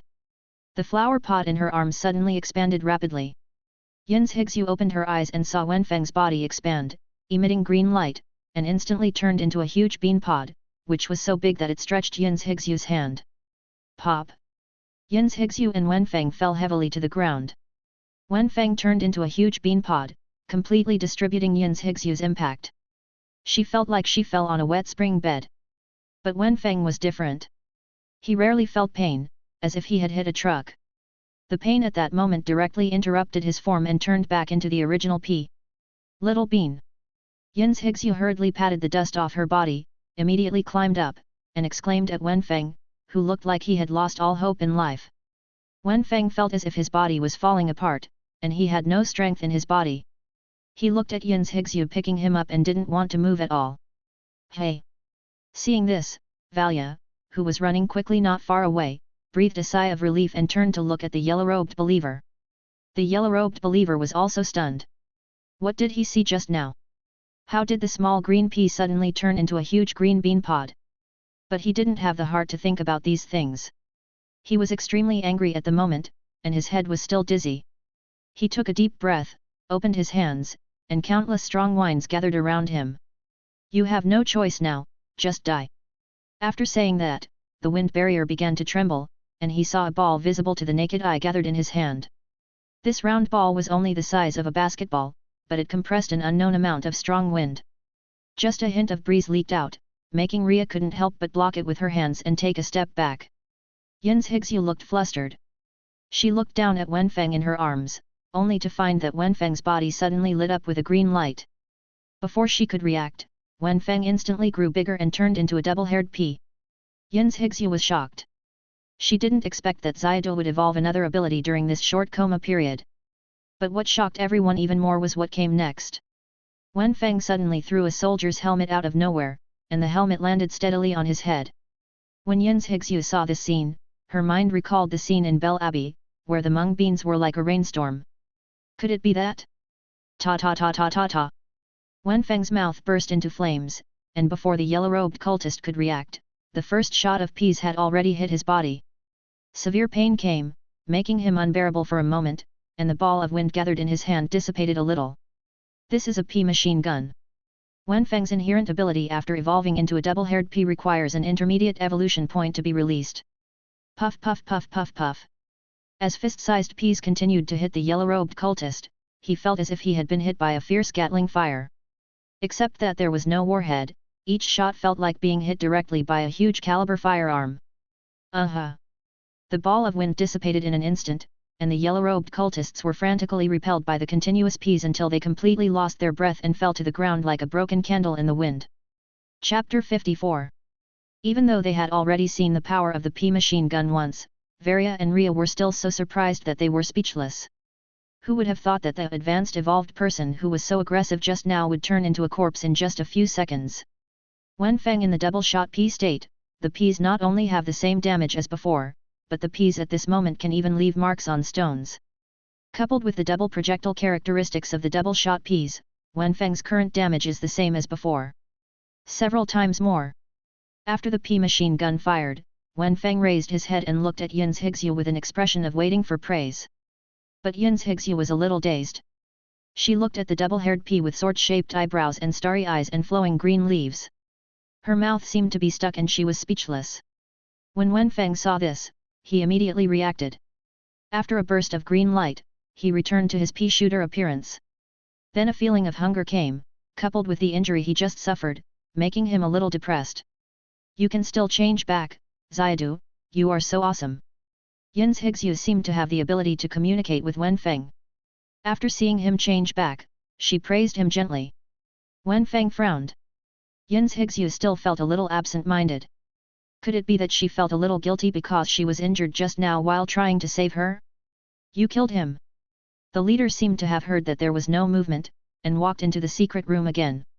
The moment he saw the corpse of the yellow-robed cultist, his expression changed and he screamed. When several people looked over, he immediately stepped back as if he had never been there. Rhea took a few steps forward and wanted to catch up, but Varia pulled her back. She didn't want to go up and face those ignorant believers and ordinary people again. How about it, do you want to try it? Rhea looked at the huge high-tech chair in the center of the hall, turned around and asked. Varia struggled for a while, and just when she was about to agree, another pleasant voice came out first. Let me try. Yin's Higsu said seriously on the side. As soon as these words came out, Varia and Leia were both shocked and immediately lowered their heads to look at Wenfang. After Wenfang heard this, he was slightly startled and immediately realized what he was saying. He raised his head and looked into Yin's Higsu's eyes. There seemed to be a trace of confusion in Yin's Higsu's eyes, but it was quickly replaced by determination. She looked down at Wenfang and said softly, "Didn't you say that ascended people evolved from ordinary people? I think let me try better than Valia." Wenfang nodded. He understood that after what happened just now, Yin's Higsu felt like a burden and was eager for strength. Although this matter is very dangerous, Wenfang will not stop Yin's Higsu, because Yin's Higsu is burdened with fierce hatred, and she has thought everything through before making a decision. Although Wenfang is Yin's Higsu's fighting strength, Yin's Higsu also wants to prevent herself from becoming a burden to Xiadu. Seeing Wenfang nod, Varia and Leia were both surprised. They didn't expect that Wenfang would actually agree to let Yin's Higsu experiment with an unknown thing. How about letting your summons try it first? Varia couldn't help but said. Yin's Higsu shook her head, put Wenfang on the spot, and stepped firmly towards the ascendant's seat. Wenfang is not a casual person. Though, since he can easily agree to Yin's Higsu's risk, it means that he has already observed the ascendant's seat. He noticed that the ascended seat seemed to be just a device connected by electricity. There were many exposed wires on the seat. If there is a problem with the ascended one's seat after a while, he will directly destroy these wires and prevent the ceremony from continuing. I saw Yin's Higsu sitting on the seat, and the helmet above the seat seemed to feel something and automatically lowered, landing on Yin's Higsu's head. Do you really want to start? Rhea finally asked. Yin's Higsu nodded and firmly pressed the button on the seat. Zhyla. There was a soft buzz of electricity, and then the ascended one's seat began to operate at high speed like a machine, and the sounds of countless mechanical twists came from all directions. Wenfang's expression changed slightly. He originally thought that all the devices of the ascended chair were in the hall, but he didn't expect that the mechanical devices of the ascended chair were all around him. But it also made him start to have some expectations in his heart. With such a powerful project, the Ascended One would definitely not disappoint him. A burst of dazzling blue light lit up, and countless currents of light suddenly rushed into Yin Zhixu's body, causing her delicate body to tremble like an electric shock. When Wenfang saw this, he immediately puffed up his cheeks and prepared to shoot the peas. "I can, hold on." Yin Zhixu closed one eye slightly and said with difficulty. Seeing this, Wenfang could only sigh inwardly and took back the peas in his mouth. As time goes by, there are more and more blue streams of light. At first, Yin Zhixu could still say a few words, but now she is completely unable to move. If it weren't for the slightly opened eyes and a trace of consciousness, Wenfang felt that she was going to fainted. At this moment, the Ascended One's seat made a soft sound, and the blue electric light instantly dissipated a lot. Just when a few people thought that the ceremony had been completed, the blue stream of light suddenly became violent. Oops! Yin Zhixu's face instantly became extremely painful, as if she was undergoing torture. Puff! The peas hit the exposed wires, but had no effect. Misstep! Wenfang immediately became transparent, and countless electric currents were running wildly. Since ordinary peas were useless, he would use electric peas. Electric energy is the nemesis of all machines. The electric peas flew out slowly and hit the back seat of the Ascender's chair. In an instant, the current overflowed, and Varia and Leia felt their hair flying. At the moment when the electric peas exploded, the Ascender's chair seemed to be activated. A blue beam of light fell and directly wrapped Yin Zhixu in it. Wenfang's face changed, and the roots immediately pulled out of the soil and rushed towards Yin Zhixu. "Xiadu, don't!" Valia was startled and stretched out her hand to grab Wenfang, but it was too late. Wenfang had already drilled into the light column, and Valia only gently rubbed the edge of the light column. The severe pain made her subconsciously retract her hand. Wenfang felt that his whole body was burning. He looked at Yin Zhixu, who had her eyes closed at the moment, her body trembling constantly, and her face was very painful. Wenfang bit his non-existent teeth, grabbed Yin Zhixu with the blade, and prepared to drag her off the seat by brute force. At the moment the blade touched Yin Zhixu, a blue beam of light rushed into the body of one person and one being. Wenfang's brain shook instantly, and a mysterious feeling came from the bottom of his heart. Everything he had just experienced seemed to disappear. Yin Zhixu also opened her eyes. She looked at Wenfang in surprise and reached out to pick him up.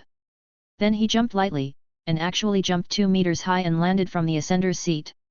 Chapter 55. Is this the so-called Ascender? Leah looked at Yin Zhixu with shining eyes. Yin Zhixu seemed to be much more agile, unlike her, a half-baked intermediate evolver, whose physical strength was not as good as some low-level evolvers. Yin Zhixu swung her body and made some movements. It seemed that she had no other abilities except for her strength and speed. But this was enough. Yin Zhixu was happy. At least when facing some crisis situations, she had a chance to deal with it instead of letting Wenfang bear it alone. Valia looked around Yin Zhixu and suddenly asked, "Let's compare speeds, let me feel the strength of the Ascender." Yin Zhixu was stunned, then smiled and agreed, "Okay." It just so happened that Yin Zhixu also wanted to know the gap between her strength and that of the intermediate evolvers, so the two women agreed to run around the hall. Although this hall is located underground, because the top of the mountain is flat and spacious, the hall is also huge. According to Wenfang's visual estimation, the circumference of this hall is at least 400 meters. While the two women were preparing, Wenfang also pulled out his roots and stood with the two women. He also wanted to see how fast he was. "Xiadu, can you walk?" Yin Zhixu saw Wenfang standing on the side, her eyes were surprised, and then she felt a little lost, but she soon noticed the puzzled eyes of Leia and Valia, so she immediately changed the subject, "Then let Leia witness our speed." Leia nodded and raised her hands at the same time, "Ready. Run."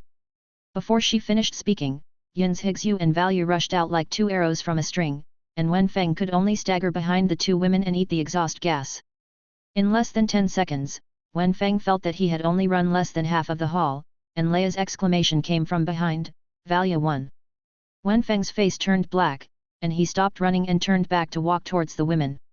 Back at the starting point, Yin Zhixu looked a little regretful. She said, "Miss Valia is still faster, and I feel very tired after running." Yin Zhixu was already panting slightly at this moment. It seems that even if her physique has been improved after ascending, it can't make her much stronger. Valia looked normal and energetic, and it seems that she can run dozens of laps again. A genuine intermediate warrior is still much stronger than an ascender. After the game, the women took Wenfang to the pickup truck.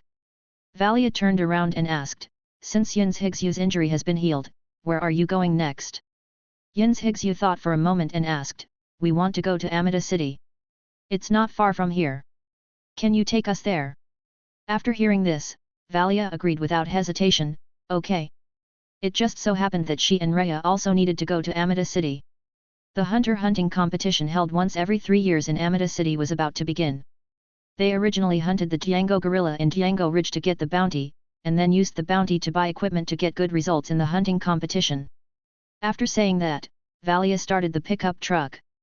At first, the 2 women in the car didn't feel anything, and then their faces immediately turned bad.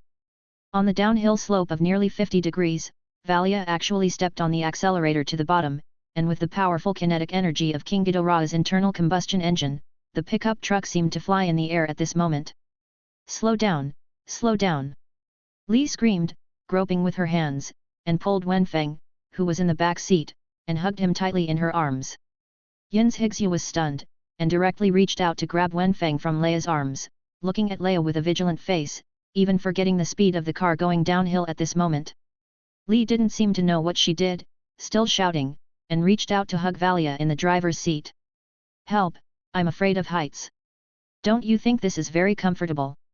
Valia said from the bottom of her heart, and the stimulation of speed made her feel extremely happy. For some reason, Wenfang was not surprised at all when he saw this scene. Valia's performance when she rushed through the earth's sorrow destined her to be a person who loves adventure. At this moment, Wenfang couldn't help but think of the scene when Leia came to ask for help with tears in her eyes. Leia's so-called insistence on taking Valia to Tiango Ridge for adventure was probably just one-sided. The one who really wanted to come to Tiango Ridge should be Valia. With a burst of random sounds, the pickup truck rushed down the Damas temple and drove back into the wilderness. Time flew by, and soon, the surrounding yellow sand gradually disappeared, revealing a large area of green grass, and the familiar green returned to everyone's vision. Finally left the wilderness. Leia took a deep breath and said happily. Valia looked ahead not far away, and a towering city-state appeared in everyone's eyes. This city-state had a rare cement wall on the continent. This wall was like an indestructible barrier, protecting the city of Amida. There were several turrets standing on the cement wall, and there was even a stream of light flashing on each turret. If Gu Yinchik wanted to invade this city-state, he might have been killed in the wild before he saw the appearance of the city-state. Although everyone had heard of this city-state before, this was the first time they saw it and they all looked shocked. Of course, Yin's Higsyu's expression was not so exaggerated, and Wenfang was just not interested. If it was a competition of steel behemoths, any of the cities in his previous life could kill this so-called Amida city in seconds. And the prosperity of the hexagonal fortress, Yin's Higsyu's hometown, was not much worse than Amida city. Unlike Leia's shocked expression, Valia keenly saw the abnormality of Yin's Higsyu and Wenfang from the rear-view mirror, and secretly guessed in her heart that Yin's Higsyu might also be the eldest daughter of a rich family. Soon, the pickup truck approached the main road, where patrolling guards had begun. They went through 2 checkpoints, and the guards let them go after checking the hunter badge on Valia's chest. As the base camp of the Evolutionary Alliance, in Amida City, the hunter badge and the evolutionary certificate are the best proof of identity. The pickup truck drove into Amida City and drove on the spacious avenue. This city-state has a clear plan, with streets as streets and residential areas as residential areas, which made Wenfang feel like he had returned to his previous life. "Thank you very much, Valia, Leia." At this moment, Yin's Higsyu suddenly spoke. After hearing this, Valia and Leia were shocked at the same time. What was coming. They had expected this moment. "Xiadu and I have something important to do." Yin's Higsyu thought about it and spoke slowly. Li immediately said, "We can go with you. After all, our chariot was also abandoned in Jiangga Ridge. It doesn't matter. This car is for you." Yin's Higsyu's words were soft, but they had an irresistible force.